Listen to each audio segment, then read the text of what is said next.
Sir ये कोई अच्छी चीज नहीं है। आप करें भी और ऊपर से जो है दादागिरी भी करें। आप यहाँ आपने आदेश दिया सर, ये लोग बात करते हैं, लोकतंत्र में विश्वास करते हैं, क्यों नहीं छोड़ करके गए? तो कोई भी चीज का आदेश करेंगे वो पालन नहीं होगा। और उतना ही नहीं, जाकर के बाहर सब धरना पर बैठ रहे हैं, जैसे लगते हैं कि देश की आजादी के लिए लड़ाई लड़ रहे हैं। ये चीज सर जो इंटेंशन है इस पर देखा जाना चाहिए। और टू हियर इज ह्यूमन, वो ठीक है सर, लेकिन गलती के पीछे अगर मनसा आपकी गलत है तो उसको माफ नहीं किया जाना चाहिए। Thank you. Sir, Leader of the House, I am sorry, Tawarchand ji, this has never happened. Once the leader is on his legs, he must be given.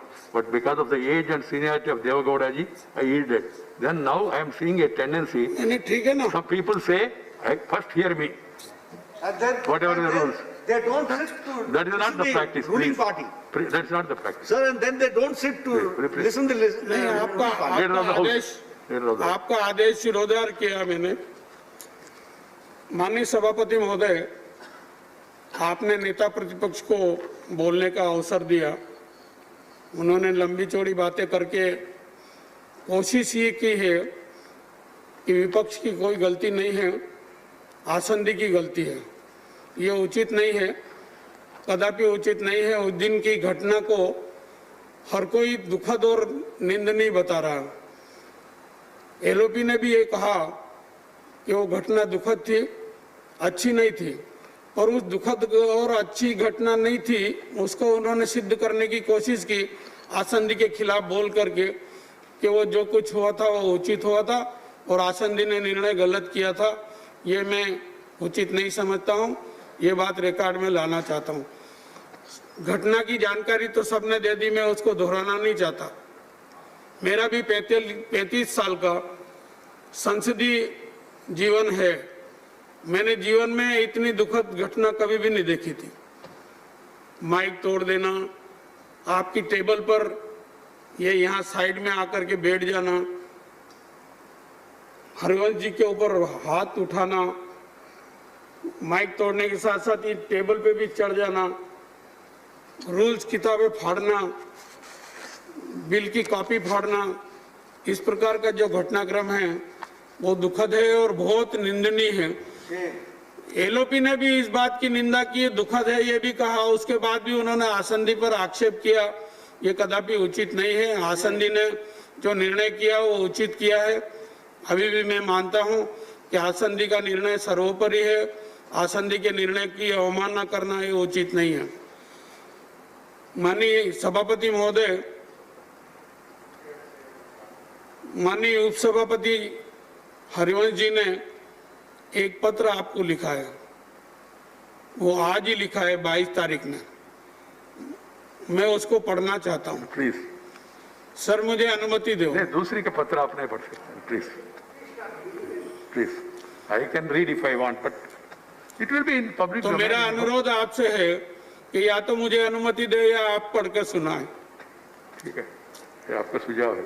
मुझे अनुमति दे दें साहब। नहीं, please please please permission please please, नहीं, आपको जो कहना है कह दीजिए।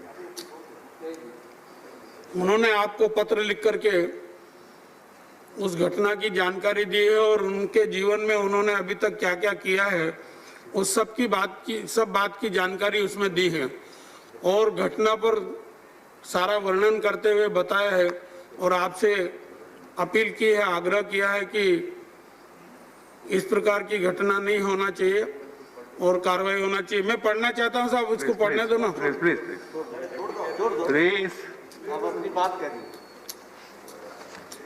अपनी बात करिए। Thank you. The Deputy Chairman, now that the Leader of the House has mentioned it, he wrote a letter to me expressing his commitment to democracy, the way he was conducting the House and what has happened, how he was treated. And then he said, in order to arouse the conscience of the people, he want to, he want to, मुझे क्या कहना मेरे ऊपर छोड़ दीजिए please, आपने सुझाव दिया मैं जरूर। He said he want to observe hunger, what you call the not strike, self-fast to make the members who have behaved in such a manner to realize और एक introspection करे, ये आशा से उन्होंने ऐसा, and this is a Gandhian way, this is a JP way. So keeping that in mind, we should not make controversies, and we should not try to score political points. It was also brought to my notice that today, आज सुबह हरिवंशी जी ने खुद चाय बना के घर पे, चाय जो लोग वहाँ धरने पे बैठे सदस्य उनको पिलाने के लिए गए और वहाँ चाय उनको दिया है। ये मानवता और गांधी पद्धति वो शुरू से अपना रहे, केवल आज नहीं। तो उनके जीवन के बारे में हम सबको मालूम है, इसलिए सब लोगों ने अपना विवेचन के आधार पर सबने निर्णय पे आया और उनको यहाँ उप सभापति के रूप में चुन के यहाँ भेजा। और मैं जानता हूँ कितना पीड़ा हुआ होगा, और उन्होंने डिटेल्ड बाहर बताया नहीं क्या क्या बोला उनके बारे में। That's why I used the word yesterday. He was not only accused, he was abused. ये नहीं होना चाहिए. And people, if they don't realize what they have done is wrong, and if they justify, then I leave it to their wisdom, and I leave it to the wisdom of the people who are saying, no, जो हो गया हो गया. Yes, जो हो गया हो गया. Minister of Parliament Affairs also said, ready, provided if they realize, we want the house to run. I, as the chairman, deputy chairman, we want the house to run. We want full participation, and we want everybody to give their views, and then finally house to come to a conclusion. That's why I always say, I repeat, discuss, debate, and then decide, not disrupt. This is one. Secondly, government proposes, opposition opposes, and the house disposes. But you must allow the house to dispose, na? You don't allow the house to function and then create this thing. That is not a healthy trend. This is not a healthy trend, because once, if you accept that, then people will start doing that. That's why my appeal to all the leaders of different parties, please understand the need to maintain decency and decorum, standards and values of this great house. We are elders' house. The scenes that are appearing in television, they are paining every Indian and hurting the image of this house, August House. And now trying to put the blame on somebody and put the blame on the chair and try to make it very simple as if it is only concerned with that particular bill. That's not fair. So let everybody do some introspection, and then if there is some procedural this thing what is to be followed, that can be followed. Members are free to convey to me or bring to my notice also. I am always willing to go through that. जैसा मैंने कहा, मुझे बताया गया कि इतना सब होते हुए भी आज उपसभापति श्री हरिवंश जी ने संसद परिसर में धरने पर बैठे सांसदों के लिए स्वयं सुबह की चाय आग्रह पूर्वक लेकर गए। हरिवंश जी का पहल हमारे उत्कृष्ट लोकतांत्रिक संस्कारों को दिखाती है। उनकी पहल लोकतंत्र के लिए शुभ संकेत है। मैं अभी भी कह रहा हूं, अंततः, मेरा हिंदी ठीक है ऐसा मैं सोचता हूं, अंततः, फाइनली, अंततः वो हमारा सदस्य है। जो बाहर भेज गया और जो बैठे वो हमारा सदस्य है। वो लोग को भी समझ में आना चाहिए, उन्होंने ये जो काम किया वो स्वीकार नहीं है, पार्लियामेंट्री पद्धति में उसको स्वीकार नहीं कर सकते, और वो अपना जो किया उसको वो लोग सेटरेट करने के लिए पश्चाताप हो रहे, तो वो बताए तो हम आगे बढ़ेंगे, अच्छा भी होगा, लोकतंत्र के लिए अच्छा होगा। इसलिए मैं अपील करता हूं to all people, please follow the rules, regulations, and try to keep up the standards of this one. And for the sake of the record, I want to further say that the day full time was allotted for discussion was over. Deputy chairman went on record 13 times saying that he is willing to go for division. If you go to your seats, if you are in order, then creating disorder and then asking point of order is not going to make any help. I'm just reiterating that. And then, as far as the House traditions are concerned, as I told you, I'm not happy to quote them. How many times members were suspended, when, who, all those details are there for some people who want to make study. I appeal to the media also, please understand the issue fully. Don't try to focus it only on one incident and then try to put it in such a way. Try to understand the background of the entire issue, and my duty, my worry is running the House. You make free speech parliamentary within the parliament system. Attack the government, no problem at all. Government must respond and they will respond to their ability. You are not happy. What is the way in parliament? Talk out, walk out, or vote out. Otherwise, democracy will be all out. This has to be understood by one and all. Often I have been saying this because this new tendency has come. Please understand this and see to it that everybody follows this thing. The Honorable Minister of Education was speaking about the IIIT Amendment Bill. We can continue and then the House will sit as long as it is necessary, and then Chair will decide after taking the vote of the House. And I once again appeal to all the parties, their leaders, please rethink, retrospect, come back to the House, participate in the discussion.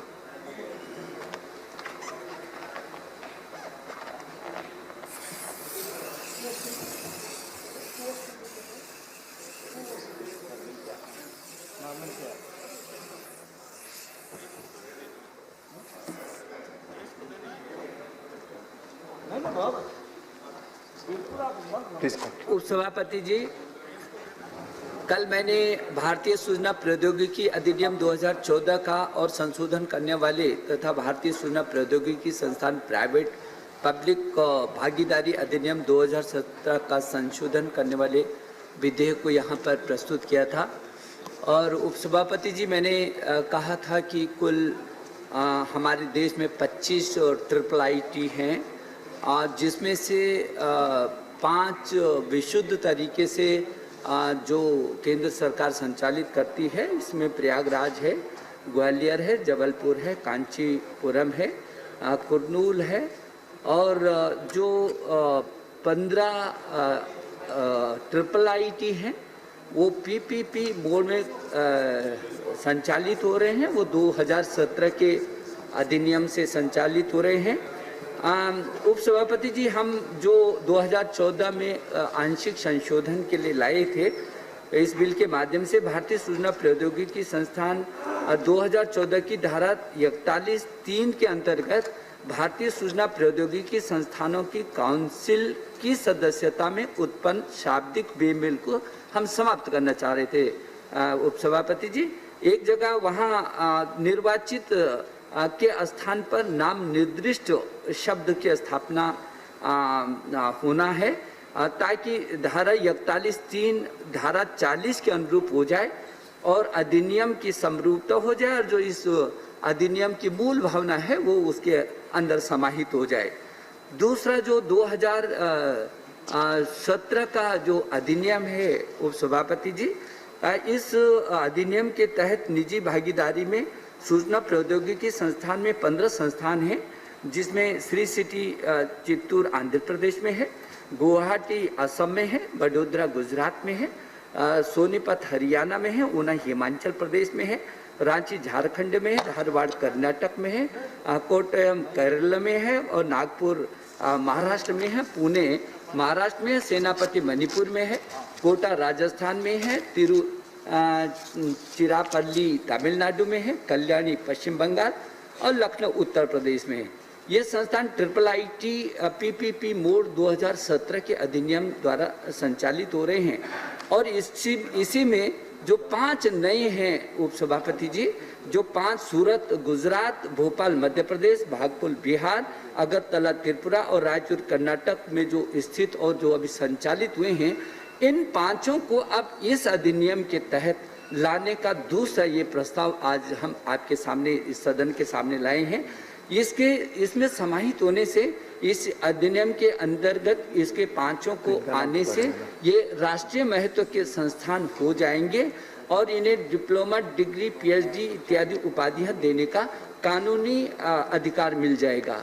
मुझे ये कहते हुए भी सदन को खुशी होती है महोदय कि इन IIIT में 14,000 विद्यार्थी बीटेक, एमटेक और पीएचडी की शिक्षा प्राप्त कर रहे हैं और 450 संकाय सदस्य अध्यापन करा रहे हैं। सार्वजनिक निजी भागीदारी में भारतीय सूचना प्रौद्योगिकी संस्थान स्थापित करने का एक तो उद्देश्य उद्योगों की सूचना प्रौद्योगिकी की आवश्यकता के अनुसार उनके पाठ्यक्रमों को तैयार करना, अब विद्यार्थियों को उद्योगों की आवश्यकता के अनुसार विकसित करना है और दूसरा सूचना प्रौद्योगिकी के क्षेत्र में उच्च गुणवत्तापूर्ण और शोध कार्यों को शीर्ष प्राथमिकता देना है। ये नए संस्थान इन दोनों उद्देश्यों की पूर्ति में बहुत अहम रोल अदा करेंगे। मुझे ये कहते हुए खुशी है उपसभापति जी कि ये देश का एक नवीनतम ऐसा मॉडल है जो अद्भुत है। ये भारत सरकार, राज्य सरकार और उद्योगों के बीच एक समन्वय करके ऐसे विद्यार्थियों को तैयार करना है जो राष्ट्र की प्रगति में अपना शिखर स्थान सुनिश्चित कर सके। और इसलिए ये जो 5 आज इसके साथ जुड़ रहे हैं, ये निश्चित रूप में भारत का गौरव बढ़ाएंगे। पूरी दुनिया में हमारे IITs ने हमारा गौरव बढ़ाया है। इन 5 को भी इसके साथ समाहित करते हुए मैं सदन से विनम्र अनुरोध करना चाहता हूं कि इस महत्वपूर्ण बिल को वो सर्वसम्मति से पारित करें। धन्यवाद माननीय मंत्री जी। Shri PL Punia absent. श्री कामाख्या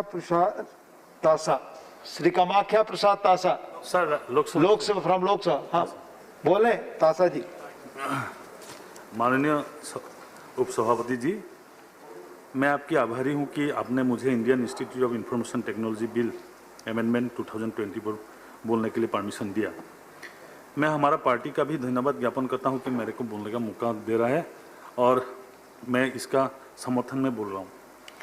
मैं सरकार को इस कदम उठाने के लिए सरकार का धन्यवाद ज्ञापन करता हूं। सर, माननीय प्रधानमंत्री नरेंद्र मोदी जी के नेतृत्व में हमारा सरकार जो है, ये सरकार एक पॉजिटिव एटीट्यूड लेके चल रहा है। ऑनरेबल मिनिस्टर ने उसका बिल उत्थापन का टाइम में जो बोला है, पहले वो लोकसभा में भी बोल चुके हैं और मिनिस्टर, ऑनरेबल एजुकेशन मिनिस्टर को मैं भी धन्यवाद ज्ञापन करता हूँ क्या इसको उन्होंने लाया। रमेश पोखरियाल जी मंत्री बनने के बाद नया एजुकेशन पॉलिसी को लेकर बहुत सारे परिवर्तन आने का विचार भी कर रहे हैं और इसमें हम लोग का prime minister honourable Narendra Modi ji इसको परमिशन दिया और कैबिनेट में लाने का विचार भी किया।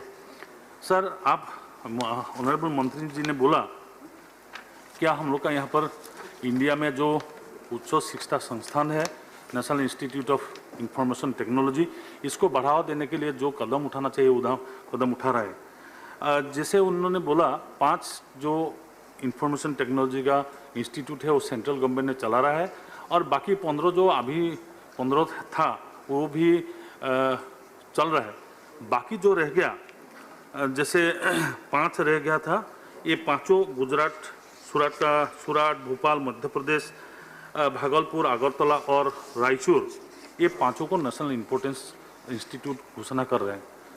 सर, मैं देख रहा हूँ कि हम लोग का जो गवर्नमेंट है ऑनरेबल मोदी जी का नेतृत्व में, ये गवर्नमेंट पॉलिसी लिया है क्या जो विश्व स्तरीय संस्थान है, विश्व स्तरीय संस्थान बनाने के लिए जो व्यवस्था है इसको बढ़ावा दे रहा है। मेरा घर का पास ही नेशनल इंस्टीट्यूट ऑफ डिज़ाइन था, उसको भी अभी ये इनसे जोड़ा नहीं है, फिर भी उसको भी नेशनल इंस्टीट्यूट ऑफ डिज़ाइन को जोरहाट को नेशनल इम्पोर्टेंस घोषित किया है और इसमें बहुत बढ़ावा भी मिल रहा है। मैं सर जो PPP मॉडल में क्या है, ऑनरेबल मिनिस्टर ने बोला ये PPP मॉडल एक अनोखा मॉडल है जहां पर राज्य सरकार, केंद्र सरकार और औद्योगिकों तीनों ने मिलाकर चलाएगा। ये फर्स्ट मॉडल है जो मॉडल अच्छी तरह से चलेगा सर। और मैं मंत्री जी का जो आश्वासन है, इसमें आश्वासन नहीं है, जो प्रतिश्रुति है, जो बोला है, ये I think it will in long run में इसको बहुत अच्छा हम लोग को फल मिलेगा। Sir, PP along with this existing 15 Indian institutes of information in public-private partnership made as an institute of national importance with power as awarded degrees. पहले तो नहीं था, अभी award देने का जो व्यवस्था कर रहा है, this will entitle them to use as a B.Tech, M.Tech और PhD degree issued by the universities. Sir ये इंस्टीट्यूशन जो है मोर स्टूडेंट्स अट्रैक्ट करने का व्यवस्था है और रिक्वायर्ड डेवलपमेंट जो है strong research based in the country in the field of information technology. मैं मंत्री जी को इसलिए धन्यवाद देता हूं कि वो कैबिनेट में इसको लाए और कैबिनेट ने इसको प्रहासन दिया। प्राइम मिनिस्टर नरेंद्र मोदी जी का नेतृत्व में पूरा देश में जो विश्व संस्थान है, इसको मैं फिर भी दोहरा रहा हूँ, प्राइम मिनिस्टर को इसलिए धन्यवाद भी देता हूँ। कोई कुछ बोले वो बात अलग है, लेकिन हम लोग जो देख रहा हूँ, देश जो देख रहे हैं, इसको तरक्की की तरफ बढ़ाने का व्यवस्था भी कर रहे हैं। सर ये 5 ट्रिपल IITs जो है, जो जितना जानकारी है, societies registered under societies registration act 1960 का आधार में रजिस्टर्ड था। इसमें कुछ क्षमता भी नहीं था। अभी नेशनल इंपॉर्टेंस होने के बाद ये ट्रिपल IIT का बाद आएगा जो they can award degrees. Sir अभी जो नया वर्ल्ड है, जो देश बनाने का बात कर रहा है, इसमें इंफॉर्मेशन टेक्नोलॉजी का बहुत इम्पोर्टेंस है और इम्पोर्टेंस को महत्व रखते हुए 5 जो IITs है, इसको ऑनरेबल मंत्री ने नेशनल इम्पोर्टेंस किया है। इसका तरफ जो 5 IIT मैं देखा, अगरतला का स्टूडेंट्स भी था, मेरे को बोल रहा था कि हम लोग का फ्यूचर क्या होगा। हम जब त्रिपुरा पहुंचे, स्टूडेंट्स लोग बोल रहा था अभी इनका ये जो नेशनल इम्पोर्टेंस घोषित करने का बाद ये 5 IIT आपका स्टूडेंट्स अभी इसका मनोबल बढ़ेगा और they will be secured in future. इसका नौकरी के लिए या इंफॉर्मेशन टेक्नोलॉजी में जो इन लोग हाथ बढ़ा है, इसमें उन लोग को जाने के लिए एक रास्ता मिल गया और फ्यूचर जो विजन है, विजन को आगे लगेगा। सर आपने जानते हैं कि Indian institute of information technology 2014 Indian institute जो प्राइवेट पार्टनरशिप में है 2017-2014 इसको संशोधित किया गया है और टेक्नोलॉजी का जो चैलेंज है, इस चैलेंज का सॉल्यूशन करने के लिए ये महत्वपूर्ण साबित होगा। ये चैलेंज जो है सर, अभी इंफॉर्मेशन टेक्नोलॉजी सब कोविड का बात बोल रहा है, मेरे को लगता है कोविड का टाइम में इंफॉर्मेशन टेक्नोलॉजी का ज़्यादा महत्व रहेगा। इसका बाद जो पोस्ट कोविड पीरियड में इंफॉर्मेशन टेक्नोलॉजी का और इम्पोर्टेंस बढ़ेगा। सर हमारा सरकार माननीय प्रधानमंत्री जी ने जैसे सत्ता संभालने के बाद मैक्सिमम संस्थान को वर्ल्ड क्लास बनाने के ट्राई किया। IITs बोल के नहीं, IITs जो है, IITs तो है ही, IITs को फिर और ऊंचा इसको मर्यादा देने का भी सोच रहे और प्रॉब्लम्स जो है, इसका प्रॉब्लम सोल्व करने के लिए ऑनरेबल मिनिस्टर ने भी बोला है। Personally he told us that teacher appointment, technical support, जितना सपोर्ट चाहिए इसका मीट करने के लिए हम लोग का सरकार प्रयास कर रहा है और ये मीट जब होगा, जो प्रॉब्लम सोल्व हो जाएगा, इस प्रॉब्लम्स का बाद हम लोग सोचता है क्या IITs जो है ट्रिपल IIT का मर्यादा बढ़ेगा, बाकी इंस्टीट्यूशन का भी ये बढ़ने वाला है। इम्पोर्टेंस घोषित करने का मेरा अपना डिस्ट्रिक्ट में, अब मैं बोला NID, जब NID स्थापित हुआ जोरहाट में तो इसका महत्व नहीं था। बाद में मिनिस्टर कॉमर्स ने इसको जब नेशनल इम्पोर्टेंस घोषित किया, इसके बाद मैं देख रहा हूँ क्या इसका इम्पोर्टेंस बढ़ रहा है। ये अगरतला है या भोपाल है या रायचूर है, ये 5 IITs का ट्रिपल IITs का महत्व बढ़ेगा। इसमें पढ़ने वाला, इसमें एजुकेशन देने वाला इंफॉर्मेशन टेक्नोलॉजी के फिर आकर्षित होगा और मैं चाहता हूं कि ये सर ये इससे अच्छा कुछ हो नहीं सकता। इस टाइम का एक बुलंद कदम है जो हम लोग का सरकार ने उठाया है। सर ये मैं देख रहा हूं क्या ट्रिपल IIT बोल के नहीं, हम लोग का गवर्नमेंट ये हायर स्टडीज को छोड़ के दीनदयाल उपाध्याय ग्रामीण कौशल विकास योजना, PMVKY, ऐसा जो छोटा छोटा है कौशल विकास के लिए जो काम करना चाहिए, इसमें भी हाथ आगे बढ़ा रहा है और अनएम्प्लॉयमेंट प्रॉब्लम सॉल्व करने का व्यवस्था भी कर रहा है। चेयरमैन सर, मैं माननीय पोखरियाल जी को धन्यवाद देना चाहता हूं, क्या उन्होंने ऐसा जो हमारा एजुकेशन मिनिस्टर होने का बाद जो प्रयास कर रहा है, अपना बयान में वो कहा है क्या इंफॉर्मेशन टेक्नोलॉजी इस क्षेत्र में पहली बार ऐसा PPP मॉडल आया है, पहली बार है, वो बोला है, लोकसभा में बोला है, आप भी बोल रहे हैं, जहां राज्य सरकार, केंद्र सरकार और उद्योगों के बीच में ज्वाइंट मैनेजमेंट से चलेगी। 1000 से ज़्यादा करोड़ रुपया का लागत से वो स्थापित होने वाला, 50% राशि सेंट्रल गवर्नमेंट दे रहा है, 30% राशि राज्य सरकार और 50% राशि उद्योग क्षेत्र से आएगा, ये हम लोग का जानकारी है। जॉइंटली ये संस्थान चलेगा और अच्छा से चलेगा। और ये इसीलिए अच्छा है कि उद्योग जो इंडस्ट्रियल सेक्टर है उसको जो उनका जो ज़रूरत है उसका मुताबिक उन लोग इंफॉर्मेशन टेक्नोलॉजी में स्टूडेंट्स देने का विचार भी कर रहे हैं। मैं प्रधानमंत्री जी को धन्यवाद देना चाहता हूं और मंत्री जी को भी धन्यवाद देना चाहता हूं, जहां पर पूर्वोत्तर राज्य है, नॉर्थ ईस्ट स्टेट से, उसमें कुछ अलग की व्यवस्था भी किया हुआ है। जहां पर 50% सेंट्रल गवर्नमेंट देना था वहां पर 57.5% दे रहा है, जहां पर राज्य सरकार 35% दे रहा है और उद्योग क्षेत्रों में जो उसका कंट्रीब्यूशन है 7.5% उद्योग क्षेत्र का लोग इंस्टीट्यूशन में देने वाला है। तो ये व्यवस्था से ये तीनों कॉम्बाइंड जो क्षेत्र है इस क्षेत्र का व्यवस्था निश्चित रूप से होगा। और सरकार माननीय HID मिनिस्टर बोला है जो जितना उनका हेल्प चाहिए सेंट्रल गवर्नमेंट से इंस्टीट्यूशन को चलाने के लिए हेल्प देगा। बाकी जो 15 IIT ट्रिपल IIT से इसमें अच्छी तरफ चल रहा है। सर मैं एक रिक्वेस्ट मंत्री से इस टाइम में करना चाहता हूं, गुवाहाटी में ट्रिपल IIT नॉर्थ ईस्ट का एक महत्वपूर्ण जगह, मणिपुर में भी है, त्रिपुरा में भी, त्रिपुरा में तो नेशनल इंपोर्टेंस हो गया। इसमें हम लोग का ऐसा आप जानते हैं sir, vice chairman sir, north east का स्टूडेंट्स जो युवा था वो पहले बंदूक पकड़ता था, बहुत एक्सट्रीमिज्म था, सेपरेटिज्म था, बहुत कुछ था। हम लोग का प्राइम मिनिस्टर जब सत्ता में आए उसका बाद आप देखिए नॉर्थ ईस्ट शांत हो गया। कितना बार वो नॉर्थ ईस्ट गया ये आप मालूम नहीं कर सकता। हर समय प्राइम मिनिस्टर नॉर्थ ईस्ट पहुँचते हैं। हम लोग का होम मिनिस्टर, पहले होम मिनिस्टर नहीं था, एक टाइम ऐसा था कांग्रेस का ज़माना में, एक प्राइम मिनिस्टर ने नॉर्थ ईस्ट बाय बाय बोल दिया था, my heart goes to the people of north east, ऐसे बोल के छोड़ दिया था चाइनीज एग्रेशन में।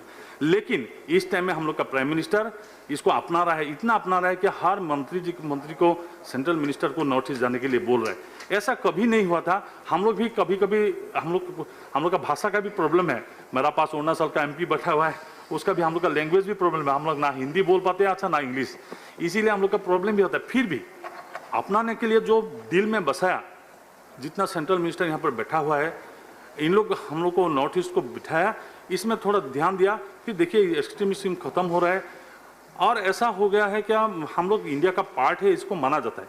अगरतला को इसमें इंक्लूड करके बहुत अच्छा किया। कल देखा मैं एक विरोधी पक्ष वहाँ पर बोल रहा था वामपंथी और त्रिपुरा का तरक्की हो रहा है और अगरतला इंफॉर्मेशन टेक्नोलॉजी को आगे बढ़ाने के लिए मंत्री जी ने जो व्यवस्था किया है इसमें मैं धन्यवाद देता हूं। और मैं फिर एक रिक्वेस्ट और भी करूंगा, गुवाहाटी को महत्व इसीलिए देना चाहिए, it is a hub of north east, north east का गेटवे है, इसको अगर बढ़ावा दें। मणिपुर में आप देखिए, मणिपुर में कितना खराब था, अभी हम लोग का गवर्नमेंट आने के बाद, बीरेन सिंह आने के बाद कितना अच्छा हो गया। आसाम में सर्बानंद सोनोवाल जी चीफ मिनिस्टर बनने के बाद उसका तरक्की आगे जा रहा है। मैं चाहता हूं कि हम मंत्री जी इसको ध्यान में लाए। और मैं एक बात सुन रहा था, ये परिसर क्या होगा, इसका प्लेसमेंट क्या होगा, ऐसे ऐसे कुछ आदमी बोलते थे। National institute of information triple IIT का बात जो बातें हैं, मैं चाहता हूं कि मंत्री जी बहुत सेंसिटिव आदमी है, हम लोग का बहुत गवर्नमेंट सेंसिटिव है।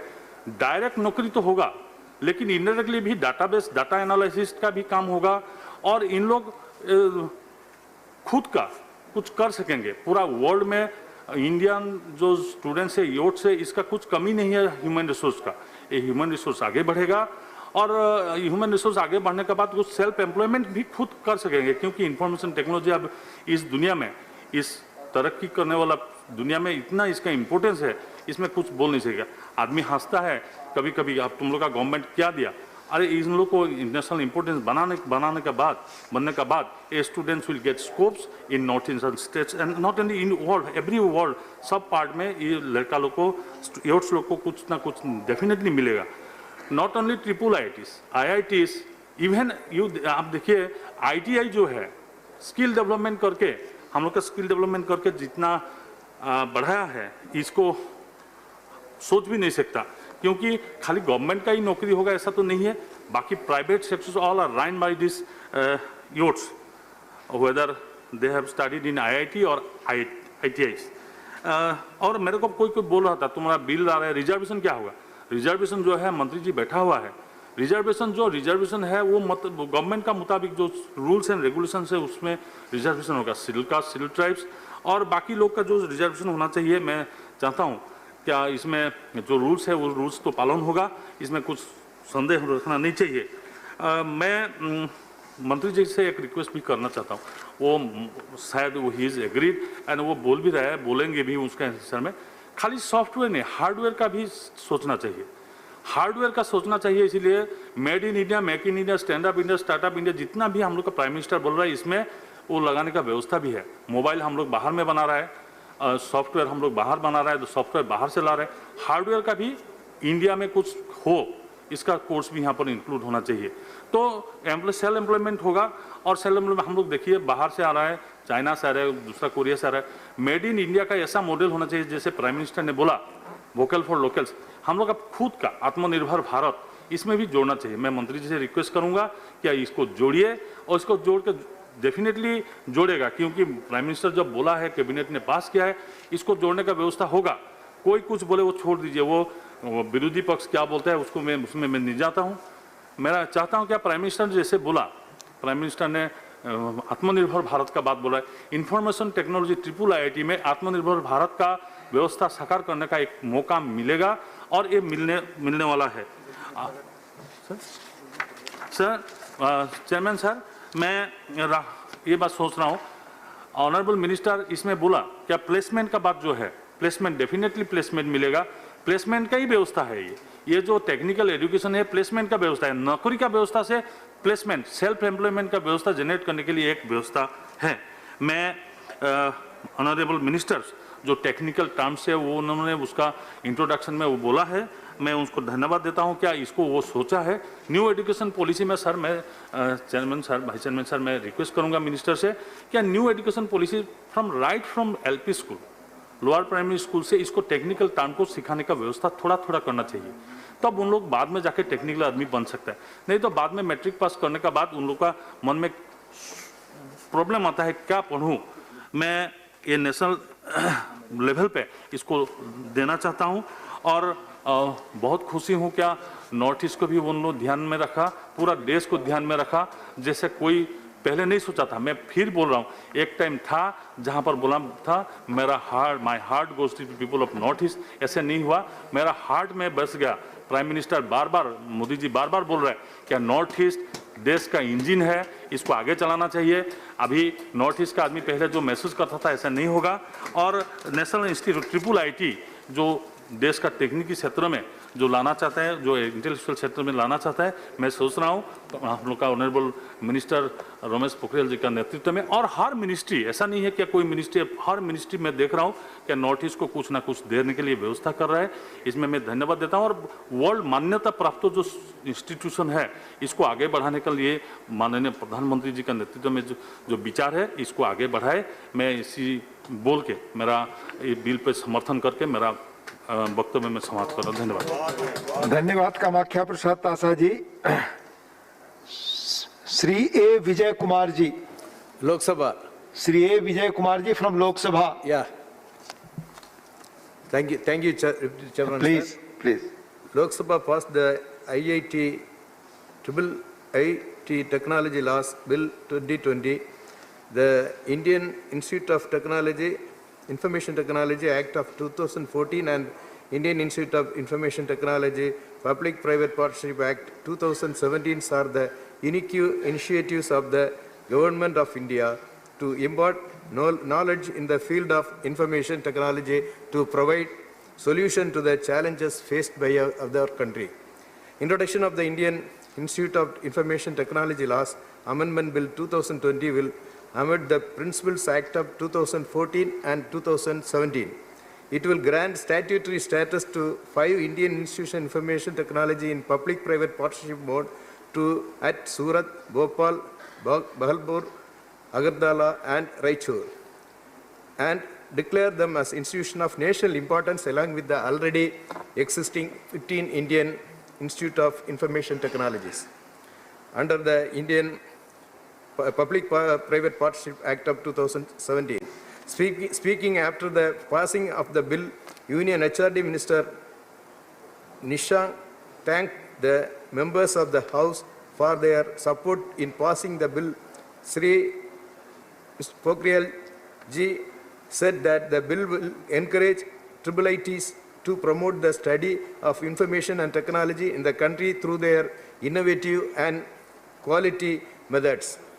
The minister said that the bill will declare the remaining 5 IIITs PPP along with the existing 15 Indian IIIT in public-private partnership mode as institution of national importance with powers to award degrees.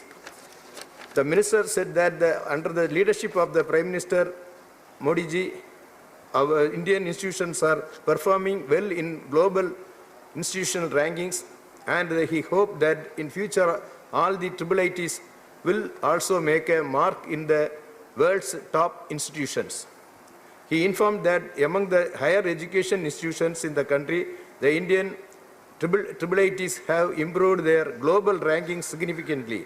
There are now 24 Indian higher education institutions in the QS list of 1,000 global institutions in 2020 against 14 in 2017. Similarly, there are 36 Indian higher education institutions in Times Higher Education Global 1,000 institutes against 3 in 2013. He assured that with the step, all the institutions will be able to spread the information related to the information and technology in the country in a better way. Our minister informed that this bill was entitling them to use the nomenclature of Bachelor of Technology, Master of Technology, and PhD degree as issued by the university or institution of national importance. It will also enable the institution to attract enough students required to develop a strong reach base in the country in the field of information technology, he added. IIITs are envisaged to promote higher education and research in the field of information technology. Under the scheme, a setting up of 20 new IIITs in public-private partnership mode as approved by the Union Cabinet in 26/11/2010. 15 IIITs are already covered by the IIIT PPP Act 2017, while remaining 5 IIITs are to be included under the schedule of the Act. The objective of the present proposal is the formation of IIITs at Surat, Bhopal, Bhagalpur, Agartala, and Raichur. After the passage of the Act by the Parliament, he will be covered under the IIIT PPP Act 2017, similar to the 15 IIIT established under the scheme in PPP mode. The emerging needs of the industry and economy as a whole for skilled technical manpower is expected to be met from the talent poor and trained personnel of the institutions. Every institution shall be open to all persons, irrespective of gender, caste, creed, disability, domicile, ethnicity, and social or economic background. I will support this bill. Thank you, sir. Thank you, Shri Vijay Kumar ji. Dr. Sasmit Patra. Dr. Sasmit Patra. Sir, Dr. Sasmit Patra from the Lok Lok Sabha. Sabha chamber, sir. Honorable Deputy Chairman, sir, I thank you for this opportunity to speak on this very important bill this morning. The Indian Institute of Information Technology Amendment Bill 2020, sir, it's a very important bill, and I thank the Honorable Minister for bringing it to the floor for passage. Sir, firstly, because I am a member of the Standing Committee on HRD, I have seen up close how the Ministry of Education has been working so hard, not only on the national education policy, but has been also working very hard to ensure that virtual education from the school to the higher education continues seamlessly. For that, I would like to thank the Honorable Minister and his ministry for all the good work that they're doing in the field of education. So specifically on this bill, sir, I welcome this bill on behalf of my party, Biju Janata Dal, and my leader, Shri Naveen Patnaik ji. So declaring these 5 IIITs as institutes of national importance and providing them degree granting power is welcome, along with the change in terms of the nomenclature from elected to nominated. Sir, I have a specific question to the Honorable Minister, if you would clarify in his reply, that in 2017, 15 IIITs were provided institutions of national importance status and degree granting, because the concerned law that is there on the IIIT Act of 2017 does not provide for it. And again in 2020, sir, we have again come back for 5 IIITs to be accorded national importance status and degree granting. Sir, my specific question is on the degree granting aspect. Cannot we amend the original acts of the IIIT 2014 and the IIIT Public-Private Partnership Act 2017 and incorporate these provisions there so that we do not have to come back repeatedly for degree granting status to these institutions. So if we already make that change in the Parent Act, we may not have to undertake in regular areas or in regular iterations this kind of changes, sir. Sir, there are certain aspects I would like to use this opportunity to talk about IIIT Bhubaneswar. So I come from Odisha. IIIT Bhubaneswar has been doing well. There are a couple of concerns, sir, I would like to place with the Honorable Minister. In August this year, some of the students of IIIT Bhubaneswar, sir, they boycotted classes relating to some issues relating to fees. So if the Honorable Minister may kindly look into the matter as to what is the issue relating to the fees that is troubling the students at IIIT Bhubaneswar and look into it. So I have a proposal through the Honorable Minister for the IIIT Bhubaneswar. So right now COVID is going on, and COVID being a pandemic, the government, both at the center and the state in Odisha, have been working on solutions and digital applications. May I request the Honorable Minister to consider establishing a research center in IIIT Bhubaneswar for COVID solutions and application development, along with an incubator which would develop not only applications on the digital mode for ensuring COVID management, but also take it forward into a startup ecosystem. Sir, I would also request the Honorable Minister to consider that just like National Law University Odisha has a domicile status of 33% for the Odisha domicile, the Honorable Minister may consider a domicile status of 33% for Odisha students in the IIIT Bhubaneswar if applicable. I take this opportunity, sir, also to speak briefly about the Central University in Odisha, sir, though I'm digressing from the main act, but the appointment of faculty and non-teaching staff, sir, is moving at a very slow pace. I hope that the Honorable Minister will consider and see how best we can expedite it. Specifically, sir, there are specific activities of national importance that are being accorded to the IIITs. I believe it's a good step forward. Sir, number one, internationalization and globalization of technological cooperation is required. Number two, development of research centers and incubation labs. Number three, nurturing world-class faculty and doctoral research. Fourth, curriculum development and introduction of entrepreneurship development incubators. Fifth, equity support for IIITs to develop startup ecosystem so that just like Stanford in the US has an ecosystem of startups coming from the technology, they should be able to do that. Finally, sir, on the academic ecosystem to create experiential learning at global standards. And in closing, sir, placements and career development for the students at a global standard. Usually we look at jobs as one of the aspects of placements. Rather, IIITs at an international level in our country should consider to build world-class entrepreneurs. We talk about Mr. Sundar Pichai as the head of Google. India, through the IIITs, should develop hundreds of such Sundar Pichais who will take India forward. I thank the Honorable Minister, I thank his work, and I welcome this bill and we support this bill. Thank you. धन्यवाद doctor Sasmit Patra ji. Shri Vishwambhar Prasad Nishad, Shri Vishwambhar Prasad Nishad, not present. Sri P. Wilson, Sri P. Wilson, not present. Sri V. Vijay Sai Reddy, please. Thank you, Deputy Chairman, sir. I, on behalf of my party, stand to support this bill. Sir, I could observe several positive aspects in this bill, and three of the positives I would like to highlight and bring it to your kind notice. Sir, this IIIT, to attract enough students required to develop a strong research base in the field of information technology of India. So it's one of the positive aspects, sir. And secondly, with youth being the future of India, more institutes of national importance increases the prospects of getting jobs, because IITs and IIITs are considered to be institutes of par excellence. since provisional certificates that have been granted earlier in respect of these institutes which the Honorable Minister now making them as institutes of national importance, they got these provisional certificates and not degrees. These are all the provisional certificates earlier. They got earlier from these institutes, served as an impediment for them in getting jobs at several organizations, and this problem would be solved now.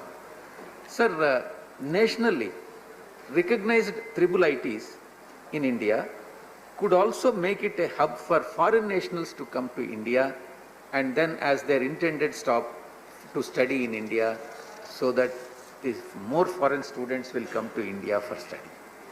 Sir, I have few suggestions to be made to the Honorable Minister, Sri Pokhriyalji. Sir, Andhra has got only, in fact, the Minister has pointed out in his speech that Andhra Pradesh has got only one triple IIT in PPP model in Chittoor.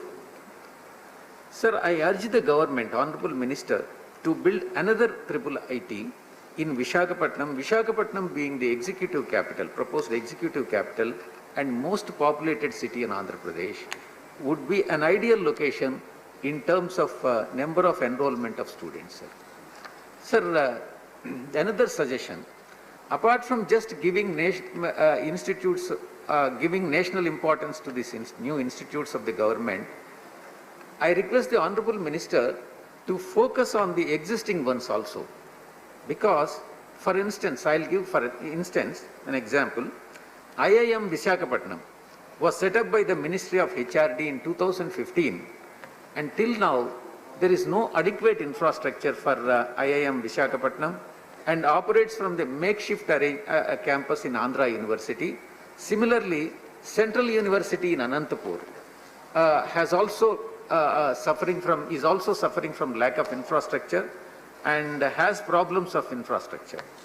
Sir, the third suggestion which I would like to bring to the notice of the Honorable Minister, while this particular bill, when it was introduced in Lok Sabha, it was envisaged that the bill would help to meet the needs of technical manpower by increasing the pool of trained personnel coming out of these institutes. That was the objective. That is what it was envisaged. I would like to ask the government as to on how it plans to hold the skilled manpower in India, because many students who have passed out of the examinations in these institutions are migrating to abroad, other countries, and then serving there in that country. So how to hold this skilled manpower in India, and the plan is to be worked out accordingly, sir. Are there any changes they propose in the job market for more people choosing in India as their place of work instead of other countries? Sir, the last suggestion I would like to make is, there needs to be a shift in the perspective in which we see the IITs. There is a perspective, sir. In fact, triple ITs are considered to be reasonably good institutes. However, they are often considered to be subpar to the IIT. And IITs are considered to be superior than triple ITs. So students, majority of the students choose later, that is IITs, due to quality of education it boosts and image it has got. Sir, thus some measures such as standardization of the courses taught in these triple ITs and setting up the standards for faculty of these institutes must be considered to attract the maximum students and to treat for these triple ITs to be treated on par with IITs, sir. Thank you very much, sir. With these suggestions for the government, I support this bill. Thank you, Vijay Sai Reddy ji. Sri Ramchandra Prasad Singh ji. धन्यवाद उपसभापति महोदय।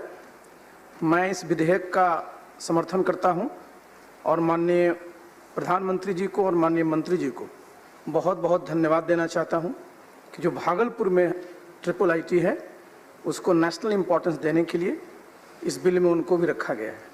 हम सब अवगत हैं कि जब स्वर्गीय अटल बिहारी वाजपेयी जी प्रधानमंत्री थे और डॉक्टर मुरली मनोहर जोशी साहब शिक्षा HRD मिनिस्टर थे, तब ट्रिपल आईटी का कॉन्सेप्ट आया था और उसी समय शुरू में ही 5 जगह पर इसकी स्थापना हुई थी। मैं इसलिए इस बात की चर्चा कर रहा हूं कि उसमें माननीय नीतीश बाबू रेल मंत्री थे और हम लोगों ने भी इच्छा जाहिर की थी कि बिहार में खोला जाए।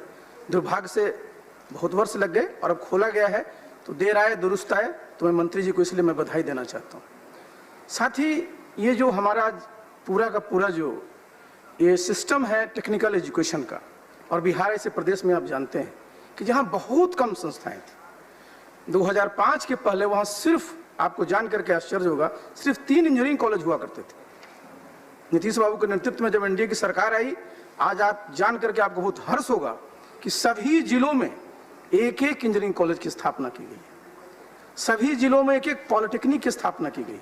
जितने हमारे जिले के सब डिविजन्स हैं उस सब में आईटीआई की स्थापना की है। इससे हुआ क्या है कि पहले हमारे बिहार के बहुत सारे बच्चे अच्छी संस्थाएं नहीं होने के कारण बाहर जाते थे, कई बार अपमानित भी होते थे, कई बार उनकी हत्या भी हो जाती थी। अब बिहार में जो हमारी एनडीए की सरकार है नीतीश बाबू के नेतृत्व में, तो इस प्रकार की वहाँ व्यवस्था की गई है। टेक्निकल जो एजुकेशन उनमें इंफ्रास्ट्रक्चर को जो बढ़ाया गया है, उसमें निश्चित रूप से जो हमारा ट्रिपल आईटी जो भागलपुर का है, इसको नेशनल इंपॉर्टेंस मिलेगा।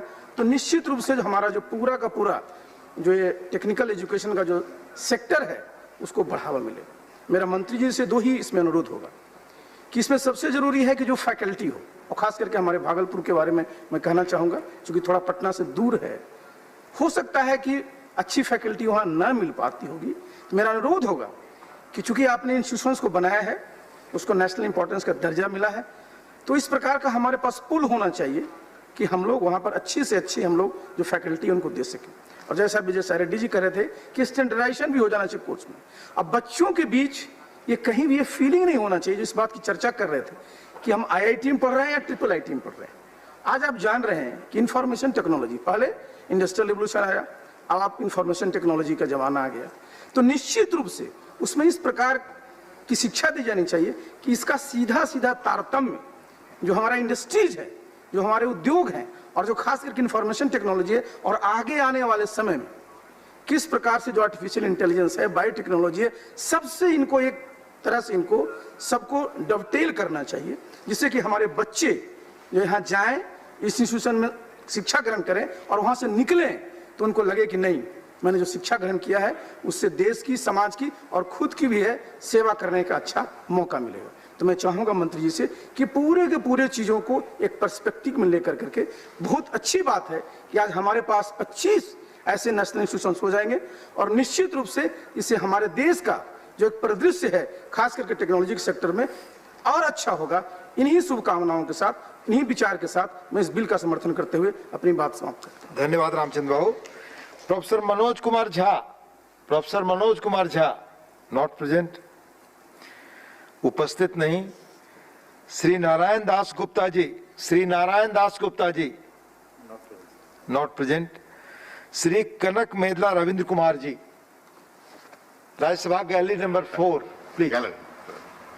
Sir, thank you, sir, for Vice Chairman, sir, for giving this opportunity.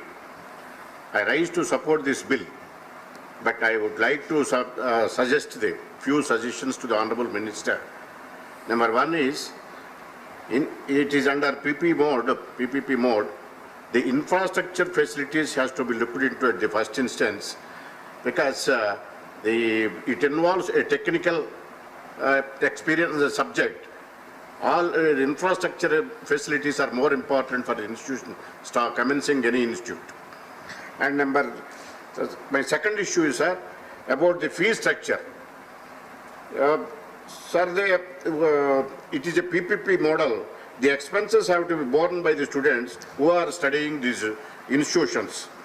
So, if they marginalizing the poor and common people of the country, how would the poor meritorious students be able to get admission in these institutions, because they are imparting better education, international standards? Sir, the third issue is the quality of education. Quality of education is the major challenges being faced by the country. That even the new education policy, of which the draft has already been circulated, is also giving thrust to have higher education and also to improve the quality of higher education. Is there any quality assessment review mechanism for this purpose? I request the Honorable Minister to have it. It should be a quality assessment review mechanism should also have a key role, and it requires to establish such mechanism. Likewise, we have to consider what is the rate of the placements of these 15 institutions. The placements are also an important role for the growth of the IIIT institutions, which are already having during the last 3 to 4 years. Another, my final request is, in Andhra Pradesh there is only one institution. Now I request the Honorable Education Minister, IIIT, one more institution has to be established in Amravati, which is the present capital of the state of Amravati. And also I request, I urge the Honorable Minister to establish one central university in the newborn state of Amravati, because since it is recently bifurcated by virtue of the 2014 by virtue of AP Reorganization Act, these institutes are very much necessary for the growth of the newborn states. I once again request the Honorable Minister to establish these 2 institutions in Amravati, and also finally I congratulate the Honorable Minister to take initiative for instituting these institutions. Similarly, I request the same initiation to start in Andhra Pradesh also. I support the bill. Thank you, sir. Thank you. Ravindra Kumar ji. Sri Raja Ram ji. Sri Raja Ram, not present. Sri Vinay Vishwam, not present. Sri Sushil Kumar Gupta, not present.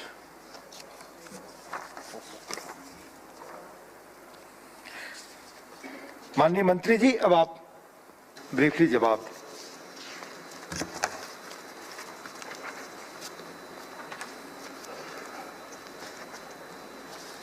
उपसभापति महोदय, मैं आभारी हूँ कि माननीय सदस्य ने सदस्यगण ने इस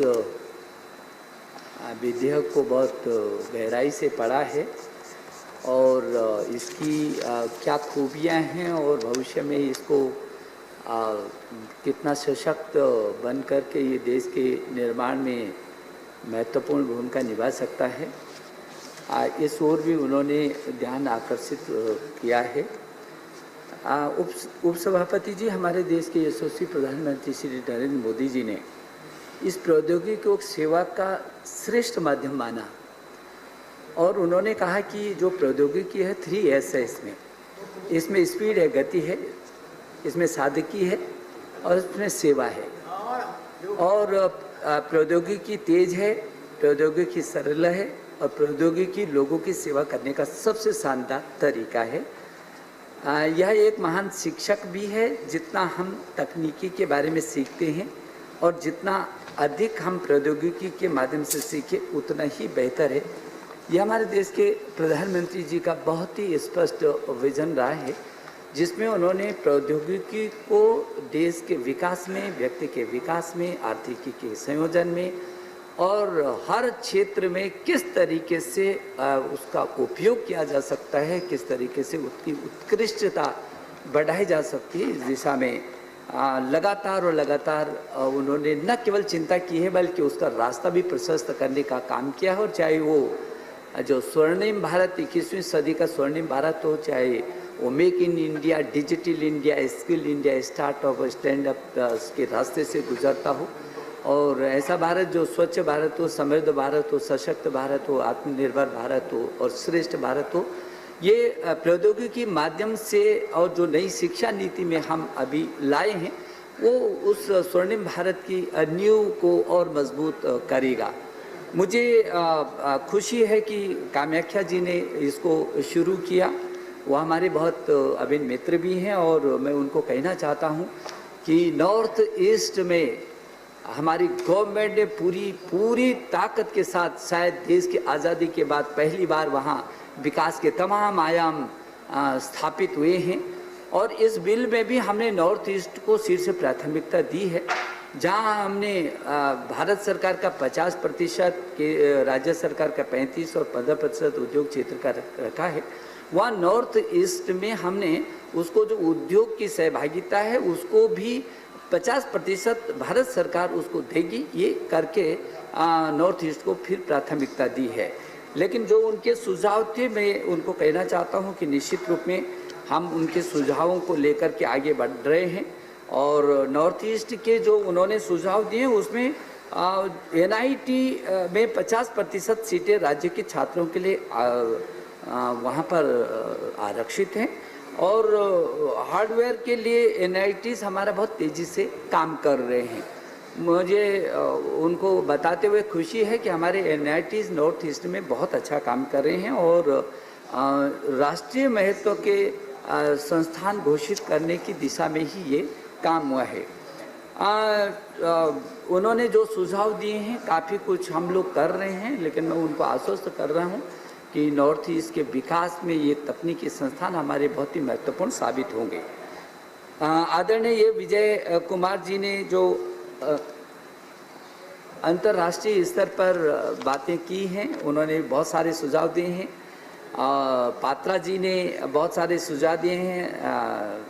डॉक्टर पात्रा जी ने, विजय रेड्डी जी, आंध्र को तो हमने लगातार IIT, NIT, IIIT, 2 केंद्रीय विश्वविद्यालय और बहुत सारी चीज़ें दी हैं और जो उनके सुझाव हैं उनको भी हमने समाहित किया है।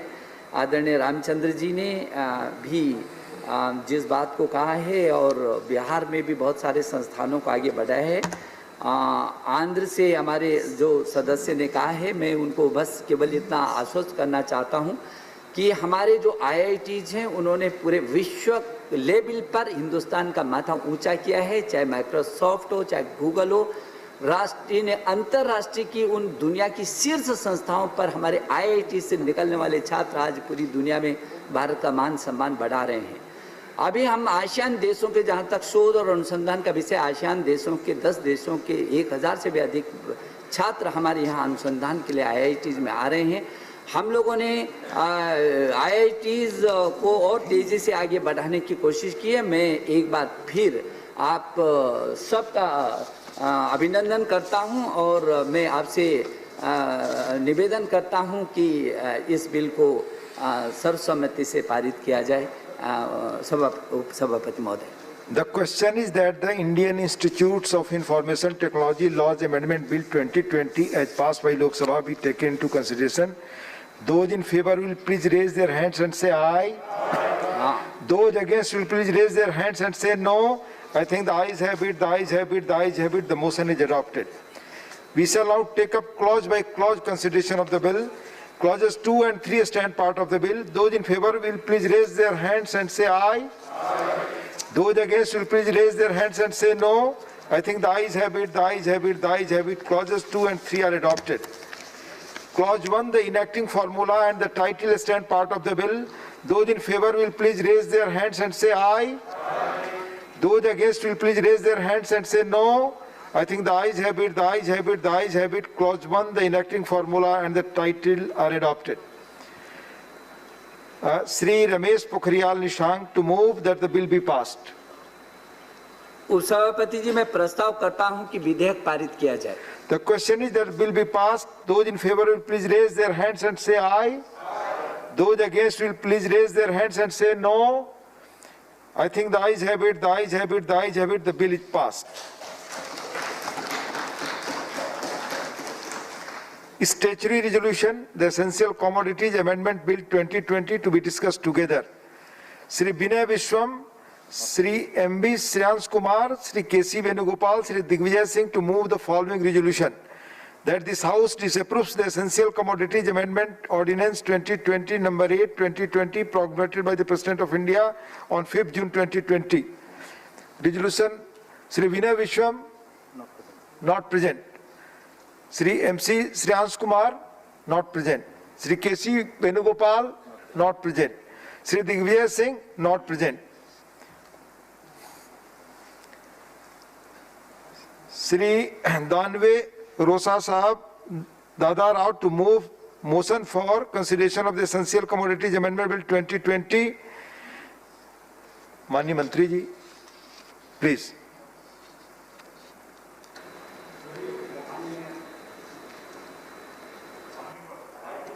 सभापति महोदय, मैं आपके अनुमति से लोकसभा द्वारा 15/9/2020 को पारित आवश्यक वस्तु विधेयक 2020 पर विचार करने का प्रस्ताव करता हूँ। Motion moved. माननीय मंत्री जी कुछ बोलना चाहेंगे? बहुत संक्षिप्त प्लीज एंड में। Thank you. Shri Digvijay Singh not present. Shri Shiv Pratap Shukla,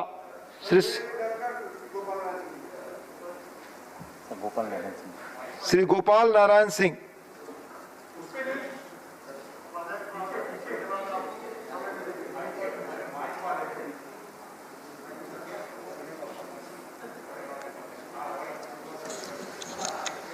अध्यक्ष महोदय, मैं इस बिल का पूर्ण रूप से समर्थन करता हूं और सबसे पहले मैं धन्यवाद करूंगा इस मंत्रिमंडल का और खासकर प्रधानमंत्री जी का, जो उन्होंने 55 साल के बाद 55 सालों के बाद इस बिल जो स्टैटिक पोजीशन था उसको तोड़ने के लिए उन्होंने इस संशोधन बिल को लाया। मनोज, जब से ये सरकार बनी तब से लगातार किसानों के प्रति सिंपैथी दिखाते हुए किसान की आमदनी बढ़ाने के लिए प्रधानमंत्री का कमिटमेंट था, उसको पूरा करने के लिए बहुत सी योजनाएं और सुविधाएं किसानों को दी गई, जिसके चलते काफ़ी किसान में वृद्धि हुई और पैदावार में काफ़ी वृद्धि हुई। और उसका ज्वलंत उदाहरण है कि कोरोना के बाद लगभग 15 से 20% फसल उत्पन्न करने की क्षमता बढ़ गई है और फसल में बुआई भी सबसे ज़्यादा हुई है। अब समस्या ये उठता है कि ये जो फसल पैदा हो रहा है उसका परचेजिंग का और किसानों को लाभ कैसे दिया जाए, इस समस्या के समाधान के लिए ये बिल को लाया गया है। हमारे पास सिर्फ एफसीआई या सरकारी 2-3 योजनाएं या पैक्स के माध्यम से ही किसानों से फसल खरीदा जाता था, जिसमें भी काफ़ी धांधली होती थी और हमारे यहाँ इस पर इन्वेस्ट करने वाले लोगों की कमी थी, जिसके चलते परचेजर खरीद करने वाले लोगों की संख्या कम थी, जिससे किसान अपने 6-6 महीना 7-7 महीना दाम के लालच में अपने घर में ही पैदा रखते थे लोग, जिसके चलते काफ़ी बर्बादी भी होती थी। इस अमेंडमेंट के माध्यम से अब लोगों को जो अब इसमें पूंजी इन्वेस्ट करने की बात बढ़ेगी, बड़े बड़े छोटे छोटे राइस मिल होगा या फ्लोर मिल है उनकी बढ़ोतरी होगी, जिसके चलते खरीदारों की संख्या बढ़ेगी और हमारी जो फसल जो है बाहर विदेशों में भी एक्सपोर्ट करने की व्यवस्था होगी, जिसके चलते किसानों को इसमें लाभ काफ़ी मिलने वाला है। इसलिए हम चाहेंगे कि सभी लोग सबको इस पर समर्थन करें और इसको सब सहमति से बिल को पास किया जाए। इसके लिए धन्यवाद। और दूसरी चीज मैं कहूंगा कि कॉन्ट्रैक्ट के बारे में जो कल 2 दिन से हल्ला सुन रहा हूं, हमारे देहात में जिसको खेती जमीन नहीं है और जिसके पास खेत है वो खेती नहीं कर सकते थे, आज भी मालगुजारी पिछड़ कॉन्ट्रैक्ट लेवल पर कॉन्ट्रैक्ट के हिसाब से वहाँ खेती की जाती है। लेकिन बीच में बटाईदारी बिल जो बीच में हर एक स्टेट्स में आए कम्युनिस्टों के चलते, जिसके चलते लोग डर गए थे, खेत जमीन रहते हुए किसी को बटाईदारी पर देने के लिए या उसको कॉन्ट्रैक्ट पर देने में डरते थे। इस बिल के आने के इस अमेंडमेंट के आने के बाद अब स्पष्ट हो गया कि कोई आदमी सरोक नहीं होगा, जिसके पास जमीन है खेती नहीं कर सकते थे वो गांव में लोग उसको जमीन अपना मालगुजारी पर जिसको ठेका कहते हैं लेने के बाद उस पर फसल को उगाई करेगा, वो भी लाभ उठाएगा और जमीन वालों को भी लाभ मिलेगा।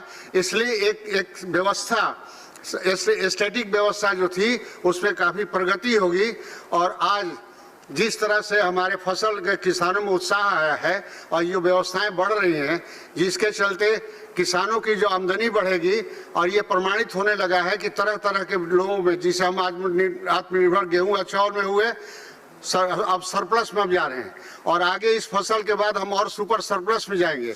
इसलिए अगर हम आमदनी अगर हमको नहीं मिलता है, खरीदने वालों की संख्या नहीं बढ़ाते हैं, मास्क लगा लीजिए, खरीदने वालों की संख्या अगर नहीं बढ़ाते हैं तो फिर किसानों के साथ पैदा करने के बाद भी उनके ऊपर उनकी जो स्थिति है सुधरने वाली नहीं है।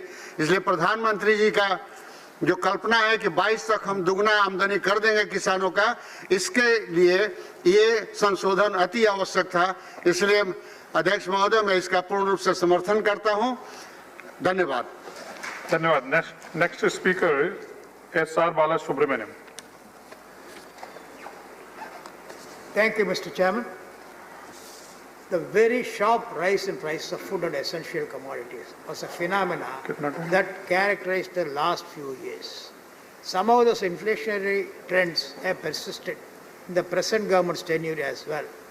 Though overall inflation has been kept under check, food inflation has not been effectively tackled. Some decisive action by the Government of India is essential to ensure that the common person is protected against rapid rise in prices, particularly of food and essential commodities. In Tamil Nadu, the state government, under the capable and determined leadership of the Honorable Chief Minister, Puratchi Amma, has taken a large number of measures to ensure that the common people and the poor and the vulnerable are protected against the rise in prices of essential commodities. You are all well aware that one of the first decisions of Honorable Chief Minister Puratchi Amma on assumption of office in May 2011 was to announce and implement the free supply of 20 kilograms of rice per month through the public distribution system to about 1.3 crore families in the state.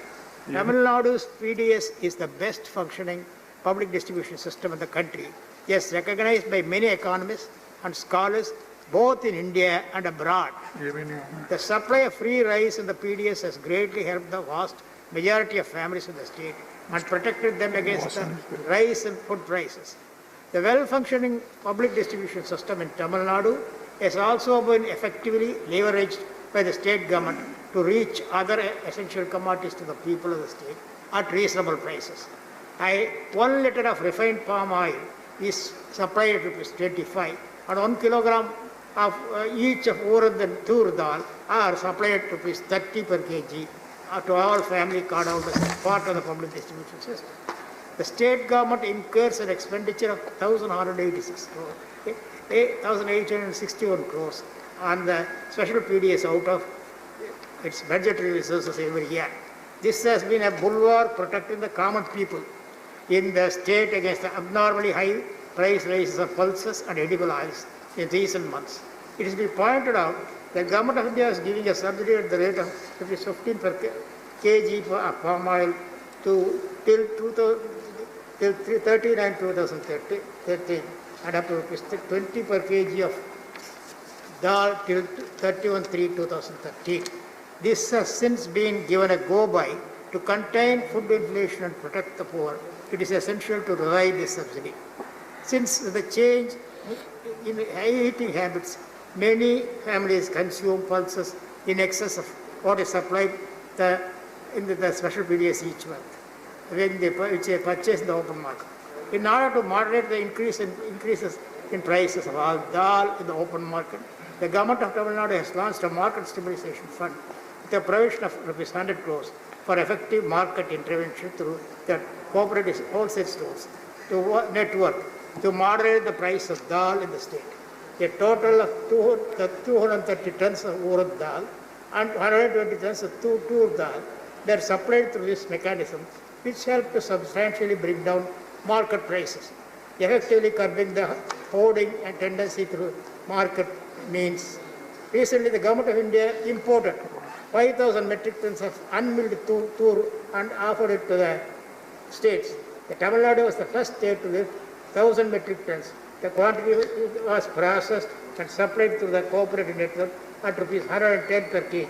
The Government of Tamil Nadu, under the Honorable Chief Minister's leadership, has also launched several initiatives to make available fresh vegetables to consumers in urban areas, while at the same time ensuring that vegetable farmers get remunerative prices through the cooperative network. Farm fresh vegetable outlets have been established in the large cities in the state to ensure that fresh vegetables sourced directly from the farms are sold in many outlets.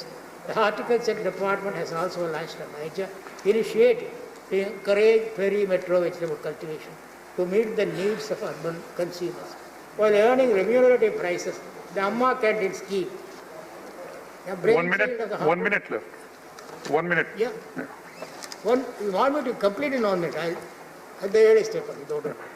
The Amma Canteen scheme, a brainchild of the Honorable Chief Minister of Tamil Nadu, Puratchi Amma, which is now renowned across the world and studied by governments and experts from different parts of India and the world, has also had a salutary impact at keeping a check on the food prices in Tamil Nadu. In Amma Canteens, idlis with sambar is supplied at ₹1 and curd rice at ₹3 and sambar rice at ₹5.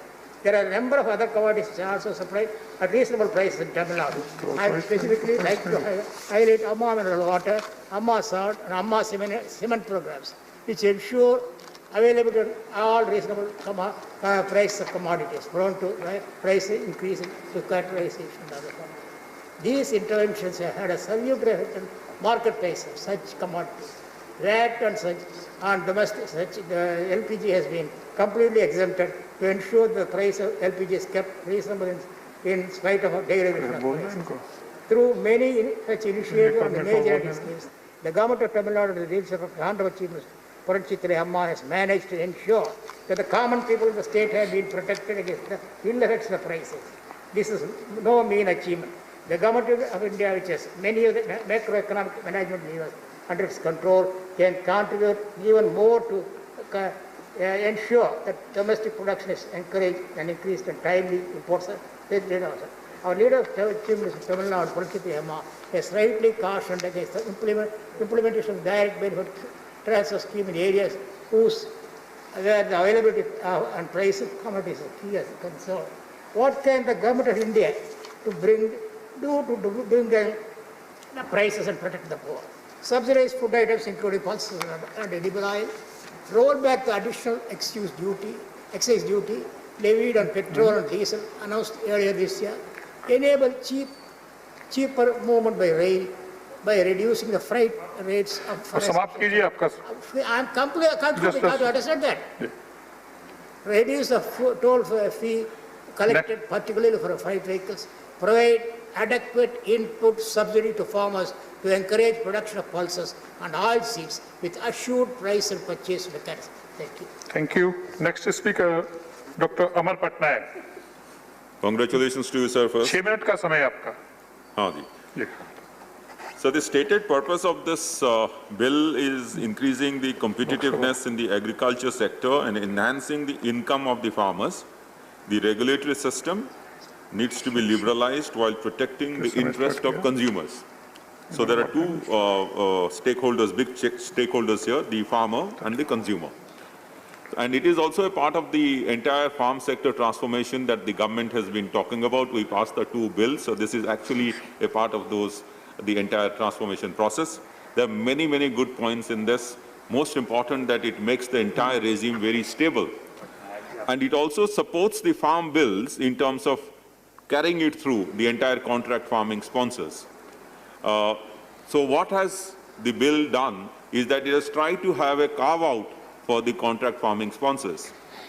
But while doing this, what is important, that it has kept the PDS system, existing PDS system, unchanged, which basically means that the government would still continue to procure at the minimum support price. I think that probably settles the debate about the MSP, even though probably it should have been mentioned much more clearly in the 2 farmer bills. Now I'll come to the provisions of the bills, the concerns. The concerns is that it says extraordinary circumstances, the power to resort to the provisions of bringing in the regulations rests because of various conditions. It says calamity of grave nature, but it has not been defined what, and it says natural calamity. There could be a situation of man-made calamity like gas leaks and other things. So what would happen there? I would urge the government to consider this. The second point is, and that is most important, the mention of a price in clause 2B, which says that any action on imposing stock limits shall be based on price rise. And this price is not the price that is being given to the farmers. That confusion should be clear. It is the consumer price. So price here has 2 components. One is the consumer price, and the other is the farmers, the producer's price. The consumer price is decided by the market. If there are more number of buyers, the price will be different. And the farmer's price, which is the minimum support price, it is a cost plus kind of a price. How do you reconcile both these things? Now, these are the things which has to be clarified. The clarity has to be brought in this. And the other point, the most important, is about the stock limits. How have these limits been fixed? What is the rationale? Is it giving too much of space to the contract sponsors at the cost of the farmers? Is it giving too much of liberty to the contract sponsors to play around with the market and ultimately may affect the farmers? So I would urge the government and the Honorable Minister to consider taking the storage element in the entire value chain out of the ambit of this particular bill. The value chain participant, he will enjoy the value add, but would the farmers, the small marginal farmers, enjoy the value add? And if they do, how did they do it? Generally, it is the farmers who bear the losses and the buyers get the profits. Unless you make sure that the profits trickle down, there may be a problem later in implementation of these new bill. The intention is definitely very good to ensure that the farmers get a better price because of the contract sponsor and because his ability to sell his produce in the market by value addition. But it has to be ensured that the contract which is signed with the landowner finally also goes to the sharecroppers in terms of sharing of the profits. Now, this is one concern that I have. While supporting the bill, another important thing is research in agriculture. Whether the bill could actually take agricultural research into the value chain process so that it would help indirectly these very farmers it is trying to help by bringing in this particular bill. The traditional practices, which has a lot of value, agricultural practices, which brings in different kinds of products, could actually be brought into the scheme of things so that the farmers who are producing very kind of esoteric products could actually have a market through a contract sponsor outside not only their farm gate, not only inside the country, but maybe even outside the country into the export markets. So the market development, which is very essential to ensure that the small and marginal farmers and the sharecroppers get the benefit of the value chain transformation that is going to take place, I think should be ensured either through proper designing of the rules that would subsequently follow from the bill, or at some stage, while preparing the amendments which might probably come in if the Honorable Minister so desires. In that case, it is the farmers, the sharecroppers, who would probably be convinced that the bills, the three bills, the farmers' bills as well as the essential commodities bill, will help them ultimately in getting more price than what they are getting now. It has definitely opened the markets, it has liberalized the markets, but equally important is that the sharecroppers, the farmers, and the small and marginal farmers who constitute about 60% or more, and in a state like Orissa, it is even more, the benefits of the contract of the value chain add process. In the value chain add process, sir, there are 3 elements written there, 4 elements: processing, packaging, transport, distribution, storage. As I said, and I reiterate, that while storage could be taken out separately because there is a possibility that the contract sponsor may manipulate the storage process to get a better price without passing it on to the farmers, while transportation and distribution is essential for aggregation, which is required for economies of scale, which currently the farmer is not able to do. So, giving a very balanced picture, I would say that the bill is extremely positive in intent, but there could be implementation problems which should be taken care of while making the bills. Thank you so much, sir. Dhanyawad, Dr. Saab. Next speaker is Tiruchi Siva, not present. Shri Vijay Sai Reddy, not present. Next speaker Shri Ramchandra Prasad Singh. बहुत बहुत धन्यवाद vice chairman महोदय। सबसे पहले आपको बधाई। Thank you.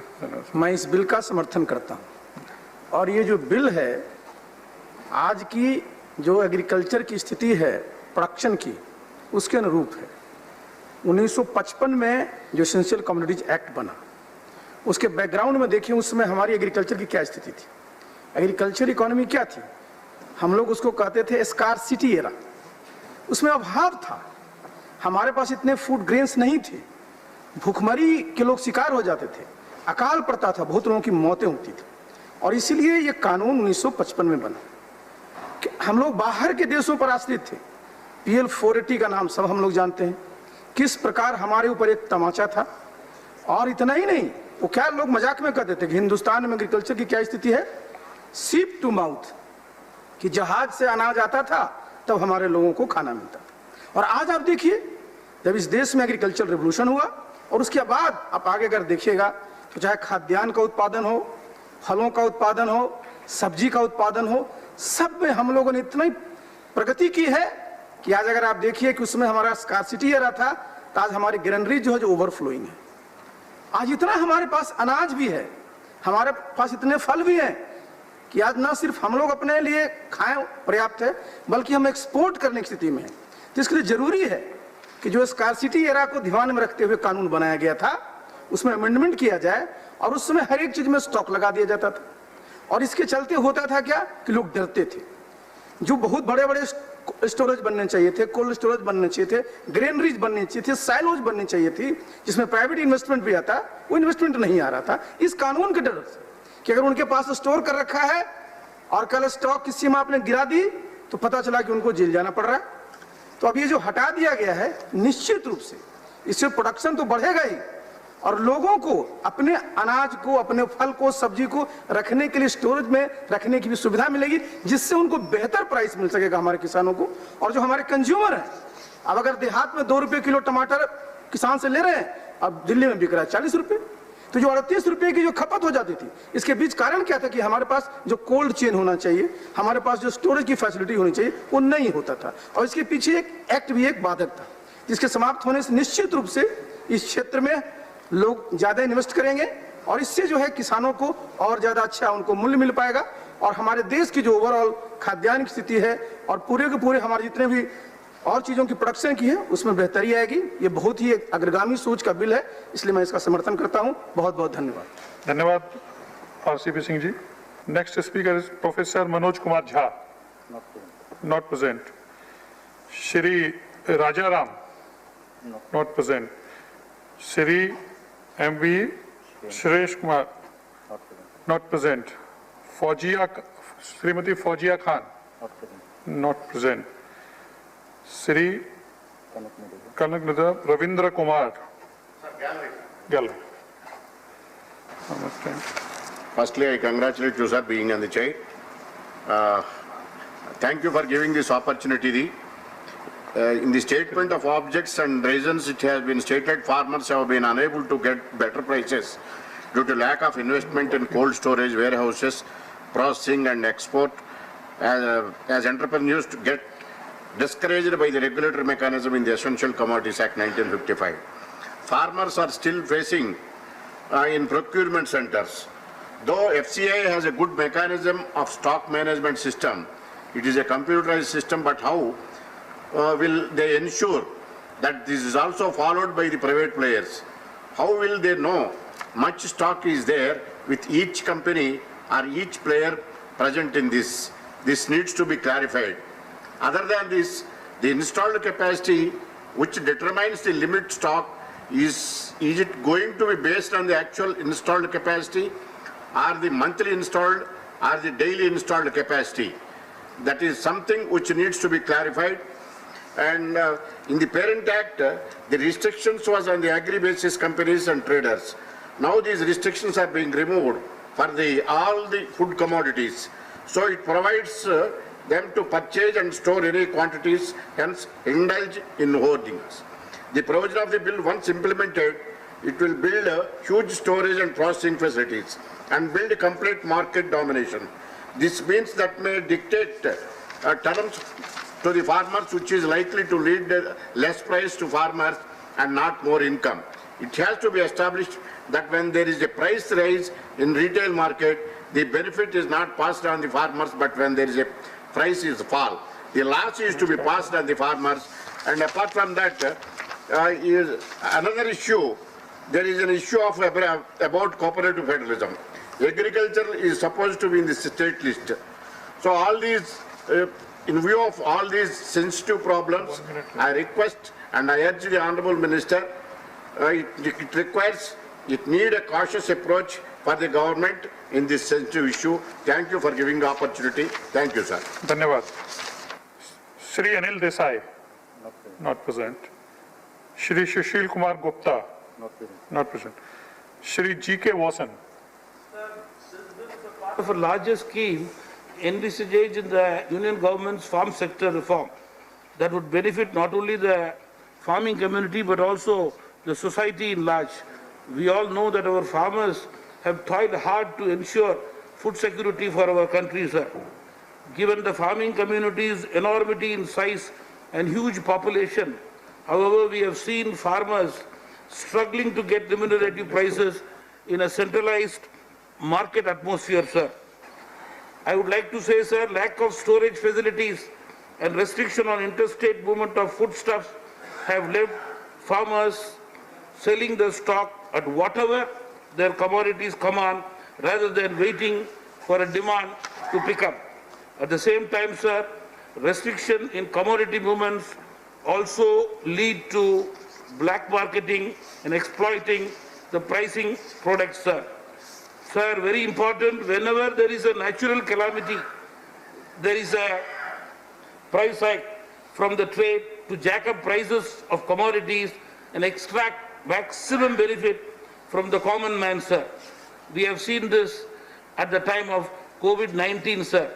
When the country is still under the grip of the COVID-19, we are in the process of still finding a suitable, successful vaccine for the people, sir.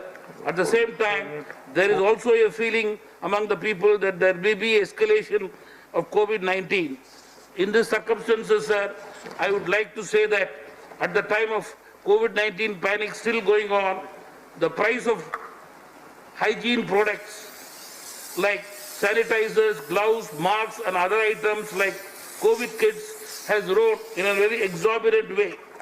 Sir, if free market of commodities and other essentials for daily life and pandemic times are permitted, there will be balance in the market. In such situation, the producers will be adequate, prices for these produce and consumers will also be free from exploitation, sir. To conclude, sir, I am sure the government, which is keen on raising the income of the common man and especially the farmers, will take care of the interests of the poorer section, will continue to take steps in future also, sir.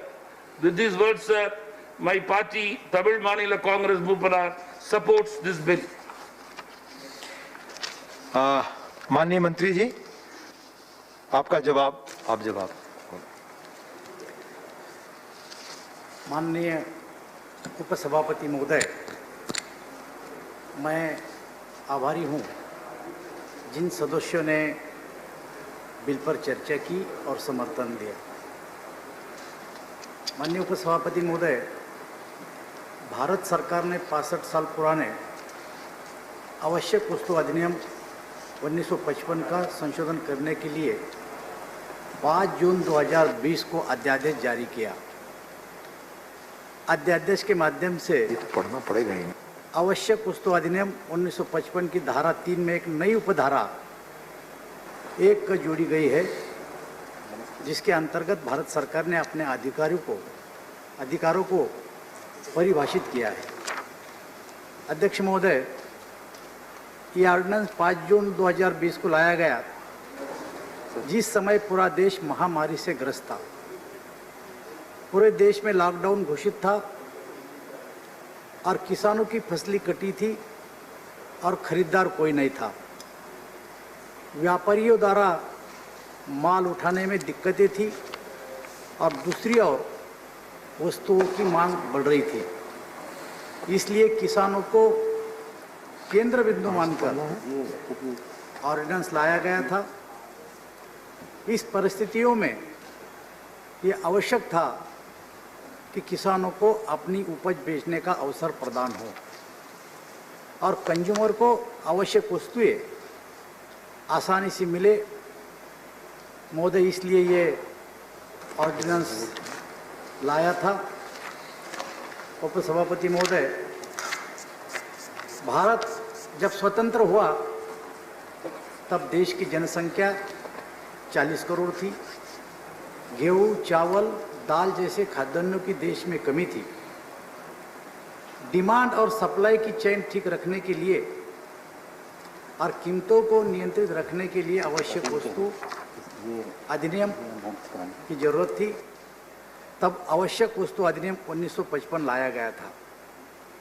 उप सभापति महोदय, जब समय समय पर देश की कृषि उपज की स्थिति की समीक्षा की गई तो तुलनात्मक विश्लेषण में ये निर्देशित किया गया कि देश आत्मनिर्भर बनने की दिशा में तेजी से आगे बढ़ रहा है।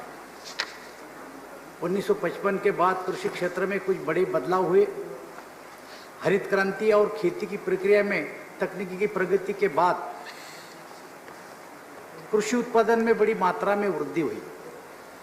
उप सभापति महोदय, 1955-56 में गेहूं का उत्पादन 100 लाख मीट्रिक टन था, जो अब 18-19 में 1000 लाख मीट्रिक टन से भी अधिक है, जो 10 गुना बढ़ा है। चावल का उत्पादन 250 लाख मीट्रिक टन था, जो आज 1100 लाख मीट्रिक टन हुआ है, जो 4 गुना बढ़ा है। दलहन और तिलहन का उत्पादन 2 गुना बढ़ा है। ये आंकड़े अगर देखें तो ये स्पष्ट होता है कि भारत आप खाद्यान्न की दृष्टि से आत्मनिर्भर बना है। अध्यक्ष महोदय, भारत में बड़े पैमाने पर कृषि उत्पादन होने के कारण सबसे अधिक नुकसान फलों और सब्जियों का पाया गया है। फूड प्रोसेसिंग डिपार्टमेंट ने एक वार्षिक रिपोर्ट के अनुसार वर्ष 12-13 के उत्पादन आंकड़ों पर अगर नजर डाली जाए तो प्रमुख कृषि उपज की हार्वेस्टिंग के बाद नुकसान का आकलन किया गया, जिसका अनुमान 92,000 करोड़ रुपए लगाया गया। अध्यक्ष महोदय, ये वार्षिक रिपोर्ट 12-13 की है और फूड प्रोसेसिंग डिपार्टमेंट की है। तो सभापति महोदय, तो ये जो नुकसान हो रहा था, इसका कारण था कि अपने देश में स्टोरेज की कोई व्यवस्था नहीं थी, सप्लाई चेन ठीक नहीं थी। अध्यक्ष महोदय, इसको कम करने के लिए हमारे पास प्रोसेसिंग सुविधा होनी चाहिए थी। आवश्यक वस्तु अधिनियम का यह संशोधन इन वस्तुओं को सप्लाई चेन से जुड़े लोगों को अब प्रोत्साहन प्रदान करेगा। उपसभापति महोदय, कृषि क्षेत्र में निवेश को बढ़ावा मिलेगा और साथ ही भंडारण सुविधाओं में विस्तार और तकनीकी सुविधा के कारण होने वाले नुकसान को कम करने में सहायता होगी। उपसभापति महोदय, ये सारी चीज़ों पर चर्चा करने के लिए नीति आयोग द्वारा मुख्यमंत्रियों की एक समिति बनाई गई थी। इस समिति ने उपरोक्त बातों के संदर्भ में चर्चा की। समिति ने पंजाब, मध्य प्रदेश, ओडिशा, महाराष्ट्र, हरियाणा, अरुणाचल प्रदेश, गुजरात और उत्तर प्रदेश के मुख्यमंत्री इस समिति के सदस्य थे। इस समिति ने राय की कि अपने देश में जो कानून है, इस कानून के कारण निवेश करने में लोग नहीं आते, क्योंकि सरकार का जो कानून है उसमें स्टॉक लिमिट है। अगर निवेश करने में कोई व्यापारी आता है और स्टॉक करता है तो सरकार अगर स्टॉक की सीमा लगाती है तो सरकार उसको जब्त करके सरकार जमा कर लेती है। लेकिन अभी ये प्रावधान किया गया है कि अगर निवेशक आता है और स्टॉक रखता है तो अभी जो कानून में प्रोविजन की गई है उसके बाद अभी वो स्टॉक सीमा नहीं है। विशिष्ट परिस्थितियों में स्टॉक सीमा लगाने की प्रोविजन अध्यक्ष महोदय सरकार ने आप अपने पास रखी है, लेकिन आप स्टॉक का एक कारण है कि अगर विशिष्ट परिस्थिति का मतलब यह है कि अगर सूखा है, युद्धजन्य परिस्थिति है कि दालों के, सब्जियों के और अनाज के भाव ज़्यादा बढ़े, ऐसे ही समय में आप स्टॉक सीमा लग सकती है। या इसमें से भी अगर कोई इंपोर्ट करता है और उसके पास बाहर देश की ऑर्डर है तो उस पर स्टॉक सीमा नहीं लगेगी। या आपके पास कोई प्रोसेसिंग प्लांट है और प्लांट के क्षमता के मुताबिक अगर आपके पास स्टॉक है तो उसको भी हमारे स्टॉक सीमा अध्यक्ष महाराज नहीं लगेगी, ये प्रावधान इस कानून में किया गया है। अध्यक्ष महोदय, मैं आपको आपके माध्यम से आश्वासन देना चाहता हूं कि ये जो 1955 का ये जो कानून था, इस कानून में अभी जो बदलाव लाया है, तो ये बदलाव ये मोदी जी का दृष्टिकोण है। मैं आपको बताना चाहता हूँ विशेष रूप से हमारे प्रधानमंत्री मोदी जी के दृष्टिकोण से यहाँ जो लाया हुआ कानून है, इसका फायदा जरूर किसानों को और ग्राहकों को मिलने वाला है। मैं मोदी जी के नेतृत्व में हमारे देश के किसानों की आय दुगनी करना ये हमारा संकल्प है। इस संकल्प पूर्ति की दिशा में ये विधेयक मोदी सरकार का एक महत्वपूर्ण कदम है। उपसभापति महोदय, मैं आपको ये विश्वास दिलाना चाहता हूँ कि ईज ऑफ डूइंग बिजनेस की दिशा में वोकल फॉर लोकल को केंद्र बिंदु मानकर मोदी सरकार विशेष रूप से काम करने में कटिबद्ध है। ये बिल किसानों के हितों में, ये बिल ग्राहकों के हितों में भी काम करेगा, इतना मैं आश्वासन देता हूँ। और उपसभापति महोदय, मैं प्रस्ताव करता हूँ कि इस विधेयक को पारित किया जाए। Please go to your seat. Be very brief on clarification, just we'll move forward. Please be brief. Please. Sir, thank you, Deputy Chairman, sir. Sir, I have a few issues which I request the Honorable Minister to clarify. The power to regulate the supply by the central government is very narrow, as it does not cover the situations of pandemic and needed lockdowns which could also be the reasons for the price increase. Point number 2, sir, for which the clarification can be given, sir. And what sort of steps that are being taken in this regard. Sir, as Naddaji has rightly said, Essential Commodities Act is being regulated as there was a rise in the volume of the commodities. But then the government may also show the data, because that is the reason why this Essential Commodities Act is being amended. The government may also show the data on the action taken against the hoarders as to how many have been sent to jail, sir. Sir, and two more clarifications, sir. The government has to introduce, because in order to improve the make the improvements, government has to introduce, because as is introduced in the state of Andhra Pradesh, central government also may introduce a comprehensive end-to-end solutions, software solution called PMAPP, to obtain the information about the agricultural prices from every village, and to undertake the corresponding market interventions. Please be. Finally, last clarification. The government has to take steps for establishing the marketing e-platform, as is done in the Andhra Pradesh, to connect every farmer in the country to the buyers and traders throughout the country, as has been introduced in the yesterday's Farmers Act, sir. The two acts have been passed in the case of farmers, and the same has to be implemented. Thank you very much. Thank you. माननीय मंत्री जी कुछ कहना चाहेंगे बहुत briefly? या अध्यक्ष महोदय, माननीय सदस्यों ने जिस बात का जिक्र किया, उस सभी बातों का बिल करते समय ध्यान रखा गया। धन्यवाद। Amendment of Sri Tiruchu Siva for reference to select committee was not moved, as he was not present. So we are moving further.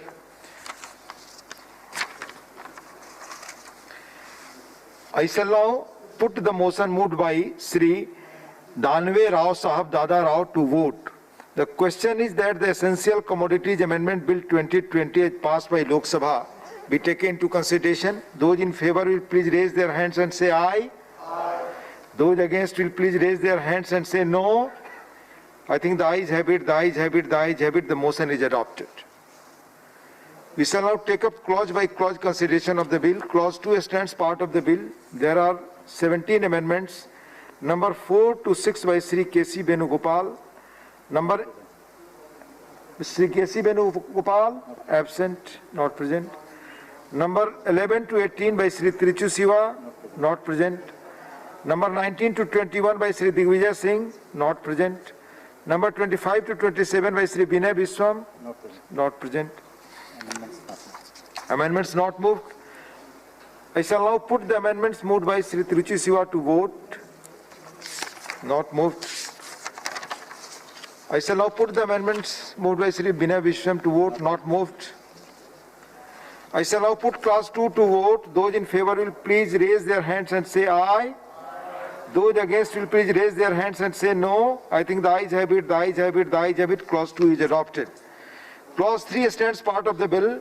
Those in favor will please raise their hands and say aye.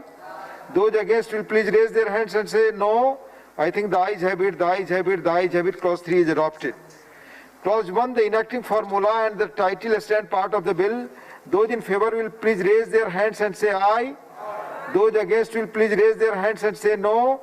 I think the ayes have it, the ayes have it, the ayes have it. Clause 1, the enacting formula and the title are adopted. Shri Danve Rao Sahab Dada Rao to move that the bill be passed. सभापति महोदय, मैं ये प्रस्ताव करता हूं कि विधेयक को पारित किया जाए. The question is that bill be passed. Those in favor will please raise their hands and say aye. Those against will please raise their hands and say no.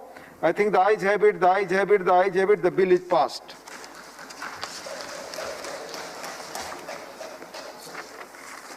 Now, a statutory resolution, the Banking Regulation Amendment Bill 2020 to be discussed together.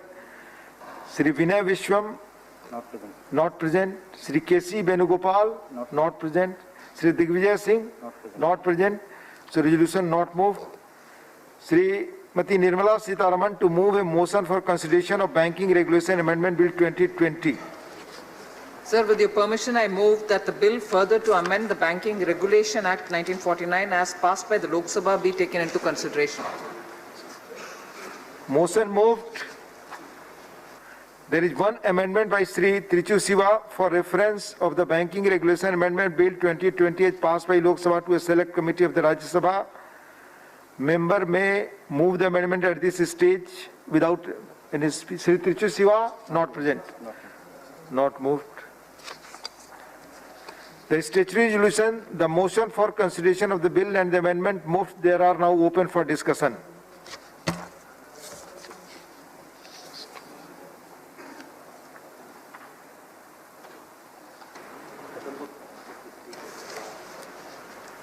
Give your name. Shri Digvijay Singh, not present. Shri Ashwini Vaishnav ji. Sir, Shri Ashwini Vaishnav ji. From Lok Sabha, sir. Lok Sabha, sir. Please, please. सभापति महोदय, सबसे पहले मैं आपको साधुवाद देना चाहता हूं. आपने हिंसा का जवाब अहिंसा से दिया. भगवान बुद्ध की पवित्र भूमि बिहार से आप आते हैं, आपको बहुत साधुवाद. सभापति महोदय, ये बिल बहुत इम्पोर्टेंट है. जब भी बैंकिंग की बात आती है, बैंकिंग की चर्चा होती है, बड़ी बड़ी संख्याएं, बहुत बहुत कॉम्प्लेक्स वर्ड्स, ये सब आते हैं और उसके पीछे जो ह्यूमन एंगल होता है, जो मानवीय चेहरा होता है, वो कई बार हम भूल जाते हैं. ये बिल उस ह्यूमन एंगल वाला बिल है. ये बिल जो साधारण मेहनतकश मिडिल क्लास ऐसे परिवार जो एक एक पैसा जोड़ते हैं अपने बच्चों की पढ़ाई के लिए, किसी आपदा के लिए, किसी अपने बच्चों की नौकरी के समय के लिए, उन सब बचत करने वालों को बचाने वाला बिल है ये. महोदय, इस बिल को बहुत ध्यान से पास करना चाहिए, बहुत ध्यान से देखना चाहिए. ये बिल बचत करने वालों को बचाने के लिए है. इस बिल में दो मुख्य प्रावधान है सभापति महोदय. पहला प्रावधान है कोऑपरेटिव बैंक्स जिनका सुपरविजन 1965 से आरबीआई के द्वारा होता गया, अलग अलग अमेंडमेंट से. आज कोऑपरेटिव बैंक्स में रिकंस्ट्रक्शन हो पाए, अगर कोई बैंक फेल होने की परिस्थिति में है तो उसके रिकंस्ट्रक्शन का प्रावधान जैसे कमर्शियल बैंक्स में होता है वैसा ही कर सके आरबीआई. ये प्रावधान सबसे पहला प्रावधान है. दूसरा प्रावधान है किसी भी बैंक का अगर रिकंस्ट्रक्शन करना पड़े. सभापति महोदय, मैंने बैंकों के इतिहास, काफ़ी लंबे टाइम तक के इतिहास पढ़े हैं और कई देशों के बैंकों के प्रावधान मैंने पढ़े हैं. बैंक फेल होना बहुत साधारण बात है. पिछले 200-250 वर्षों में कई सारे बैंक फेल हुए हैं. तो बैंक जब फेल होता है तो उसको रिकंस्ट्रक्ट कैसे करें, जिससे कि जिन लोगों ने बचत की है, अपनी मेहनत का एक एक पैसा बैंक में बचत मुसीबत के समय के लिए रखा है, उनको कैसे बचाया जाए. उसके लिए रिकंस्ट्रक्शन की स्कीम को बिना मोरेटोरियम लगाए आरबीआई अगर कर सके, वो दूसरा प्रावधान है. बहुत इंपॉर्टेंट प्रावधान है. मैं honourable finance minister Nirmala Sitharaman ji को धन्यवाद देता हूँ, साधुवाद देता हूँ कि उन्होंने इतनी संवेदनशीलता दिखाई माननीय प्रधानमंत्री जी के नेतृत्व में और जो समाज के सबसे जिस तबके को इस प्रोटेक्शन की जरूरत है, जिस तबके को, जिस वर्ग को इस प्रोटेक्शन की जरूरत है, उस वर्ग को आपने इस बिल के जरिए प्रोटेक्शन दिया। बहुत धन्यवाद आपको। इस बिल की जरूरत क्यों पड़ी सभापति महोदय? मैं अति संक्षिप्त में 2 उदाहरण दूंगा, यस बैंक का उदाहरण, पीएमसी बैंक का उदाहरण। यस बैंक के प्रमोटर्स ने जब मेहनत की कमाई को स्विंडल करने की कोशिश की, तुरंत गवर्नमेंट एकदम चौकन्नी थी। गवर्नमेंट ने तुरंत एक्शन लिया, क्रिमिनल एक्शन लिया, बैंक का मैनेजमेंट चेंज किया, बैंक में फ्रेश कैपिटल इंजेक्ट किया, अटैचमेंट्स किए प्रॉपर्टीज के। जिन्होंने गलती की थी उनको तुरंत सजा दी, और जिन लोगों ने अपनी मेहनत के पैसे यस बैंक में रखे हुए थे उन सबको बचाने के लिए तुरंत एक रिकंस्ट्रक्शन स्कीम लेके आए।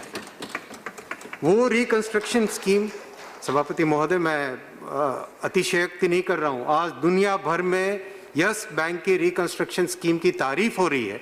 क्यों तारीफ हो रही है? मात्र 13 दिन में उस बैंक के अंदर जो कुछ भी प्रॉब्लम्स थी उसको सॉल्व करके उस बैंक में फिर से कॉन्फिडेंस लाया गया, एक इंस्टीट्यूशन को बचाया गया, उससे उस बैंक से जुड़े हुए जो लाखों परिवार थे, जिन्होंने, सभापति महोदय, मैं जानता हूं कि हम में से बहुत लोग निम्न मध्यम वर्ग परिवारों से आते हैं, मैं भी उसी तरह के परिवार से आता हूं। मुझे पता है मेरे पिताजी केवल 2 शर्ट रखते थे, और कभी भी जो कुछ भी पैसा बचता था पास के नज़दीक के स्टेट बैंक ऑफ इंडिया में जमा कराते थे, ताकि बच्चे की पढ़ाई के टाइम में, हायर एजुकेशन के टाइम में वो चीज़ काम आए, बेटियों की शादियों के टाइम में काम आए। तो इस तरह के जो लाखों परिवार थे सभापति महोदय, उनका एक भी पैसा माननीय प्रधानमंत्री जी को धन्यवाद, माननीय फाइनेंस मिनिस्टर महोदय को धन्यवाद, एक भी पैसा कहीं भी जा नहीं पाया। सब का सब, हर बचत करने वाले को उसकी बचत की सुरक्षा मिली। बहुत सावधानी से, बहुत तेजी से, बहुत अच्छी तरीके से जो यस बैंक में एक्शन लिया गया, उसी तरह का एक्शन पीएमसी बैंक में भी। मैं आपको, जो लोग कहते हैं कि हम कोऑपरेटिव व्यवस्था के साथ छेड़छाड़ कर रहे हैं, उनको एक पीएमसी का क्या मीनिंग था? Punjab and Maharashtra cooperative bank. Cooperative शब्द को पहले ही हटा दिया गया था, उसको कम कर दिया गया था, कोऑपरेटिव को मात्र सी रखा गया था, पीएमसी बैंक, और सारा फोकस कर दिया गया था बैंक पे। क्यों बैंक पे फोकस कर दिया गया? क्योंकि बैंक कहते ही लोगों में एक ट्रस्ट आता है। बैंक शब्द अपने आप में एक ऐसा शब्द है जिसका लोगों के मन में एक अलग धारणा है कि हाँ, अगर बैंक में मेरा पैसा सेफ है। भेलपुरी बनाने वाला एक व्यक्ति बॉम्बे के चौपाटी पे, जिसने अपनी जिंदगी की सारी मेहनत इसलिए रखी कि एक वो छोटा सा फ्लैट खरीदे, उसको पीएमसी के लोग उड़ा के ले गए। तो क्या उस वक्त आरबीआई ने, सरकार ने अपनी तरफ से पूरा एक्शन लिया?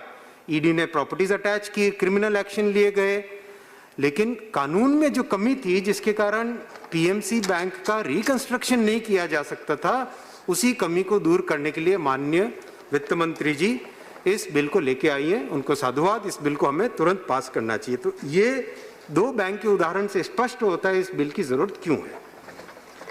जो भी पार्टीज, मैं मानता हूं राजनीतिक दलों में अलग अलग मतभेद होता है, और अनफॉर्चुनेटली आज हमारे साथी नहीं है हमारे साथ, लेकिन जो भी दल मिडिल क्लास को सपोर्ट करते हैं, जो भी दल मेहनत कशों को सपोर्ट करते हैं, जो भी दल उस मजदूर को, उस रेहड़ी वाले को, उस खोमची वाले को सपोर्ट करते हैं, जो कि अपनी मेहनत की कमाई का एक एक पैसा जोड़ने की इच्छा रखता है, बचत करता है, आज उन सब दलों से मेरा अनुरोध है इस बिल को यूनानिमसली पास करें।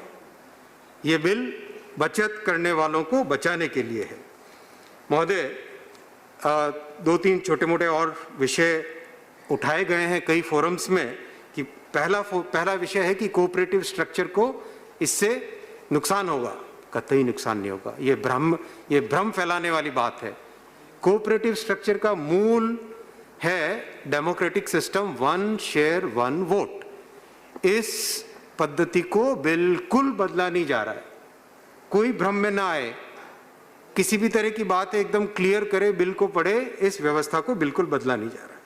दूसरा, स्टेट का पावर ले लिया जाएगा। अरे भाई फेडरल सिस्टम में हमारा सारा पावर ले गए। अरे भाई पढ़ लो, बिल में साफ लिखा हुआ है, no board of a bank which is registered under the registrar of cooperative societies of a state will be superseded by RBI without state consultation.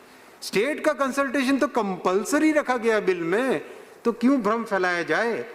State का पावर, माननीय मोदी जी कोऑपरेटिव फेडरलिज्म में विश्वास करते हैं। आज तक का उनका आचरण इस चीज को क्लियरली दिखाता है कि हम चाहते हैं कि स्टेट मजबूत हो, स्टेट मजबूत होंगे तभी राष्ट्र मजबूत होगा। इस तरह के भ्रम को बिल्कुल न फैलाया जाए। तीसरा विषय कहा जाता है कि आरबीआई के पास इतना सारा रेगुलेटरी लोड है, वो क्या करेगा और उनके ऊपर बोझा था। ऐसी बात नहीं है। आरबीआई के नेतृत्व में हमको पूरा विश्वास है। उन्होंने जिस तरह से आईएलएफएस को इतना बड़ा इंसिडेंट था, उस इंसिडेंट को मैनेज किया, उसके लिए आरबीआई, फाइनेंस मिनिस्टर, प्रधानमंत्री जी साधुवाद के पात्र हैं। फाइनेंशियल पैंडेमिक हो सकता था, बड़े बड़े फाइनेंशियल सेक्टर के स्पेशलिस्ट उस वक्त कह रहे थे कि फाइनेंशियल पैंडेमिक हो जाएगा आईएलएफएस के कारण, लीमन ब्रदर्स जैसा हुआ था वैसी परिस्थिति हो जाएगी, डिप्रेशन हो जाएगा, क्या क्या बड़ी बड़ी बातें थी। किस तरीके से, किस सूझबूझ के साथ, कितने गहराई के साथ सोचकर उस आईएलएफएस के सिस्टम को के क्राइसिस को मैनेज किया। आरबीआई को, फाइनेंस मिनिस्टर को, प्रधानमंत्री जी को बहुत बहुत साधुवाद। तो आरबीआई ने अभी ऑलरेडी, जैसे हम बात कर रहे हैं, 2 डिपार्टमेंट्स को, सुपरवाइजरी डिपार्टमेंट्स को मर्ज किया है, एक स्पेशल सुपरवाइजरी कैडर बनाया है और कॉलेज फॉर सुपरवाइजर्स भी उन्होंने अभी एक गठित की है। तो आरबीआई के नेतृत्व में हमको पूरा विश्वास है, आरबीआई के ऊपर रेगुलेटरी लोड अधिक नहीं बढ़ेगा और वो उसको लोड को लेने में सक्षम है। मैं कंक्लूड करूंगा सभापति महोदय। इकोनॉमिक पॉलिसी के 3 पिलर्स होते हैं, मॉनेटरी पॉलिसी, फिस्कल पॉलिसी और क्रेडिट पॉलिसी। क्रेडिट पॉलिसी का जो बेस है, वो बेस होता है फाइनेंशियल सिस्टम। मेरे बहुत सारे मित्र, मेरे क्लासमेट्स फाइनेंशियल सिस्टम में हैं, उनसे मैं मिलता हूँ, उनसे बातचीत करता हूँ, तो फाइनेंशियल सिस्टम की एक अति विशेषता है। सभापति महोदय, आप भी उड़ीसा से आते हैं। उड़िया भाषा जो भगवान जगन्नाथ महाप्रभु ने अपने भक्तों को दी, अति मीठी भाषा है, अति सदियों का विजडम उसमें समाया हुआ है। एक छोटी सी उसमें उड़िया ढगो यानी उड़िया प्रोवर्ब है, पर घर तीयण रे अतिथि चर्चा, यानी दूसरों के पैसों से काम करना। तो बैंकिंग सिस्टम, फाइनेंशियल सिस्टम हमेशा दूसरों के पैसों से काम करता है। कैसे? बचत की हमने, उस बचत के पैसे को आगे लोन लिया जाता है, इधर से लोन उठाया और फिर दूसरी जगह लोन दिया। तो ये जो व्यवस्था है, इस व्यवस्था में जिसमें दूसरे के पैसे को व्यवहार में लाया जा रहा है, उस व्यवस्था में रेगुलेटरी सिस्टम अति स्ट्रांग होना जरूरी है। इसलिए जरूरी है क्योंकि हम केवल उन संख्याओं के, उन कानूनों के, उन रेगुलेशंस के पीछे न पड़े। उन रेगुलेशंस और उन संख्याओं के पीछे जो मानवीय चेहरा है, जो परिवार है, जो मेहनतकश हैं, जो लोग अपने बच्चों की पढ़ाई के लिए एक एक पैसा जोड़ रहे हैं, उन सब को बचाने के लिए जो भी रेगुलेशन लाना पड़े, जो कानून में बदलाव लाना पड़े, वो सब बदलाव लाना चाहिए। और ये बदलाव, ये बिल भी उसी तरह का एक बिल है। इस बिल का मेरा निवेदन है सभी से यूनानिमसली सपोर्ट करें। धन्यवाद। Thank you, Honourable Member. Honourable Member Shri A. Vijay Kumar. You have 6 minutes. Yes, sir. In Lok Sabha. Shri A. Vijay Kumar. Lok Sabha, sir. Yes, sir. You have 6 minutes. Thank you, sir. I am thankful to you for giving me this opportunity to put forward my view and the views of my party on the Banking Regulation Amendment Bill 2020. The necessity of the bill was realized after some of the incidents concerning cooperative banks unearthed in recent times. There should be someone to vouch the functioning of our cooperative banks, and this bill is in this direction. The bill provides to bring our 1,482 urban cooperative banks and 58 multi-state cooperative banks under the control of the Reserve Bank of India.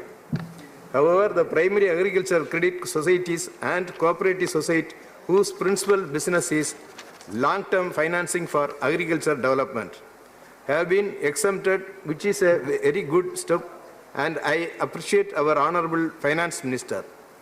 The very interesting part of the bill is that the Reserve Bank of India can initiate a scheme for reconstruction or amelioration without imposing a moratorium. However, under Clause 4 of this bill, it is stated that no person will be entitled to demand payment towards surrender of shares issued to him or her by a cooperative bank. Further, a cooperative bank cannot withdraw or reduce its share capital. In this connection, I request the Honorable Minister to see that a needy person with genuine reasons should be allowed to withdraw his or her money put in any cooperative bank. He or she may be seeking the money maybe for any other genuine reasons. Therefore, he or she may be allowed to withdraw or surrender his or her shares for refund of money. Now, the government has come with the more strict by way of this bill. What I would like to urge upon the Honorable Finance Minister to allow registration of multi-state cooperative across the country, as the same has been kept in the abeyance for quite some time. I must congratulate the Honorable Finance Minister that she took special care to ensure that the cooperative banks in the country run professionally. Therefore, the stipulations made regarding the Board of Directors that they must have at least 51% of members with special knowledge or experience in areas such as accountancy, banking, economics or law. RBI may direct a bank to reconstitute its board if it does not conform to the requirements. If the bank does not comply, RBI may remove the individual directors and appoint suitable persons. It is needless to say that nowadays any organization can run or make profit if it is followed professionally. Therefore, this provision is in the right direction. With all this, I conclude my speech and I support the bill on behalf of our party AADMK. Thank you, sir. Thank you, Honourable Member. Honourable Member Dr. Amar Patnaik. Thank you, sir. You have 6 minutes. Since Honorable Finance Minister is here and my friend Ashwini ji was speaking, let me just start by saying that I served as the Auditor General of Cooperative Societies in Orissa for good 3 years when Ashwini Vaishnav ji was the chairman of the Cuttack Urban Cooperative Bank. So I can tell you with I have a lot of happiness to say that this bill has been brought has been made and brought into this House by Honorable Finance Minister. Must compliment her, because the challenges that the urban cooperative banks faced over a long period of time is well known. It has been there in several committee reports. For example, lack of professional management, conflict of interest, related party transactions, recovery problem, NPA not under control, sometimes wrongly depicted, prudential norms not being followed, poor monitoring mechanism, poor infrastructure, rigid structure, now capital inadequacy. A number of these things have been addressed in this bill, and I, on behalf of the party Biju Janata Dal, support the move of the government and Honorable Finance Minister in particular. The key points which has been stated by Honorable Vaishnav ji relating to scheme for reconstruction, the issuance of shares and securities by these banks, the control over the board of director in consultation with the registrar of cooperative societies, the provision of going to the, allowing the bank to reach out to the market to increase its capital, exemption for some portion of cooperative banks which are involved in agricultural sector, long-term finance. Now, some of these are very good steps in this direction to reduce these challenges. Having said so, and I am very tempted to quote this. This is a Latin phrase which says that quis custodiet ipsos custodes, which means who guards the guardians. Who will watch the watchmen? Who will police the police? Now, this was given by Juvenal from his satires, Plato in his Republic, and Socrates, and as late as John Stuart Mill in Considerations on Representative Government. Why do I say so? I say this because the RBI, which is going to regulate these urban cooperative banks, what is its accountability? What has been its performance? What is the accountability of the regulatory power that it enjoys? Is it going to be overstretched? Now let me quote some figures, latest figures of April-June RBI report itself relating to frauds in public sector banks. 19,964 crore by RBI's own reports between April and June. SBI cornering 2,050 crores, 2,325 cases. Bank of India, 5,124 crores, 47 cases. Several frauds, as Vaishnavji was saying, all of us know about it, the PNB Bank, the Yes Bank, the ICICI Bank. Now, I'm not saying that the frauds will not happen, but let us look at the mechanism that is available with the RBI. The mechanism is on-site audits and off-site surveillance. How effective are they? Now, when you are adding 1,482 urban cooperative banks and 58 multi-state cooperative banks to safeguard the deposits of 8.6 crore depositors, 4.84 lakh crore of rupees, we have to examine the efficacy of the RBI's mechanism or existing mechanism to monitor these banks. Can RBI regulate? UCBs, the urban cooperative banks, were always under the RBI's regulation supervision to some extent because nobody can do banking in this country without RBI's permission. RBI had some amount of supervision, and despite that, some of the scams that we talked about did happen. But what happened to the responsibility? I am here talking about the RBI. I am not here talking about the government. We must understand the government and RBI are different. RBI is an autonomous institution. Government has acted very fast, very prompt, and as Aswiniji was mentioning, but the RBI happens to be an opaque body. What has happened to the internal control mechanisms that they exist? What happens to the action to be taken against auditors when they fail to report some of the issues that has come out in PMC? I think the countrymen need to know about that. RBI had a system of grading system. It came out with the CAMEL system in 2009. It came out with the review of SAF, the supervisory action framework in 2012. It revised it in 2020. Then Raghuram Rajanji came with AQR in 2014. But let us look at the report of K.C. Chakravarti, the Deputy Governor of RBI, earlier ex-governor of Deputy Governor of RBI in 2012. He says that the skill sets of the people within RBI to exercise supervision is very weak. They can be updated only to a certain extent and not more. Why not hire certified fraud examiners? They are internationally certified.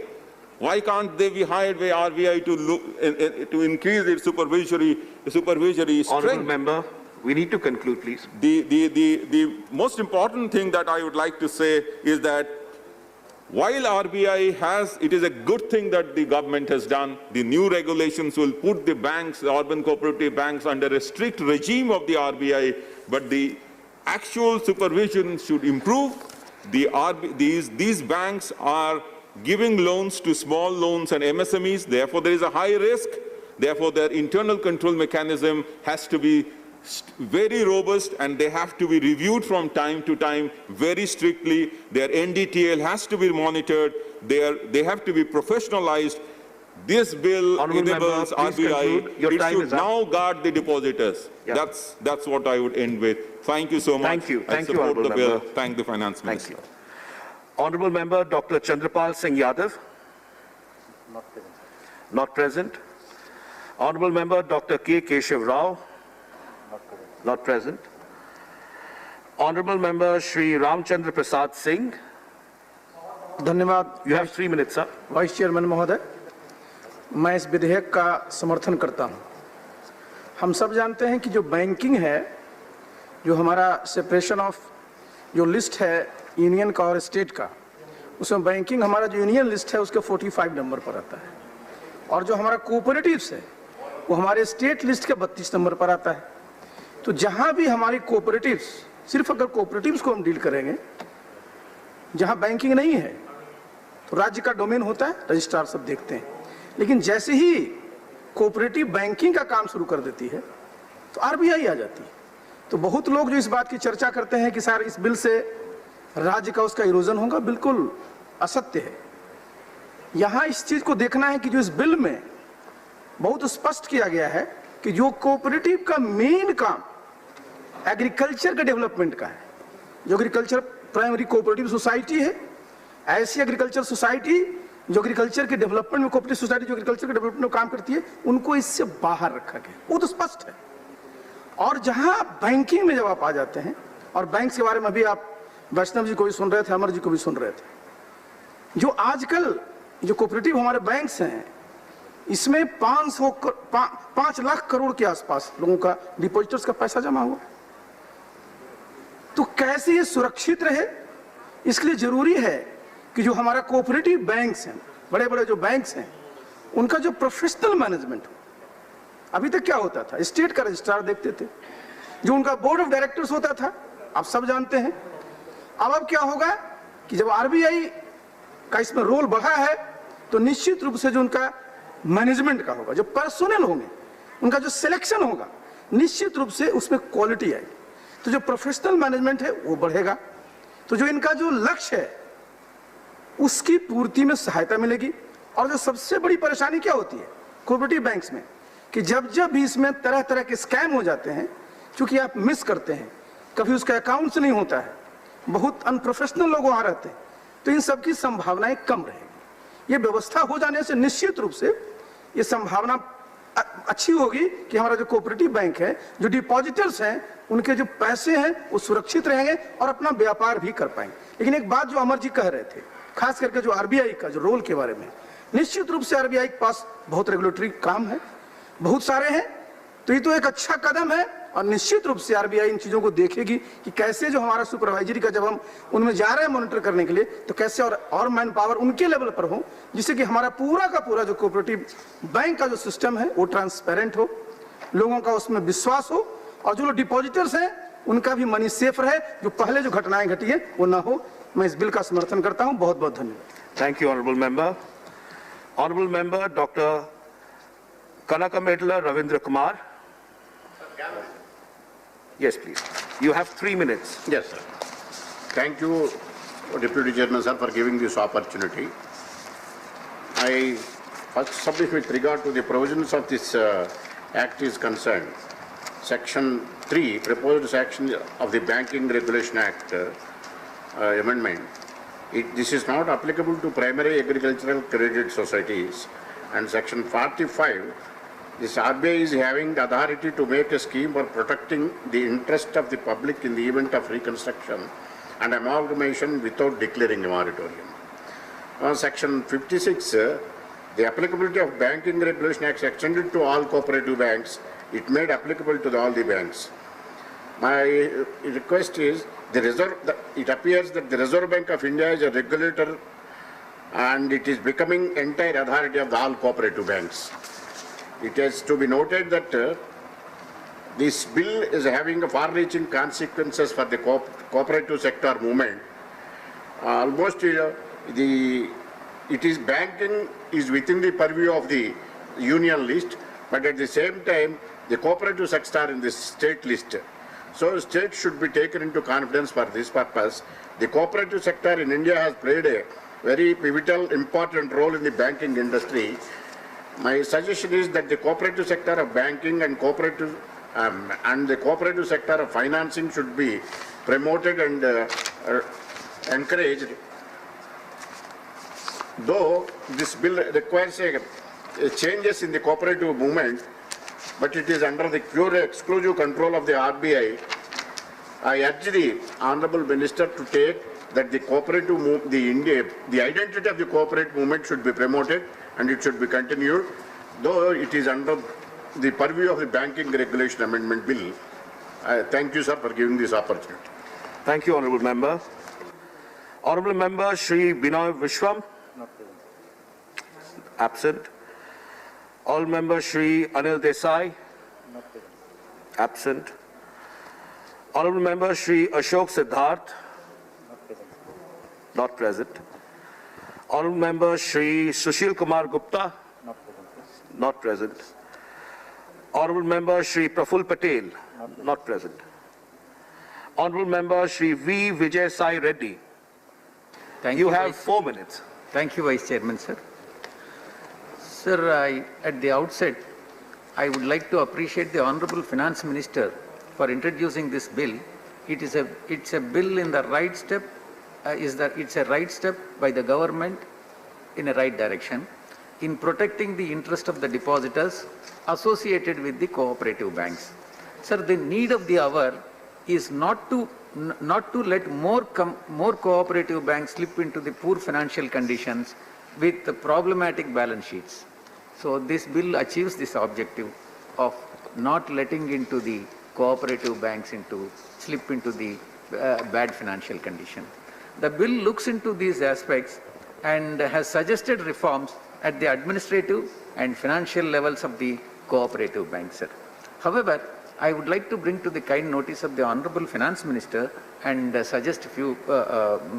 make some few suggestions, sir. Visakhapatnam Cooperative Bank has become the biggest cooperative bank in South India and has achieved the milestone in July 2020 by crossing the total business of 6,000 crores and with more than 88,000 members.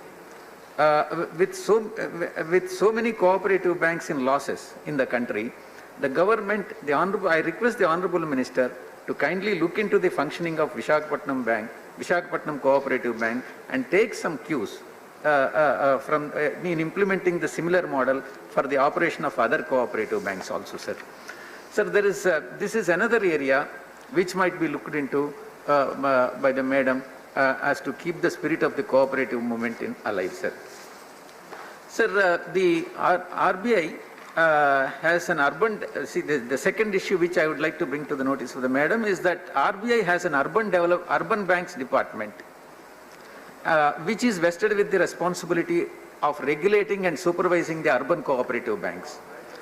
And at the PMC Bank scam case has occurred. It means that the government and the Honorable Minister will look into strengthening of the urban banks department of the RBI that supervises the cooperative banks. Otherwise, just giving more regulatory powers to RBI would not fix the problem of finding and fixing the issues in cooperative banks before it gets too late, sir. Sir, the next suggestion which I would like to bring to the notice of Madam is the benefit of district cooperative banks attached to the state-based primary agricultural cooperative societies in disbursing and recovering the agricultural credit is well known to all, sir. However, most of the DCBs, district cooperative banks, are struggling across the country due to poor credit and its recovery. Andhra Pradesh has been able to solve this problem by merging these district cooperative societies together with AP state cooperative banks, sir. This has helped in the sustainability of smooth functioning of these banks. Sir, I request the Madam to kindly look into this, and then in case if Madam finds it suitable for the other banks in the remaining part of the country, it can be adopted, sir. Sir, there's one concern. The concern of RBI being overburdened with the current operations has been heard across the board. This is the allegation what is being made. The bill adds more than 1,500 cooperative banks under its purview.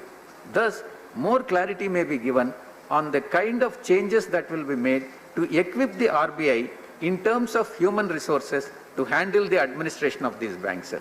And lastly, I request the Madam to kindly look into the very amendment. Banking is under the union list. It is a union list subject in the subject in the Constitution. Honourable Member, please conclude. And incorporation, regulation, and winding up of cooperative societies is in the state list.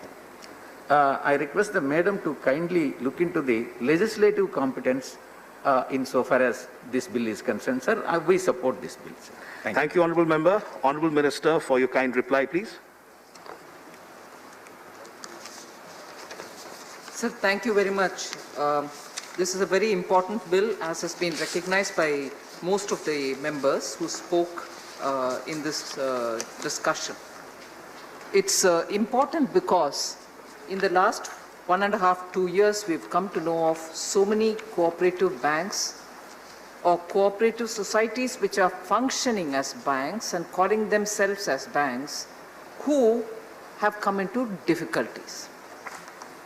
The oft-repeated example is of the PMC Bank, where there are others also. I come from Karnataka city. Bangalore has faced Guru Raghavendra, also a cooperative bank, which has had very serious difficulties.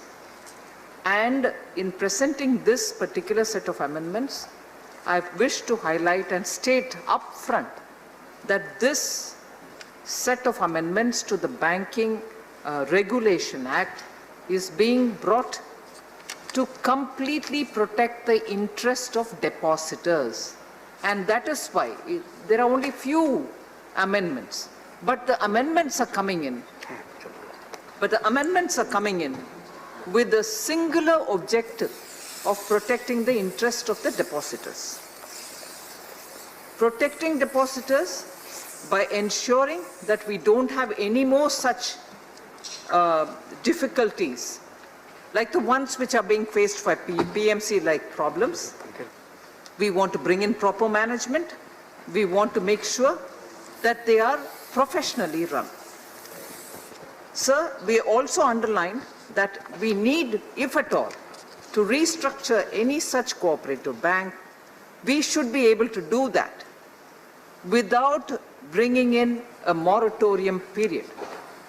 When we bring this provision that they can be restructured without a moratorium, which is what is being obtained by amending Section 45, we are able to give a quick recovery, quick payback, and also make sure the interests of the depositors are kept safeguarded.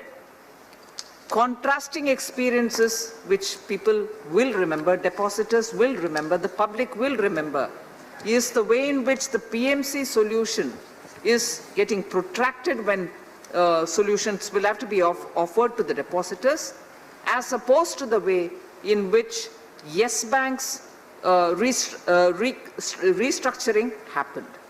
Within a matter of 2 weeks, everything was sorted out for Yes Bank, which was governed by the commercial bank rules, whereas even till today, the PMC Bank solutions are not completely emerging, thus putting the depositors into difficulty. Therefore, since the commercial bank restructuring could happen as a result of commercial bank rules being extended to them, they are governed by the commercial bank rules, and therefore some kind of solution was possible. Whereas commercial bank rules are not extended to cooperative societies which function as banks. And that is why here what we underline is this is not going to affect any of the cooperative societies' other developmental activities. The amendments that we are bringing in here are purely to impact on and govern those activities of cooperative societies which do banking, which call themselves as banks, and do carry forward the functioning of a bank. So cooperative societies doing other activities are not going to be covered. Only those cooperative societies which use the word bank or function as banks will be governed by these amendments. I've explained already as to why we want to bring in these amendments, because protection of investors. In the last 2 years, I have myself met with several delegations of depositors who are in difficulty. The PMC, Guru Raghavendra are two classic cases. I want to also make it clear, sir, that this set of amendments shall not apply to primary agricultural credit societies or cooperative societies whose primary object or principal business is providing long-term finance for agricultural development. They shall not be covered by these set of amendments. and state cooperative laws are not also being touched. And therefore, when people spoke about, will it change now the voting pattern? Because the cooperative societies do have this voting pattern of one vote, one member. Now, when we do these amendments, is that going to affect them? Not at all. All that are governed by the state cooperative laws, and therefore, since we have nothing to do through these amendments on the state cooperative laws, nothing of that will change. So, although there are several other explanations that I can give justifying why we want to come up with this amendments, I think amply many of the members have rightly spoken about it. I don't want to elaborate. But during the COVID period, we should kindly remember that during the COVID period, many cooperative banks have come under stress. Their finances are also being closely monitored by the regulator RBI, which regulates them from 1965 itself. We want to be clear that many of the banks, cooperative banks, and their health in terms of maintaining a certain kind of banking norms, which they may or may not follow. I'll just very quickly give for the record's sake, give the numbers, sir. 277 urban cooperative banks are reporting loss. 105 urban cooperative banks are unable to meet the minimum regulatory capital requirement. 47 having negative net worth. And 328 urban cooperative banks are having more than 15% gross NPA ratio as of March 2019.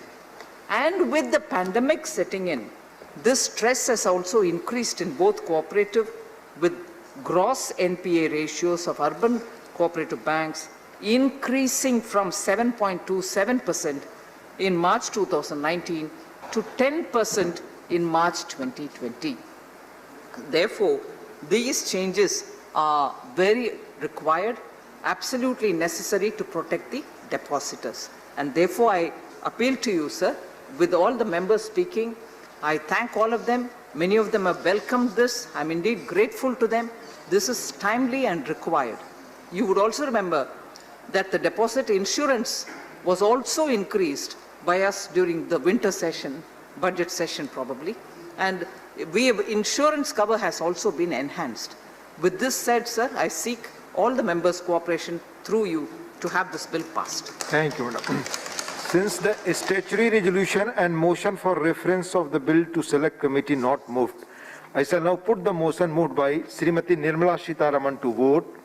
The question is that the Banking Regulation Amendment Bill 2020 as passed by Lok Sabha be taken into consideration.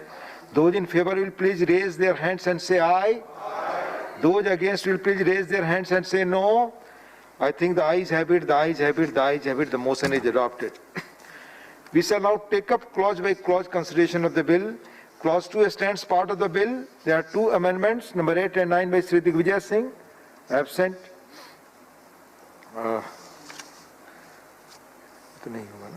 I shall now put clause 2 to vote. Those in favor will please raise their hands and say aye. Aye.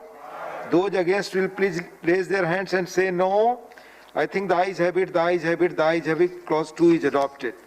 Clause 3 stands part of the bill. Those in favor will please raise their hands and say aye. Aye. Those against will please raise their hands and say no. I think the ayes have it, the ayes have it, the ayes have it. Clause 3 is adopted. Clause 4 stands part of the bill. There are two amendments, number 6 and 7 by Sri Praful Patel, not present.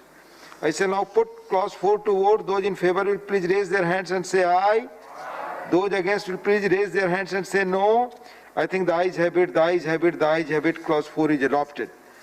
Clause 5 stands part of the bill. Those in favor will please raise their hands and say aye. Aye. Those against will please raise their hands and say no. I think the ayes have it, the ayes have it, the ayes have it. Clause 5 is adopted. Clause 1, the enacting formula and the title stands part of the bill. Those in favor will please raise their hands and say aye. Aye. Those against will please raise their hands and say no. I think the ayes have it, the ayes have it, the ayes have it. Clause 1, the enacting formula and the title are adopted. Srimati Nirmala Sitharaman to move that the bill be passed. Sir, I seek your permission to move that the bill be passed. Motion moved that the bill be passed. The question is that bill be passed. Those in favor will please raise their hands and say aye. Those against will please raise their hands and say no. I think the ayes have it, the ayes have it, the ayes have it, the bill is passed. Message from Lok Sabha, Secretary General. Sir, with your kind permission, I rise to report that the Lok Sabha at its sitting held on the 21st of September 2020 has agreed without any amendment to the Epidemic Disease Amendment Bill 2020, which was passed by the Rajya Sabha at its sitting held on the 19th September 2020. The Companies Amendment Bill 2020, Srimati Nirmala Sitharaman to move a motion for consideration of the Companies Amendment Bill 2020. Sir, I seek your permission to move that the bill further to amend the Companies Act 2013 as passed by Lok Sabha be taken into consideration. Madam, you want to speak something? So I can speak after the member speaks. Okay. Motion moved. Motion moved now. Shri Mahesh Poddar. Shri Mahesh Poddar. From Lok Sabha, sir. Please, Mahesh ji from Lok Sabha. धन्यवाद उपसभापति महोदय, मुझे इस महत्वपूर्ण विषय पर बोलने का अवसर दिया। सर, कंपनी संशोधन विधेयक 2020 की पूरे देश के व्यापार जगत को प्रतीक्षा थी, खास करके देश के उस वर्ग को जो उत्पादक है लेकिन उपेक्षित है, टैक्स भरता है लेकिन टारगेट किया जाता रहा है, अर्थव्यवस्था का अभिन्न अंग है लेकिन हमेशा अनर्थ की आशंका से भयभीत रहता था, जुर्म से कोसों दूर रहना चाहता है लेकिन जिसके ऊपर हमेशा जुर्माने की तलवार लटकती रहती है, हजार झंझावात झेल लेता है लेकिन झंझट नहीं चाहता है। महोदय, जिन तकलीफ़ों का जिक्र मैंने किया वो तो देश के उद्यमी व्यापार समुदाय के हिस्से में दशकों से थी, लेकिन आज मैं देश के सर्वोच्च सदन में गर्व से यह कह सकता हूँ कि देश में ऐसी सरकार काम कर रही है जिसके नेतृत्वकर्ता प्रधानमंत्री स्वतंत्रता दिवस पर अपने भाषण में एलानिया कहते हैं कि वेल्थ क्रिएटर को संदेह की दृष्टि से नहीं देखा जाना चाहिए और उनका सम्मान करना चाहिए। जिस सरकार की वित्त मंत्री बजट की भाषण की शुरुआत ही देश के उद्यमियों, व्यापारियों, करदाताओं को धन्यवाद देकर शुरू करती है। महोदय,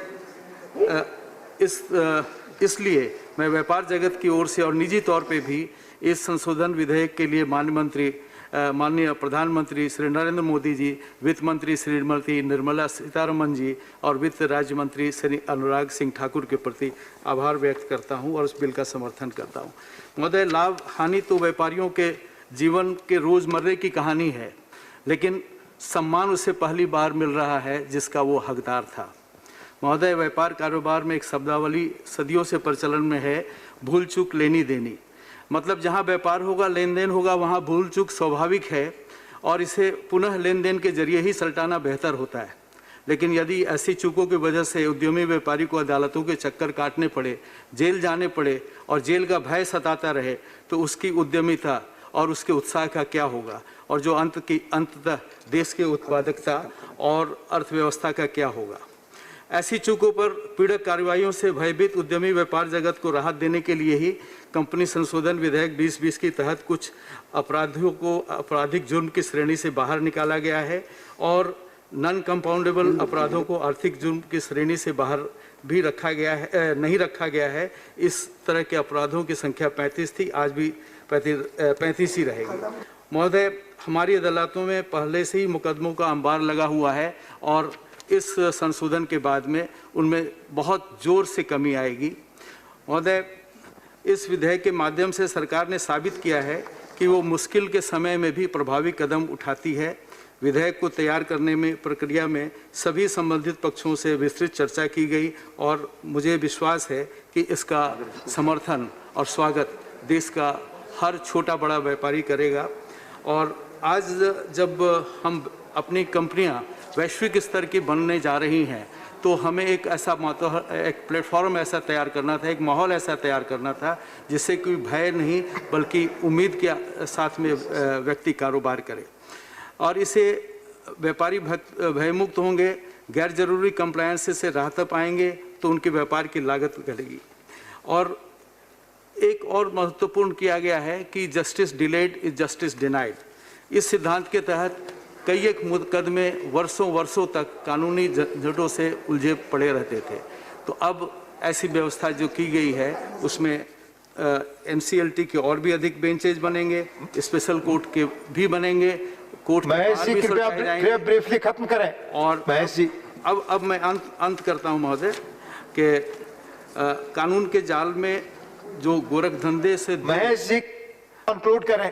जी महोदय, उद्यमी को अकारण भय से मुक्ति मिलेगी महोदय। ये बहुत बड़ा एक बदलाव होगा और ये एक मील का पत्थर साबित होगा। और मैं समझता हूँ कि जिन लोगों ने 2013 में कानून बनाया था, एक नया कानून बनाया था और उसके बाद में 100 से अधिक संशोधन हो गए, उन्हें सोचना चाहिए कि उन्होंने कितनी गलतियां की थी। महोदय, ये सारे सुधार हो रहे हैं और मैं समझता हूँ ये सुधार की एक प्रक्रिया शुरू हुई है और आगे भी ये चलता रहेगा। धन्यवाद। Next speaker Shri Sujeet Kumar BJD, 4 minutes. Sir, from Lok Sabha. Thank you, Vice Chairman, sir. Sir, in the World Bank's ease of doing business ranking, India is ranked 63 out of 190 countries, which is a significant improvement over the 3-digit ranking of the past. But I think, sir, there is enormous scope for better ranking. And Honorable Prime Minister has articulated his desire to see India in the top 30 in the ease of doing business ranking. And the Companies Amendment Bill aims precisely to do this. Sir, I will spell out 2 specific provisions in the bill which will be of huge benefit to businesses. The bill aims to decriminalize many offences under the Act in case of default, the 2013 Act, in case of defaults which can be determined objectively and which otherwise lack any element of criminal intent or which involves larger public interest. Sir, mens rea is a very essential component of criminal prosecution, and this is a very welcome move in the bill, sir, that for minor technical or procedural defects, without any criminal or malafide intent, the promoters or the officers involved with the company operations will not be penalized. I think, sir, this will promote ethics and honesty in business and also provide a very conducive environment where industry will grow and generate employment in our country. Sir, the second provision is regarding enabling the direct listing in foreign jurisdiction for companies. This is again a very welcome move, sir, because this will help our startups and entrepreneurs to raise cheaper capital in foreign jurisdiction and help develop a startup culture in the country. Sir, there are many other provisions and I could go on and on, but because of paucity of time, I will rather focus on giving a few submissions and suggestions which could further make the bill more welcome. In fact, sir, I would urge the government to have a complete relook at the 2013 Act by forming a parliamentary committee, but I will take this opportunity to suggest some improvements on the bill. Sir, the bill seeks to exempt companies whose CSR obligation is below 50 lakhs from constituting a CSR committee. Sir, in my view, sir, this is not a very progressive step because it dilutes the accountability of the companies towards their CSR obligation and mandate. And I urge the government to have a relook at this. Sir, my next submission is regarding decriminalizing many sections under the Act. It is very laudable and indeed welcome that the bill has already provided relief under various sections of the Act by removing criminality from a host of offences. However, there are 2 particular sections which have not been included in the amendment bill, and I urge the government to have a relook at decriminalizing these sections as well. Sections 129 and Section 129 and Section 185. So Section 129 talks of the financial statement, and in case there is any contravention with the provision of this section, there is provision to extend imprisonment up to 1 year and impose penalty up to 5 lakhs. And Section 185 is regarding the loan to directors. Sir, in case of any contravention, there is provision to extend imprisonment up to 6 months and penalty up to 25 lakhs. Sir, I think this is very, very draconian and is being misutilized by officials to intimidate and harass honest directors and officers of the company, even for genuine oversight, sir. Sir, for listed companies where public money is involved, I can understand, sir, the need for penal provisions. But, sir, if it is a closely held or family business, why, sir, do we need a provision for prosecution with penal provisions? And I think, sir, the government should definitely relook at this. Sir, the next suggestion I have is regarding clarity. There is no clarity in the bill on disqualification of directors or the vacation of the office of directors. Similarly, sir, LLP has a law settlement scheme. And similar to this, I urge the government to introduce a company law settlement scheme for filing pending annual accounts, annual returns, and e-forms for the companies. Sir, many startups and entrepreneurs, because of lack of awareness about the Company Act, are unable to file or may not get the opportunity to file their accounts and their regulatory and statutory requirements on time. So, sir, this bill should look into this aspect as well. Next, sir, from the perspective of adjudication of penalties, the government should prescribe monetary parameters or factors for levying penalties. Presently, there is no such parameter, sir, and the power is absolutely with the adjudicating officers, and it is very wide and discretionary, sir. Finally, sir, my suggestion is regarding significant beneficial ownership, SBO. Sir, the government should provide clarity on the provisions relating to SBO provisions and SBO rules.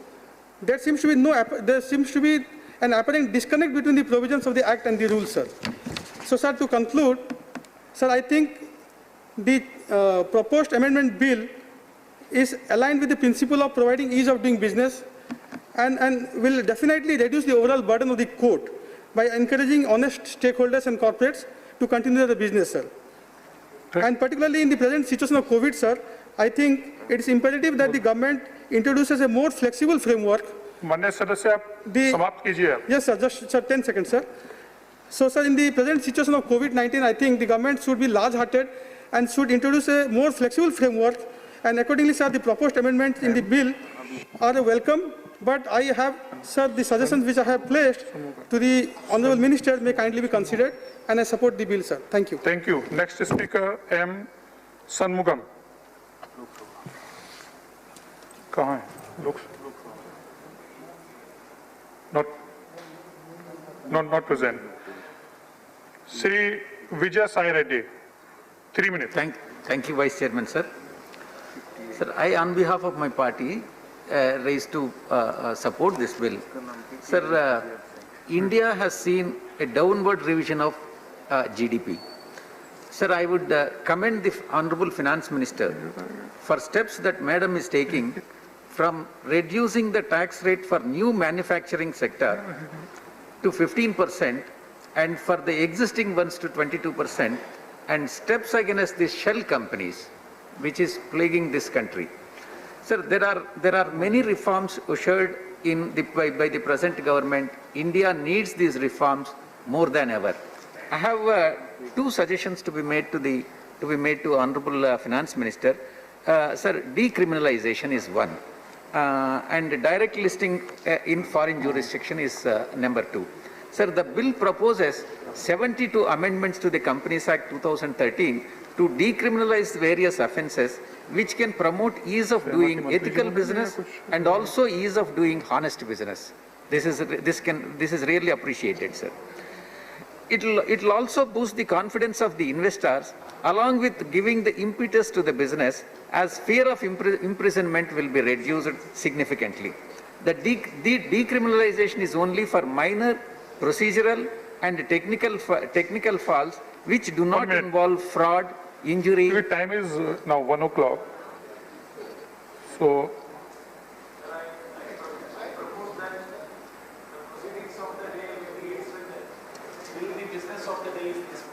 अगर सदन की सहमति है तो इसको सहमति है. चलिए, please continue.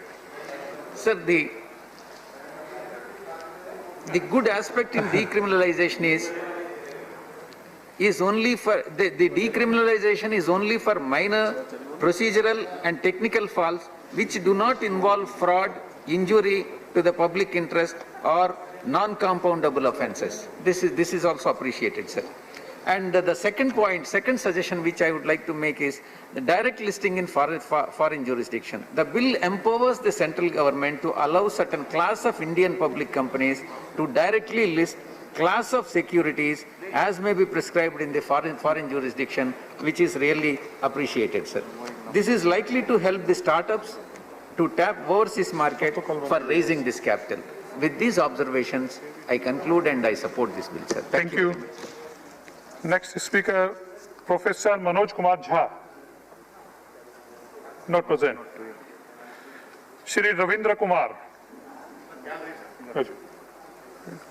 Thank you, Vice Chairman, sir, for giving this opportunity. The bill is welcome move of the Honorable Finance Minister. The bill also reduces the penalty applicable for various violations, which will enable entrepreneurs to start their new business without fear and also help in improving the ease of doing business. Though penal provisions have been in the statute, the monitoring mechanism of the ministry was missing and that the enforcement was dismal. However, the draconian provisions of now being removed, it is hoped that an atmosphere would foster new investments, especially foreign investments, which are very needed in the present situation. While the businessmen, entrepreneurs, companies and directors and management can breathe easy due to removal of punishments in many cases, the amendments also aimed at bringing more transparency, honesty and good governance and reduce to remove scope for abuse by activities by all business houses or businessmen, including listed and unlisted. The next point I wish to make it relating to the periodical filing. The provision pertaining to periodical filing of the financial results duly approved by the Board of Directors of unlisted companies might increase cost of compliance. Presently, once in a year, the annual report is being filed with ROC, so I wish to draw the attention of the Honourable Minister that periodic filing would expose the business sensitives of closely held companies. Hence, I suggest for consideration of the Honourable Minister to meticulously address these concerns at the time of subordinate legislation. Listing of securities companies in prescribed foreign jurisdiction is also a good move. This will not only help the country, but also help in building brand India. However, the government should ensure that the only companies with proven track record of quality and delivering on time or rather than certain restrictions which would keep up the brand India should be permitted, although it is a good move, but it has to be done with abundant caution. The provisions pertaining to additional CSR spend being adjusted against the amount to be spent in successive years is also a very good move. Similarly, if there could be a reverse provision, meaning if a good project is in the offing in the next financial year, the company should be allowed to conserve and spend the amount together with the next financial year. In all, if the CSR provisions are made for the block 3 years, it would help corporate to develop the communities around in an integrated manner. It means in all 3 financial years, if a corporate spends the sums equal to the minimum prescribed CSR expenditure in any 1 year should be treated as compliance. Finally, the bill is welcome move for the corporate sector and also similarly companies. I support this bill hoping that the suggestions made by me would be taken care of while framing the rules. Thank you, sir. धन्यवाद. माननीय मंत्री जी. No, sorry. Anil Desai ji not present. Shri Praful Patel ji not present. Now, Mantri ji. Dhanyavad, sir. Sir, the set of amendments which we are coming up with for the Companies Act has rightly been spoken about by the honorable members. And the importance of it is long felt. The Companies Act was passed in 2013, and since then it has undergone so many different amendments. It has undergone so many different amendments because the stakeholders kept giving inputs, saying various aspects of the Companies Act, which was passed in August 2013, are still not helping in companies doing their businesses without worrying about compliance. The Standing Committee on Finance, even in 2010, had very clearly recommended, and I quote here, sir, transgressions purely procedural or technical in nature should be viewed in a broader perspective, while serious non-compliances or violations, including fraudulent conduct, should invite stringent deterrent provisions, unquote. So the recommendation of the standing committee, even in 2010, had very clearly said that procedural and technical transgressions should be treated with a broader perspective, whilst non-compliances or fraudulent conduct should be stringently handled. It's one thing that it was available even in 2010, but the Act was passed in 2013. And after having passed the Act, we continuously feel and hear the voices of the people in the ground saying it still has a lot of issues, and therefore we keep coming back to this honorable House for amendments. This time, I can put it as a small condensed one-liner about what this amendment is all about. It is essentially or consists of two different compartments. The first one consists of 48 amendments, all of which aim at decriminalization and related matters. The decriminalization is important, and also greater ease of living, both for the companies and also for citizens, is important. So compliance related issues are being made simpler. There are 13, the second compartment that is, there are 13 amendments, meaning 13 sections are getting amended, one new chapter is getting added, and there are 3 new section insertions. Therefore, I like to underline the fact that the first compartment of 48 amendments are decriminalization aimed at, and the second compartment with all the 13 sections and 1 new chapter and 3 new insertions are essentially for ease of living. In the ease of living compartment that I'm talking about, there is 1 new chapter that I'm introducing, and that is going to help many producer organizations. And today, producer organizations don't just remain in the manufacturing realm. They can also be in the agricultural, which is the primary sector, in which they can be fishermen producers or they can be farmer producers, all of whom can get covered. And at this time, it won't be inappropriate if I highlight the fact that in my budget speech, I had very clearly mentioned that Government of India is planning to form 10,000 farmer producer organizations, all of which will have a rural impact, and therefore this protection which comes through here, protection in the sense of giving ease of life for the farmer organizations or manufacturing organizations, producer organizations, is equally important. I wish to underline the fact, whilst we are doing decriminalization exercise, since 2013, the total number of penal provisions related sections were 134. Then it came down. Today, after we pass this bill here, there will only be 124 sections which have total penal provisions. But what we are not touching, what remains like what it was in 2013, is the non-compoundable offences section. 35 of them from 2013 remain 35 even today, because we are not giving an opportunity for fraud, deceit, or injuring public interest to go away with smaller punishments.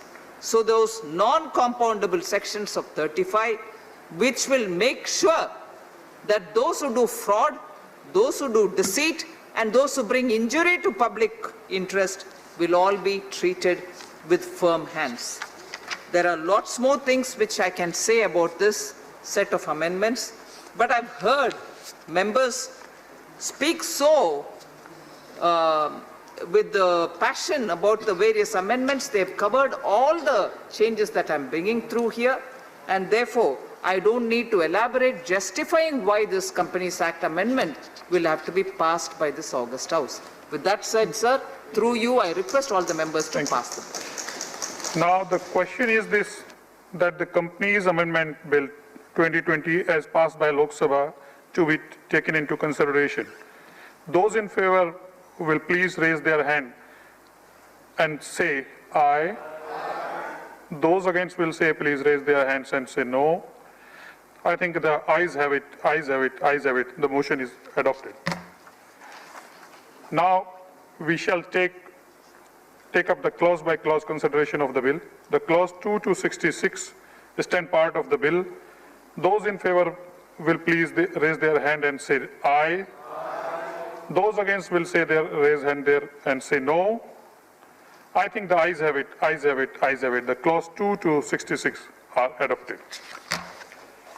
Clause 1 enacting formula and the title stand part of the bill. Those in favor will say raise their hand and say aye. Those against will say raise their hands and say no. I think the ayes have it, ayes have it, ayes have it. The clause 1, the enacting formula and the title are adopted. Now, Minister Srimati Nirmala Sitharaman to move that bill be passed. Sir, I seek your permission to move that the bill be passed.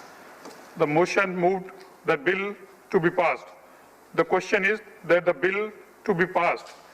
Those in favor will say raise their hands and say aye. Those against will say raise their hands and say no. I think the ayes have it, ayes have it, ayes have it. The bill is passed.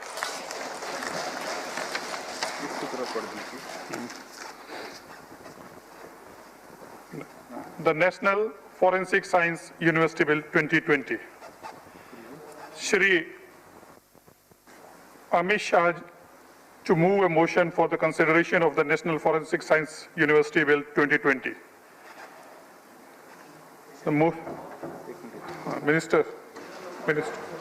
Sir, with your permission, on behalf of the Honorable Home Minister, Shri Amit Shah ji, I will move that the bill to establish and declare an institution to be known as the National Forensic Sciences University as an institution of national importance to facilitate and promote studies and research and to achieve excellency in the field of forensic science in conjunction with applied behavior science, studies, law, criminology and other allied areas and technology and other related fields, and to provide for matters connected therewith or incidental thereto as passed by Lok Sabha to be taken into consideration. Now, motion moved.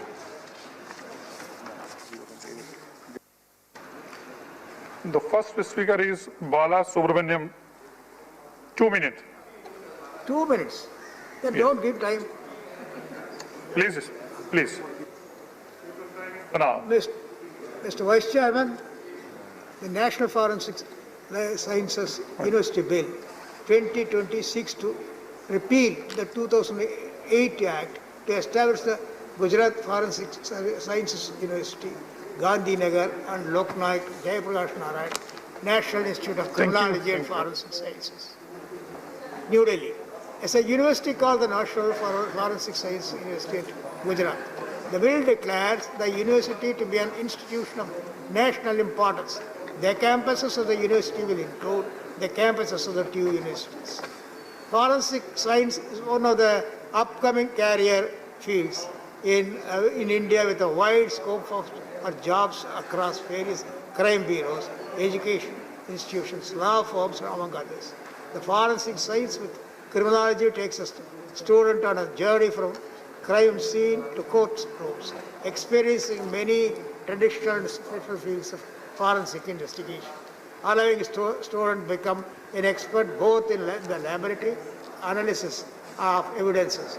At the time when the country is reeling under the prevalence of plethora of crimes, particularly against women and children, the development of Center of Excellence in Forensic Science is the need of the hour in a wide and vast country like our India.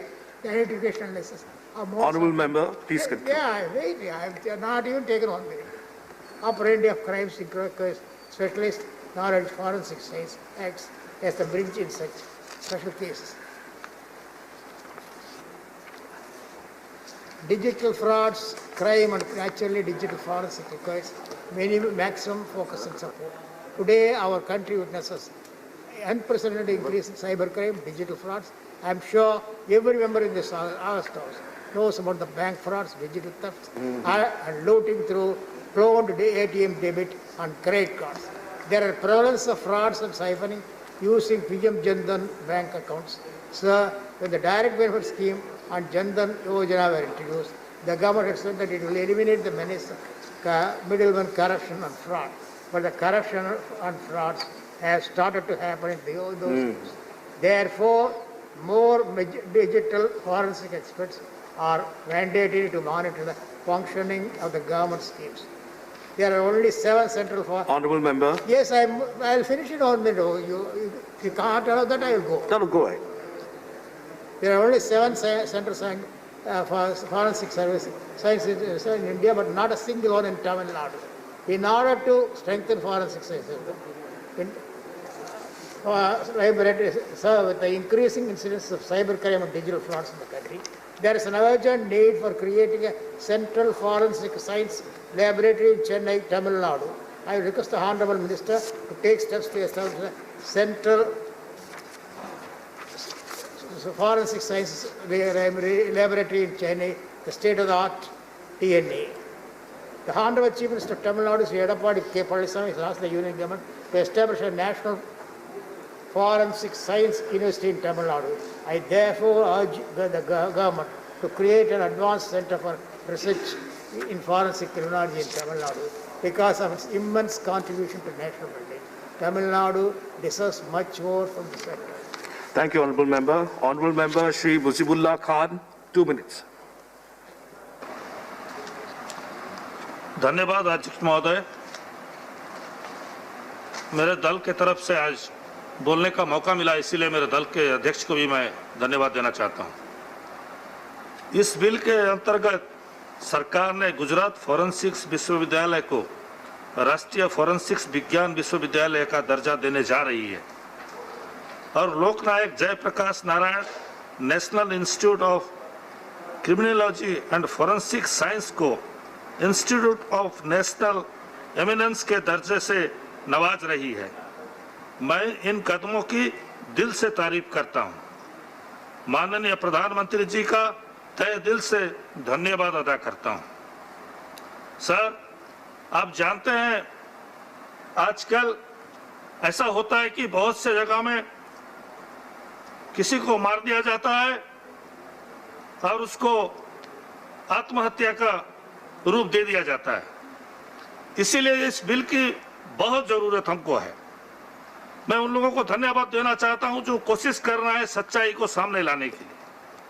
महोदय, criminal justice बहुत ही महत्वपूर्ण बिंदु होता है पूरा न्याय प्रणाली में और उसको मजबूत रखना हमारी जिम्मेदारी है। किसी भी असहाय या बेगुनाह को कभी सजा नहीं मिलनी चाहिए।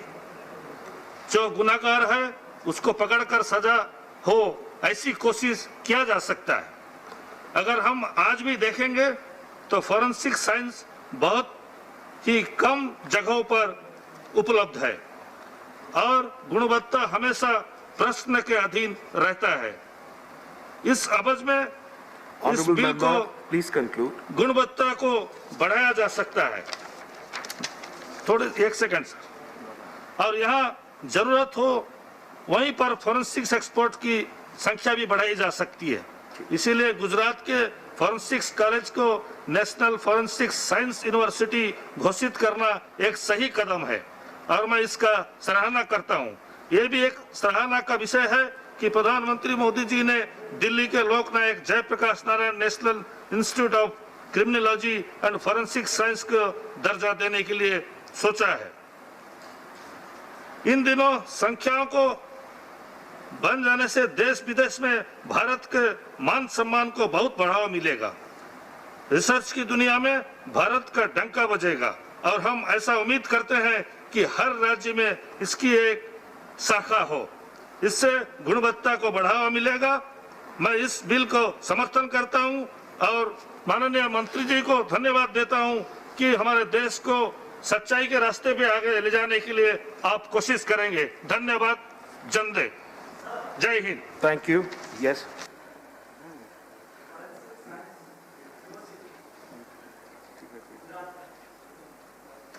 और जब फॉरेंसिक साइंस एक राइजिंग सेक्टर था, उस वक्त मोदी जी ने गुजरात में उसका भविष्य को देखते हुए, भविष्य में उसका क्या महत्व होगा और भविष्य में उसका कितनी आवश्यकता होगी, उसको ध्यान में रखते हुए ये यूनिवर्सिटी की स्थापना की थी। मुझे खुशी इस बात की है कि जब आज के दिन में भारत में नहीं लेकिन एशिया की कई कंट्री में और दुनिया की कई कंट्री में ऐसे ऑफेंस होते हैं और उसका इन्वेस्टिगेशन के लिए गुजरात में फॉरेंसिक साइंस यूनिवर्सिटी में ये मामला आता है और उसका सॉल्यूशन वहाँ होता है। इस यूनिवर्सिटी को नेशनल यूनिवर्सिटी के रूप में हम ले जा रहे हैं। उस अवसर पर मैं खुशी व्यक्त करता हूँ और इस प्रस्ताव को मैं समर्थन करता हूँ। Thank you Shri Mansukhlal Mandaviya ji. Honourable member Shri V Vijay Sai Reddy ji, you have 2 minutes. No, sir, on behalf of my party, I rise to support this bill. Sir, it's a good step. The university was inaugurated by the Honorable Prime Minister, and Gujarat is the first state in the world which has forensic science university in the world itself. Sir, it will help in mapping of crime and litigation pattern in the country. Sir, India needs to have forensic laboratories in every state because the crime is prevailing throughout the country, not only in one state. So therefore, there is a need to have university, at least one university for each state to help the police and law enforcement agencies with their network, sir.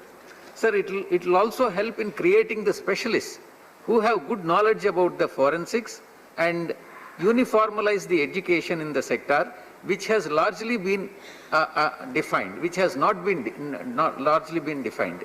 Sir, would like to find out from the minister, honorable minister who is sitting here, is there any plan in expanding the network of forensic universities to the Andhra Pradesh also, because Hyderabad has a classic financial, very highly technological and superior forensic laboratory in Hyderabad, and similar such laboratories and universities should be set up in the remaining parts of the country, particularly in Andhra Pradesh also, sir. Thank you very much.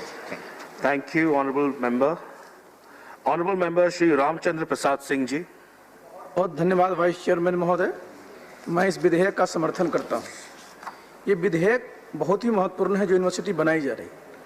अब police में जब भी FIR दर्ज होता है तो सबसे पहले जो फॉरेंसिक की आवश्यकता पड़ती है उसके क्राइम के इन्वेस्टिगेशन में, डिटेक्शन ऑफ जो क्रिमिनल्स हैं उनके उसमें आप जब उसको चार्जशीट करते हैं तो सारी चीज़ों को जुटाना पड़ता है और ट्रायल में भी उस चीज़ को लाना पड़ता है।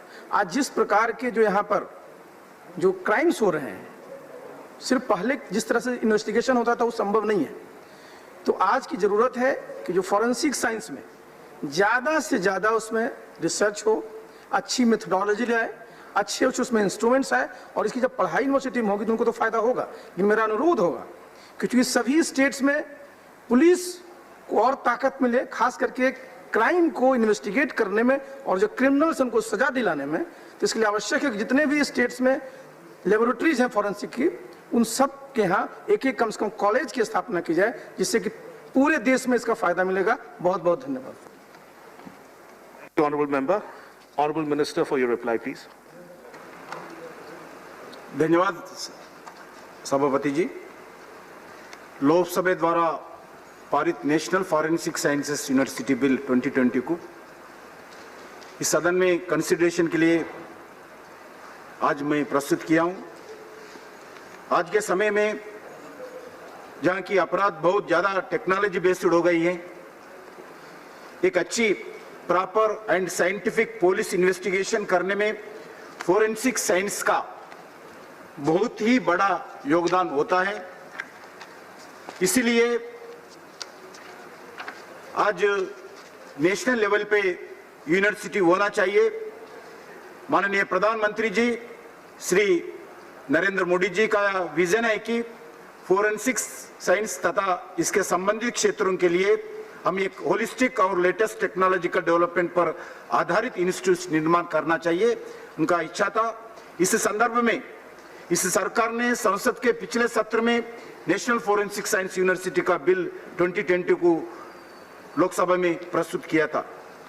नेशनल फोरेंसिक साइंस भारत की ट्रेंड और क्वालिफाइड मैन पावर की मांग को पूरा करेगा और फोरेंसिक साइंस क्षेत्र में कैपेसिटी बिल्डिंग का सहायता देंगे।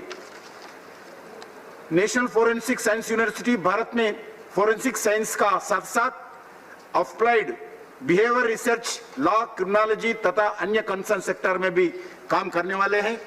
मैं आप सब लोगों को बताना चाहता हूं, एनएफएसयू एक इंस्टीट्यूट ऑफ नेशनल इंपॉर्टेंस होगी, बल्कि फोरेंसिक साइंस क्षेत्र में ये अफिलिएटिंग यूनिवर्सिटी होगी, जिसमें देश के इस फील्ड में कॉलेजेस में अन्य इंस्टीट्यूशन का अफिलिएटेड भी गुजरात यूनिवर्सिटी जो आज काम करे, अभी वो नेशनल फोरेंसिक यूनिवर्सिटी का दर्जा मिलेगा, उसके साथ सबको उसका अफिलिएटेड भी दे सकते हैं। नेशनल फोरेंसिक साइंस क्षेत्र में सेंटर ऑफ एक्सेलेंसी को स्थापित करके तथा इन क्षेत्रों में मॉडर्न फैसिलिटीज को प्रदान करेंगे। अध्यक्ष जी, जीएनएफसी पिछले एक दशक में अपने आप को एक बहुत ही प्रभावशाली और वर्ल्ड क्लास यूनिवर्सिटी के रूप में विकसित किया है। GNFC is presently conducting 41 highly specialized and unique master level programs, subjects related to forensic science and allied sciences.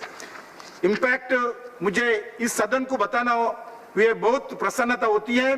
GNFC की विश्व के केवल सबसे पहले बल्कि एकलौती फोरेंसिक साइंस यूनिवर्सिटी है।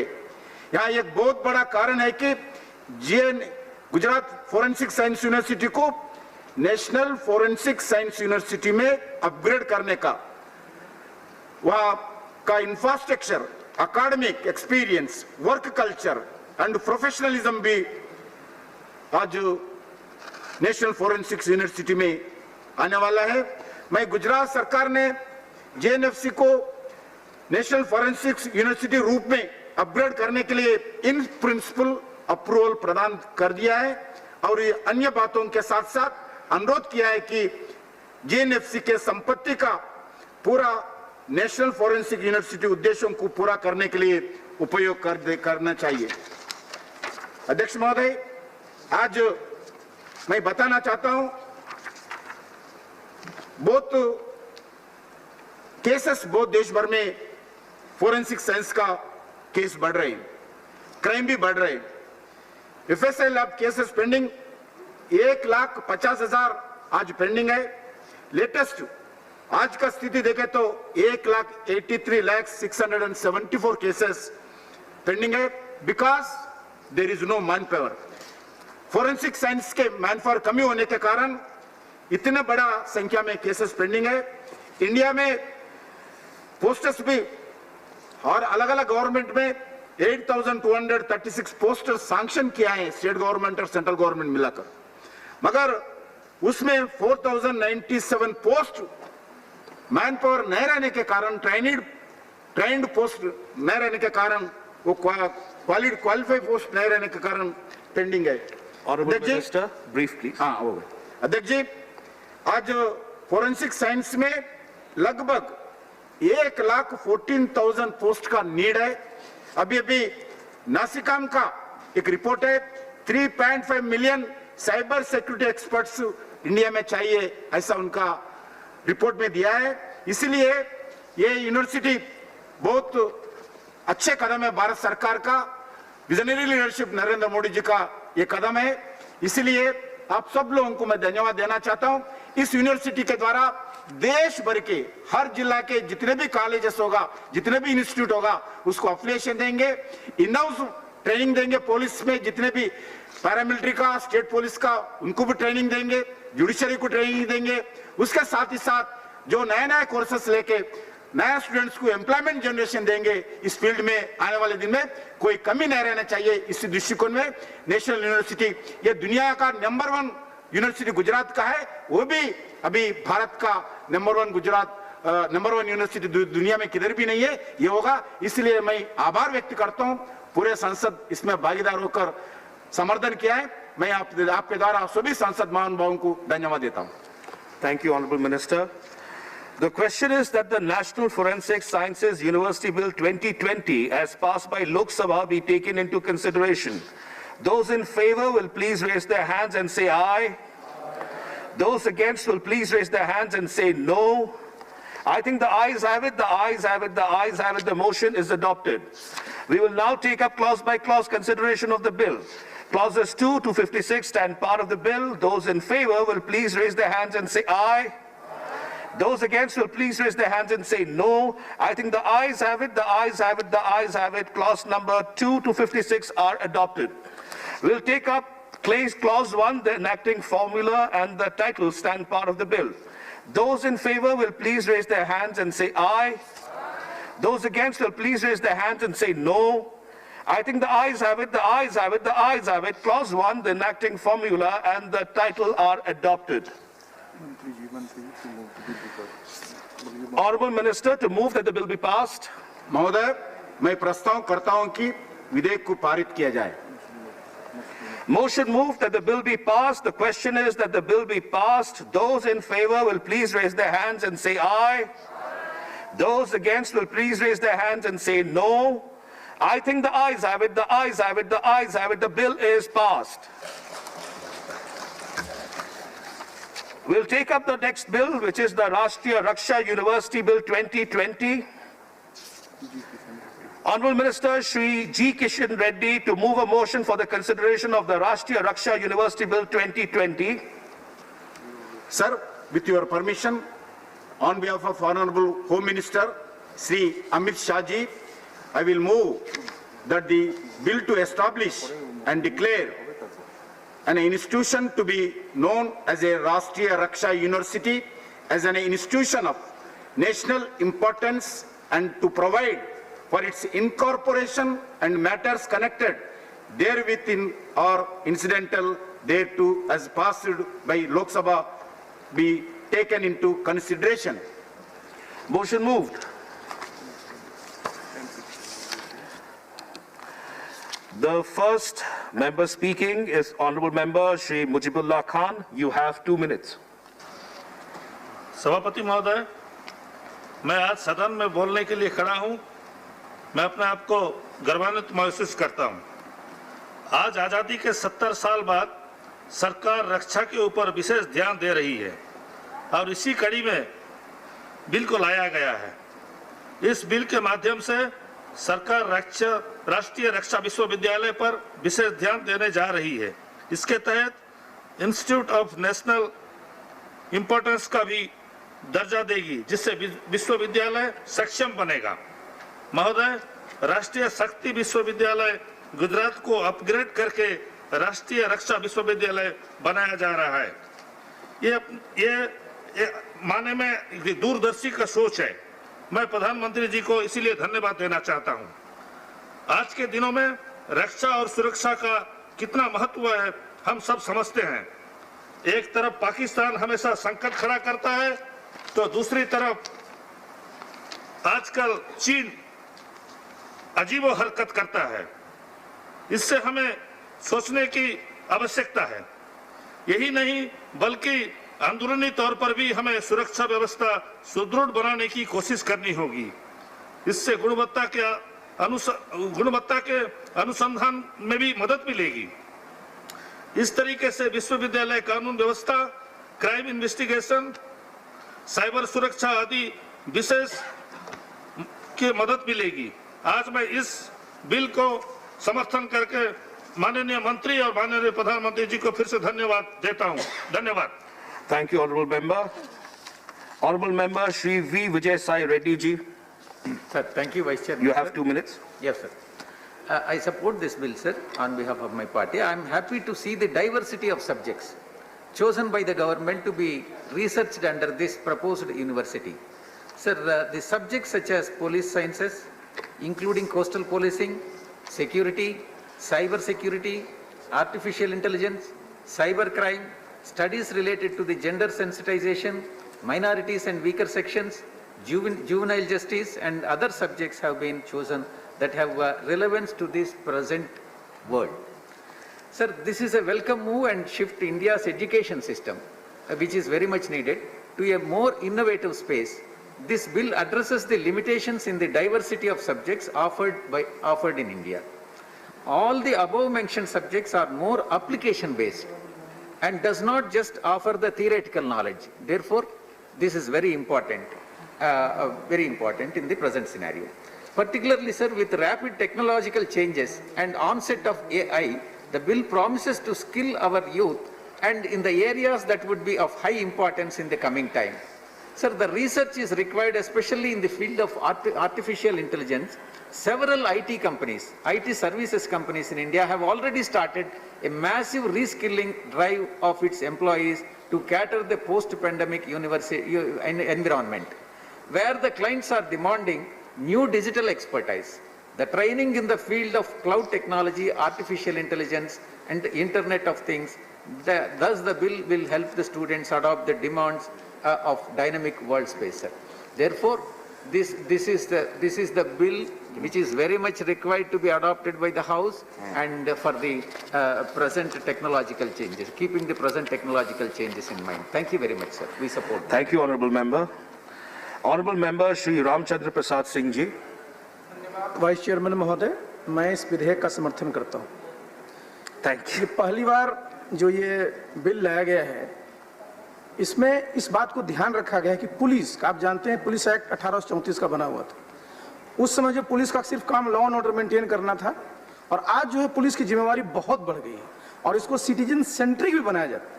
तो इसलिए इसमें जितने तरह के वहाँ पर पढ़ाई होगी, जिनकी चर्चा विजय सारे डीजी कर रहे थे, तो निश्चित रूप से इसके बारे में लोगों को खास ज्ञान बढ़ेगा और जो हमारे लोग हैं पुलिस में, उनको भी इसके बारे में जानकारी दी जाएगी तो उनका ज्ञान बेहतर होगा और अच्छी ढंग से वो पूरे देश में, प्रदेश में पुलिस की सेवा भी कर पाएंगे।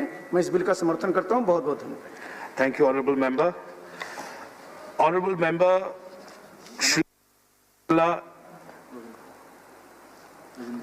Ravindra Kumar, Shri Kanakamedala Ravindra Kumar. Sir, Gallery, sir.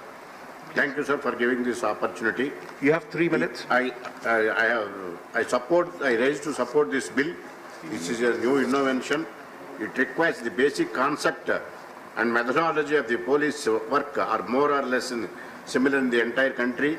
So it requires a need to constitute the university at this juncture. There are only few institutions in the country which provide environment, infrastructure and specialization of imparting education in police sciences and internal security. In the present scenario, in the situation prevailing in the country, it requires to meet the demands of the modern citizen and central policing system. Now, the research and collaboration with the different stakeholders and help to fulfill the need of full trained professionals with specialized knowledge, with a new skills set in various wings of the policing and in criminal justice system and administrative system. The university will have also a linkage with, it requires to linkage with world-class universities in the country.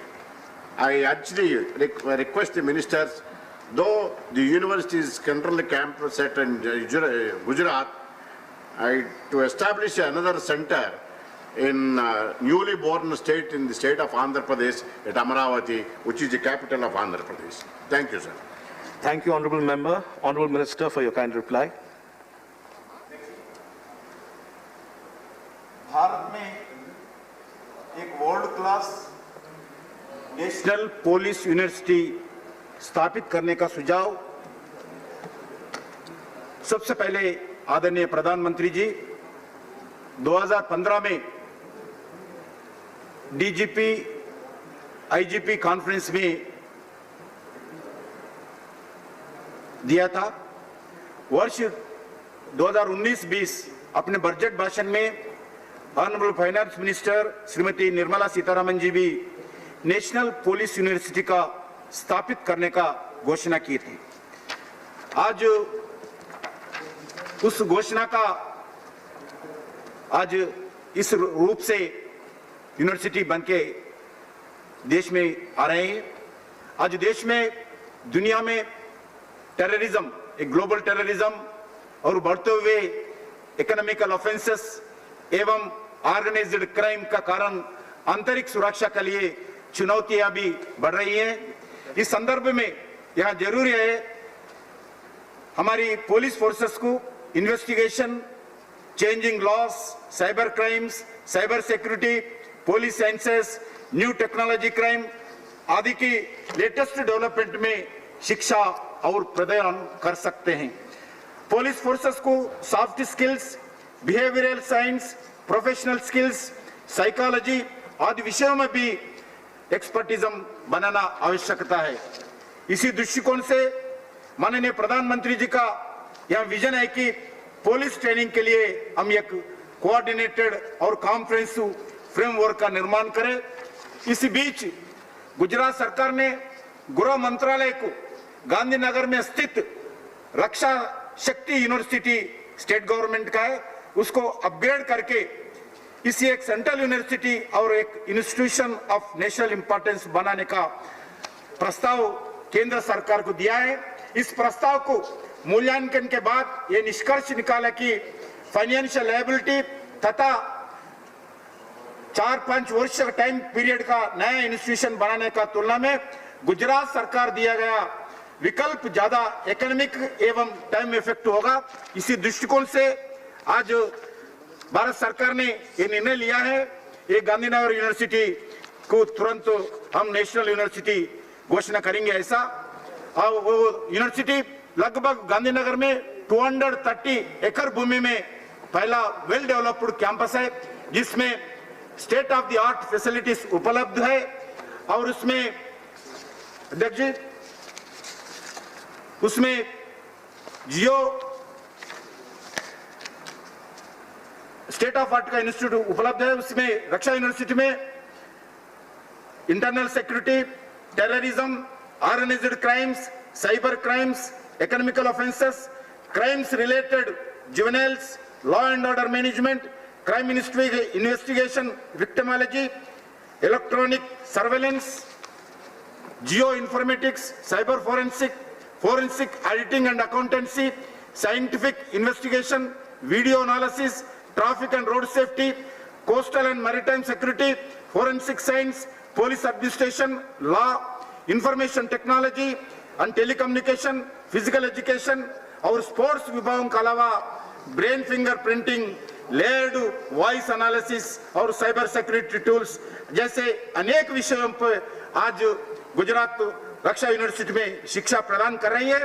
वो पूरा आज national university में कल से ही, जब भी तुरंत इसका काम शुरू होगा, कल से देश भर के पुलिस ऑफिसर्स को और देश भर के नौजवान को इसमें नए लोगों को एडमिशन देकर, ट्रेनिंग देकर, सर्टिफिकेट, पीजी कोर्सेस हो, डिप्लोमा कोर्सेस हो, अलग अलग कोर्सेस सर्टिफिकेट देकर वो पुलिस में भर्ती होने के लिए भी इस सर्टिफिकेट का वेटेज मार्क्स मिलता है। आज गुजरात यूनिवर्सिटी में जो बच्चे नौजवान इसमें ट्रेनिंग करते हैं, पुलिस में भर्ती होने के लिए 5% मार्क्स, वेटेज मार्क्स भी उधर देते हैं।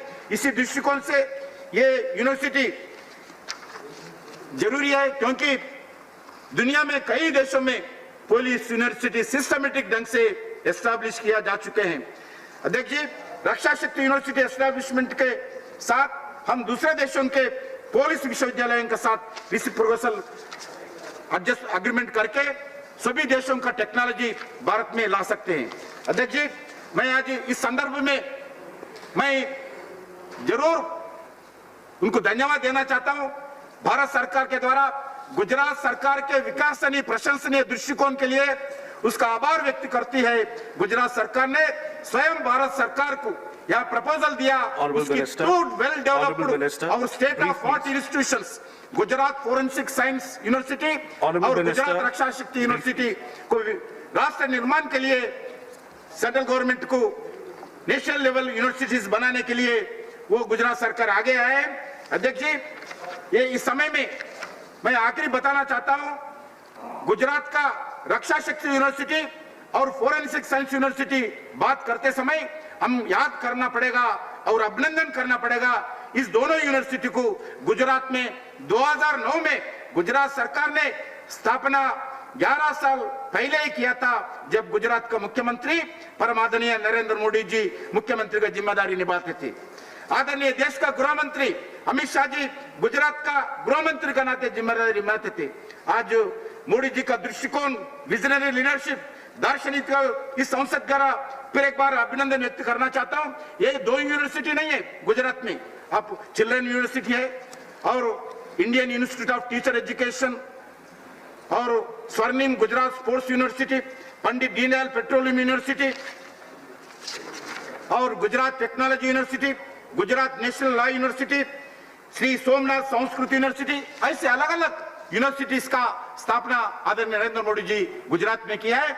मैं देश के जनता के वार से मैं नरेंद्र मोदी जी को धन्यवाद देना चाहता हूं। ये यूनिवर्सिटीज बनाए, आज देश का काम आ रहे, देश का एक कम पैसे से कम समय से ये नेशनल यूनिवर्सिटी घोषणा करने का, निर्माण करने का अनुमति मिला है। मैं सभी सांसद भाइयों को इस बिल का समर्थन किया है, मैं मेरे ओर से धन्यवाद देता हूं। Thank you, Honorable Minister.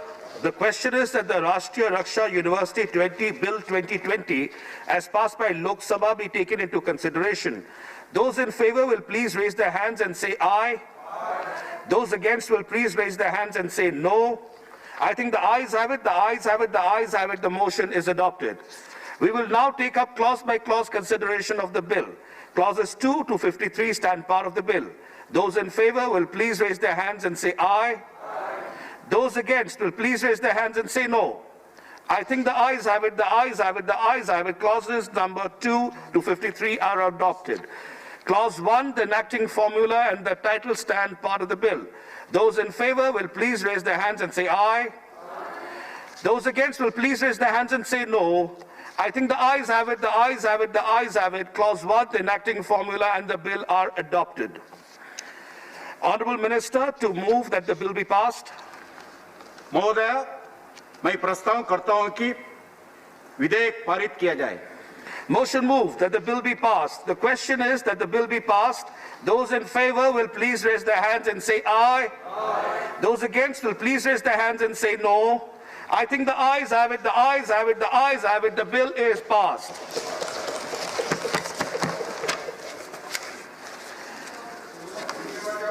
We will take up the next matter of business.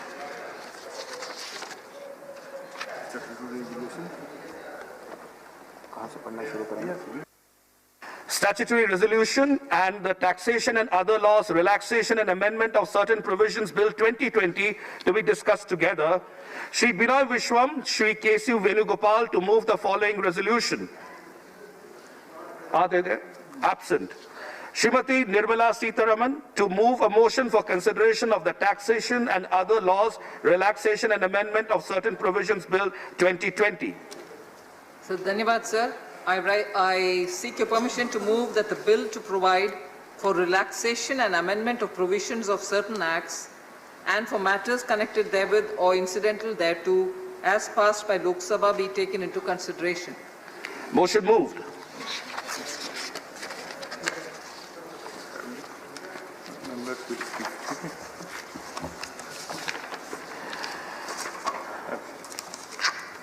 Honorable Member Shri Sujit Kumar.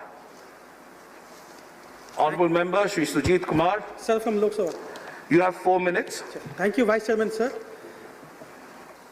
Sir, at the outset, I commend the government for bringing this ordinance during COVID-19, which was not only very timely, but also very human, sensitive, and also pro-citizens. But with your permission, sir, I would like to make some very specific submissions to the Honorable Minister for her considerations, which are in the larger interest of the nation and its citizens. Sir, as you know, during COVID-19, salaries have been cut, vendor payments are getting delayed, and businesses are struggling, sir. In such a scenario, I appeal the government to mitigate these hardships by urgently making all the pending tax refunds, which will improve the liquidity in the hands of taxpayers. Sir, the limit on deduction of 10% of gross revenue on Section 80G, under Section 80G of the Income Tax Act is not applicable for donations made to PM CARES Fund. but this limit is applicable for donations made to the Chief Minister's Relief Fund. Sir, why this distinction? I urge the government through you, sir, to exempt this donation limit for the donations made to CMRF as well. Sir, the dates for various statutory and regulatory compliances also needs to be extended further, and the tax rates need to be lowered further, at least for the MSMEs. And I urge the Honourable Minister to take a very large-hearted and sympathetic view on this. Sir, we all agree on the importance of MSMEs for the Indian economy and the potential for job creation by the MSMEs. But currently they are all struggling and are in very bad shape. So instead of taxing them, government should instead protect them, because this is the time when they need the protection more than ever, sir. Sir, companies have been provided tax relief by reducing the tax rate from 30% to 25% if the turnover doesn't exceed 400 crores. But sir, in India, bulk of the MSME sector is in the sole proprietorship or partnership or LLP format, sir, who do not have this tax relief. So it is my humble submission to extend this tax relief to the MSMEs also working in the status of proprietorship, partnership or LLPs. And my final submission, sir, is regarding the decriminalization of offences and the double. Sir, lot was expected in this, sir, ordinance regarding decriminalization of certain offences and the double taxation, which has not been covered in the bill, which may promote the ease of doing business by providing conducive environment to the MSME sector, and particularly for first-time offenders when there is no mens rea involved, sir. I'll give an example, sir. The Income Tax Department came out with a guideline, Wide Circular number 24 of 2019, dated 9th September, for identifying and processing cases for prosecution under the direct tax laws. It may be suggested, sir, that no prosecution should be launched where the TDS has been voluntarily deposited. Honourable Member, please conclude. Sir, I'm just concluding, sir. Sir, it's my humble submission that no prosecution should be launched where the TDS has been voluntarily deposited with interest before any proceedings initiated by the department. Sir, this would be a rewarding step for the honest and law-abiding citizens. It may also be suggested that no prosecution should be launched where tax interest or the penalty amount involved in the default does not exceed 25 lakhs, sir. Sir, Honourable Member, to please conclude, sir, I think this is a very welcome ordinance which is now placed as a bill, and I wholeheartedly support this. Thank you. Thank you, Honourable Member. Honourable Member, Shri V. Vijay Sai Reddy ji. Thank you, Vice Chairman, sir. Please be brief. Sir, I would first like to congratulate the Honourable Finance Minister for giving the much needed relief to the people during the pandemic. With downsizing in the public sector and reduction in the salaries of several people, in the private sector also, the decision to give relaxations under several provisions of taxation and other laws is a welcome move.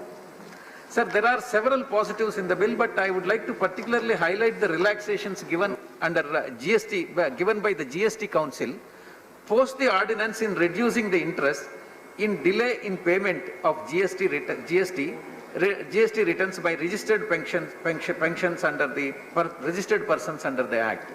Sir, this was a much needed move for the companies who have suffered a great account due to pandemic. Sir, accordingly, allowing extensions under the Vivad Se Vishwas scheme without additional 10% payment also shows the government will to serve the honest taxpayers in the country. With these observations, I support this bill, sir. Thank you very much. Thank you, sir. Thank you, Honourable Member. Honourable Member Shri Kanakametala Ravindra Kumar. Please be brief.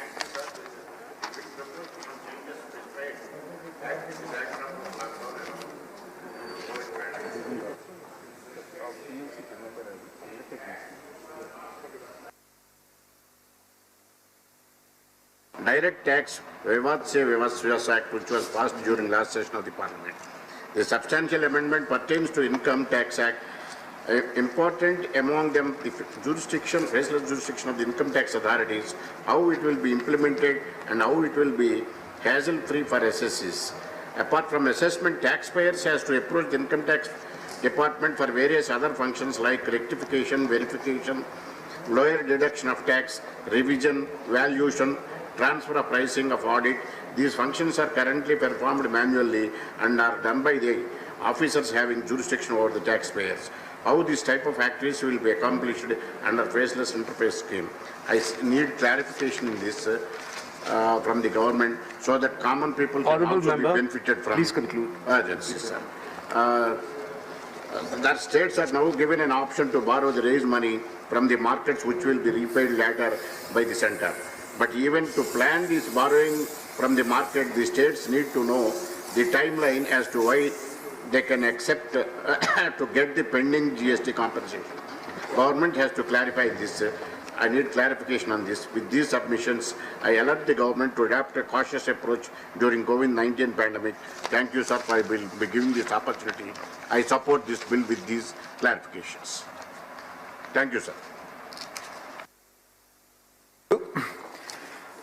I shall now put the motion. Mani Mantri ji, sorry, please.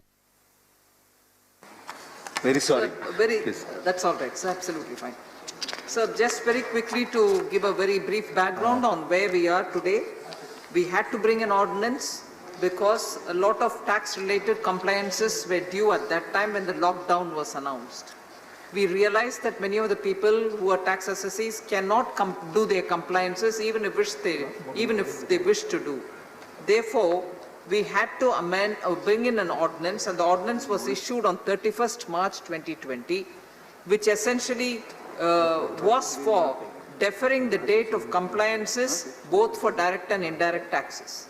Also, the customs and excise also had to be covered similarly. Therefore, we had to bring in the ordinance for including these deferrals of dates. Furthermore, the Vivad Se Vishwas scheme and also the Sabka Vishwas both required some date deferrals for compliance, and the last date was falling in the period of the COVID and in the period of COVID lockdown. As a result, this ordinance was brought in on 31st March 2020. We are trying to replace that ordinance with a bill. But now that we are coming with a bill, we have brought in other clauses also which may be timely for us to do it so that the investments which are coming into the country are facilitated, like making sure that the IFSC GIFT City has better provisions for investments into ADIA and so on. ADIA's, sovereign funds investment into this country. The new additions to this post the ordinance in this bill are also to make sure that the landmark decision that the Honorable Prime Minister made in bringing in faceless assessments in taxation, faceless now even appeals, powers for the faceless being put at a higher level in terms of hierarchy, are all being made a part of the law itself, just so that the government commitment towards making taxation a lot more transparent a process is clear. So the addition over and above the ordinance which was introduced on 31st March is to add these kind of amendments so that the survey powers, revisionary powers of faceless are extended to every realm of the taxation. Therefore, also one other feature which is being newly added over and above the amendments which were included in the ordinance is to reduce the TDS and TCS rates from 100 to 75, which means 25% we are giving as taxation foregone. So these are essentially to make sure that people who have compliance related issues, because the deadlines were falling within the COVID lockdown period, are given extended dates so that they are not put to hardship. So largely this is the feature. With this said, and I appreciate all the members who have spoken about it, having gone through the amendment bill that we are bringing in, and I seek all your support, their support through you, sir, to pass this, which is a timely set of amendments. Thank you, Nirmala ji. I shall now put the motion moved by Srimati Nirmala Sitharaman to vote. The question is that the taxation and other laws relaxation and amendment of certain provisions bill 2020 as passed by Lok Sabha be taken into consideration. Those in favor will please raise their hands and say aye. Aye. Those against will please raise their hands and say no. I think the ayes have it, the ayes have it, the ayes have it. The motion is adopted. We shall now take up clause by clause consideration of the bill. Clauses 2 to 11 stand part of the bill. Those in favor will please raise their hands and say aye. Those against will please raise their hands and say no. I think the ayes have it, the ayes have it, the ayes have it. Clauses 2 to 11 are adopted. Clause 1, the enacting formula and the title stand part of the bill. Those in favor will please raise their hands and say aye. Those against will please raise their hands and say no. I think the ayes have it, the ayes have it, the ayes have it. Clause 1, the enacting formula and the title are adopted. Srimati Nirmala Sitharaman to move that the bill be passed, will be returned. Sir, I move that the bill be returned. Motion moved that the bill be returned. The question is that the bill be returned. Those in favor will please raise their hands and say aye. Those against will please raise their hands and say no. I think the ayes have it, the ayes have it, the ayes have it. The bill is returned. Message from Lok Sabha Secretary General.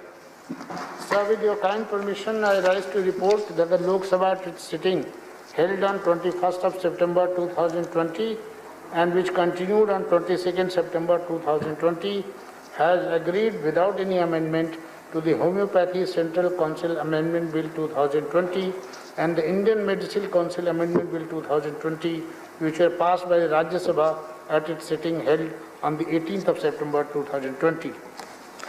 The House stands adjourned till 9 a.m. on Wednesday, 23rd September 2020.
Very good afternoon. You're watching Rajya Sabha News with me, Aishwarya.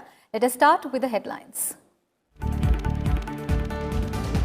Unruly scenes in the upper house have pained every Indian. Rajya Sabha Chairman M. Venkaiah Naidu asserts that suspended members must rethink, introspect and express regret over their conduct. Reminds that Parliament complex cannot be used for dharnas or protests. Members can't put blame for unruly incidents on the deputy chairman. Chairman M. Venkaiah Naidu asserts Harivansh handled the situation in a very deft manner, appreciates his act of bringing tea for protesting members in Parliament complex. And Rajya Sabha passes the Companies Amendment Bill 2020, the Banking Regulation Amendment Bill 2020, the Essential Commodities Amendment Bill 2020, the Indian Institutes of Information Technology Laws Amendment Bill 2020 and the National Forensic Sciences University Bill.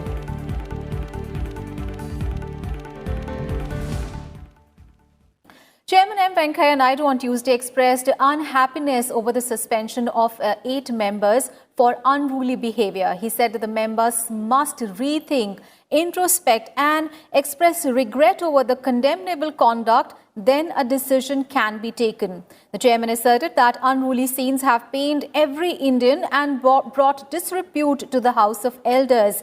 He also reminded the members that Parliament complex cannot be used for dharnas or protests, yet the 8 suspended members are holding protests.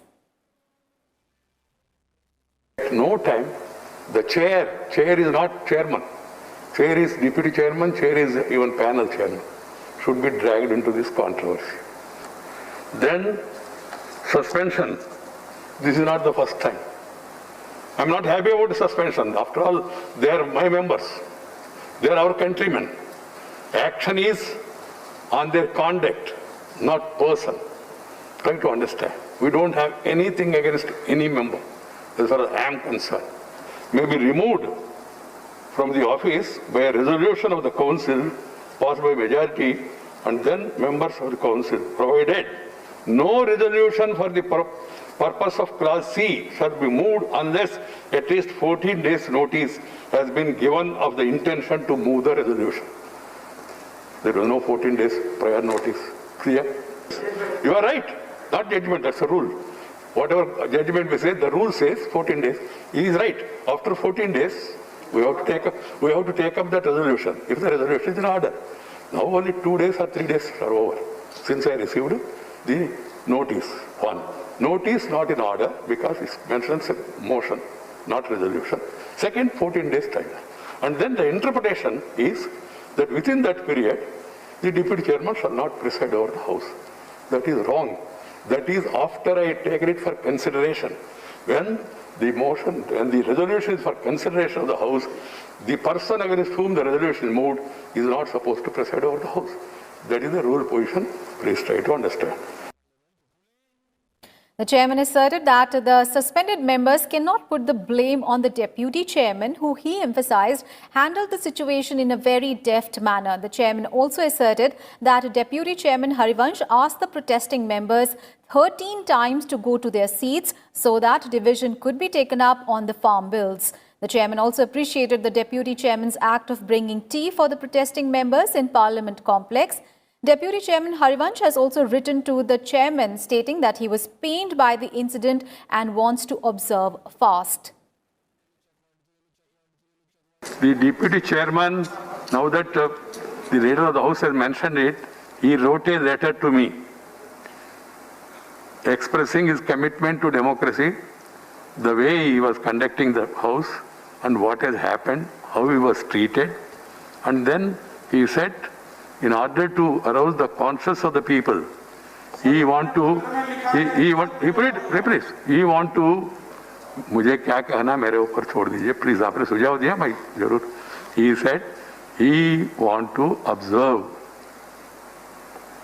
hunger, what you call the not strike, self fast, to make the members who have behaved in such a manner to realize और एक introspection करे, ये आशा से उन्होंने ऐसा. And this is Gandhian way, this is JP way. आज सुबह हरिवंशी जी ने खुद चाय बना के घर पे, चाय जो लोग वहाँ धरने पे बैठे सदस्य उनको पिलाने के लिए गए और वहाँ चाय उनको दिया है. ये मानवता और गांधी पद्धति वो शुरू से अपना रहे, केवल आज नहीं. And Parliamentary Affairs Minister Prahlad Joshi said on Tuesday that the government is adamant on keeping suspended members out of the House. That is not the case. Joshi stressed that if the members express regret, the government will look into it. He also asserted that the numbers favor the government in a division or passage of bills. Prahlad Joshi. Sir. Parliamentary Affairs Minister Prahlad Joshi condemned the actions of the 8 suspended members. He said the opposition's claim of the government shortening time for discussion on bills doesn't hold. Joshi added that on the contrary, it was the opposition that sought curtailment of the ongoing session. He said the opposition created uproar in the House as it did not have the numbers for division. Is it the first time that we have extended the timing of the House? Many times, sir, even in this current session, we have extended the time twice or thrice before to that. If they express the regret, government is not bent upon to keep them away and run the business, sir. We are on very strong footage, sir. Even on this bill, I don't want to go on the merit of that bill, sir. But whatever previously all parties, they have promised in their manifesto, including Bharatiya Janata Party. Don't go into I'm not going, that itself is done, sir. But in spite of that, we are ready for the discussion. On that day particularly, it was in our favor, it was 110, and it was in there for it is 72, sir, which can be proved again, sir. Leader of the House, Thawar Chand Gehlot, also condemned the incident and expressed anguish over the unruly scenes. Mic तोड़ देना, आपकी table पर ये यहाँ side में आकर के बैठ जाना, हरिवंश जी के ऊपर हाथ उठाना, माइक तोड़ने के साथ साथ ये टेबल पे भी चढ़ जाना, रूल्स किताबें फाड़ना, बिल की कॉपी फाड़ना, इस प्रकार का जो घटनाक्रम है वो दुखद है और बहुत निंदनीय है। एलओपी ने भी इस बात की निंदा की, दुखद है ये भी कहा, उसके बाद भी उन्होंने आसंदी पर आक्षेप किया, ये कदापि उचित नहीं है। आसंदी ने जो निर्णय किया वो उचित किया है। अभी भी मैं मानता हूं कि आसंदी का निर्णय सर्वोपरि है, आसंदी के निर्णय की अवमानना करना ये उचित नहीं है।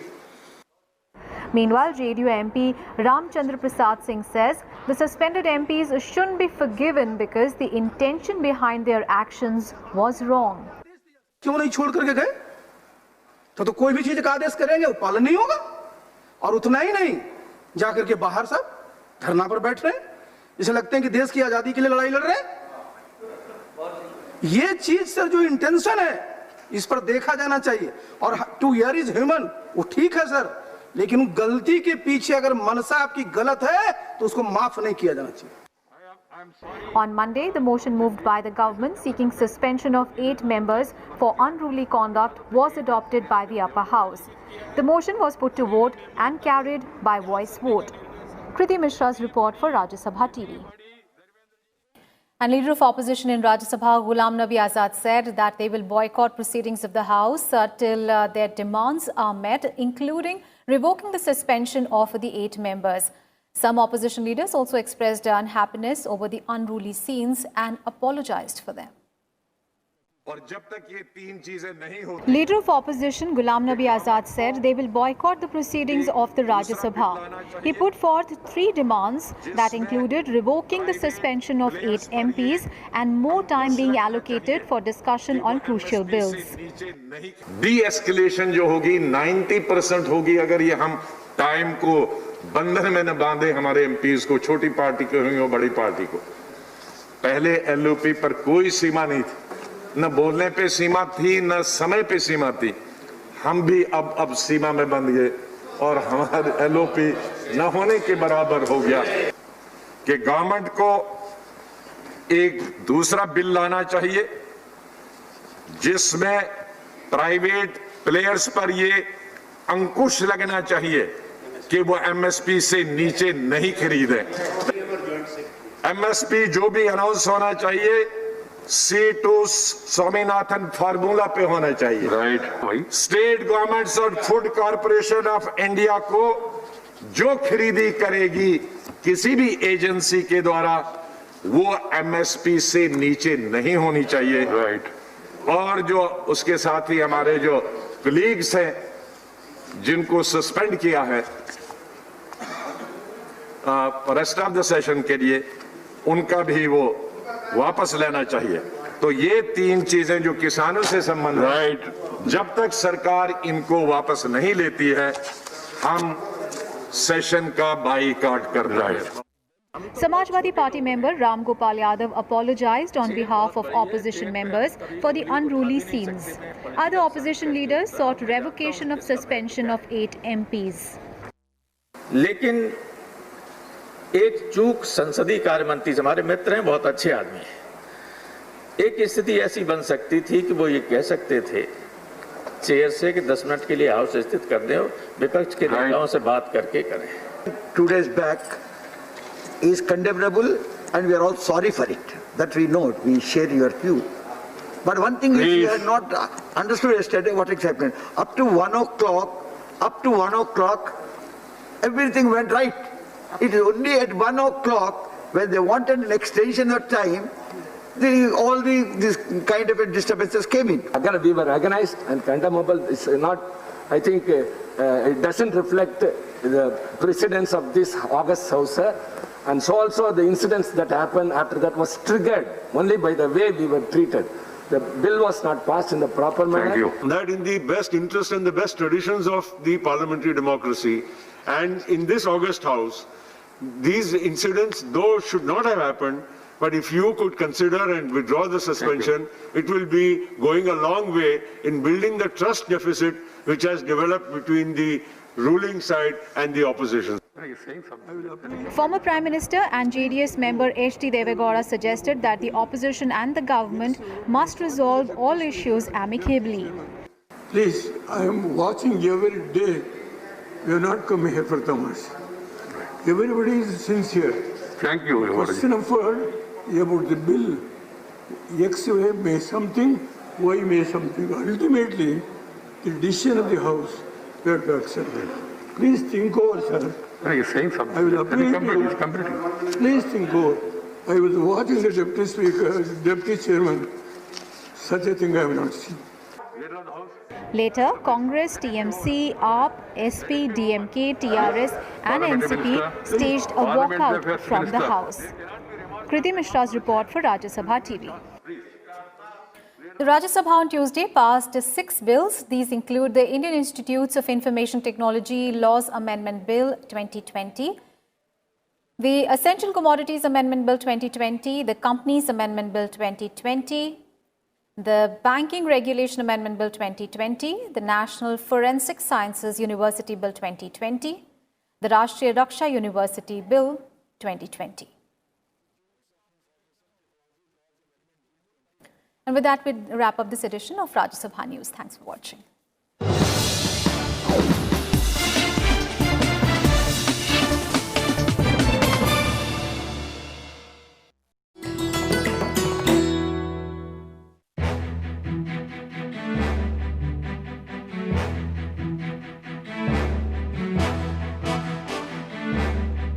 Nehru cup boat race Kerala के अलापुया में हर साल आयोजित होती है ये नौका दौड़, जिसमें शामिल होती है करीब 100 फीट लंबी सर्प आकृति की सजी धजी दर्जन भर नौकाएं। हर नौका पर सवार होते हैं 100 चप्पू चालक, 4 नाविक और 25 गायक। 1 किलोमीटर की इस नौका दौड़ को देखने के लिए हर साल जुटते हैं लाखों देशी विदेशी दर्शक।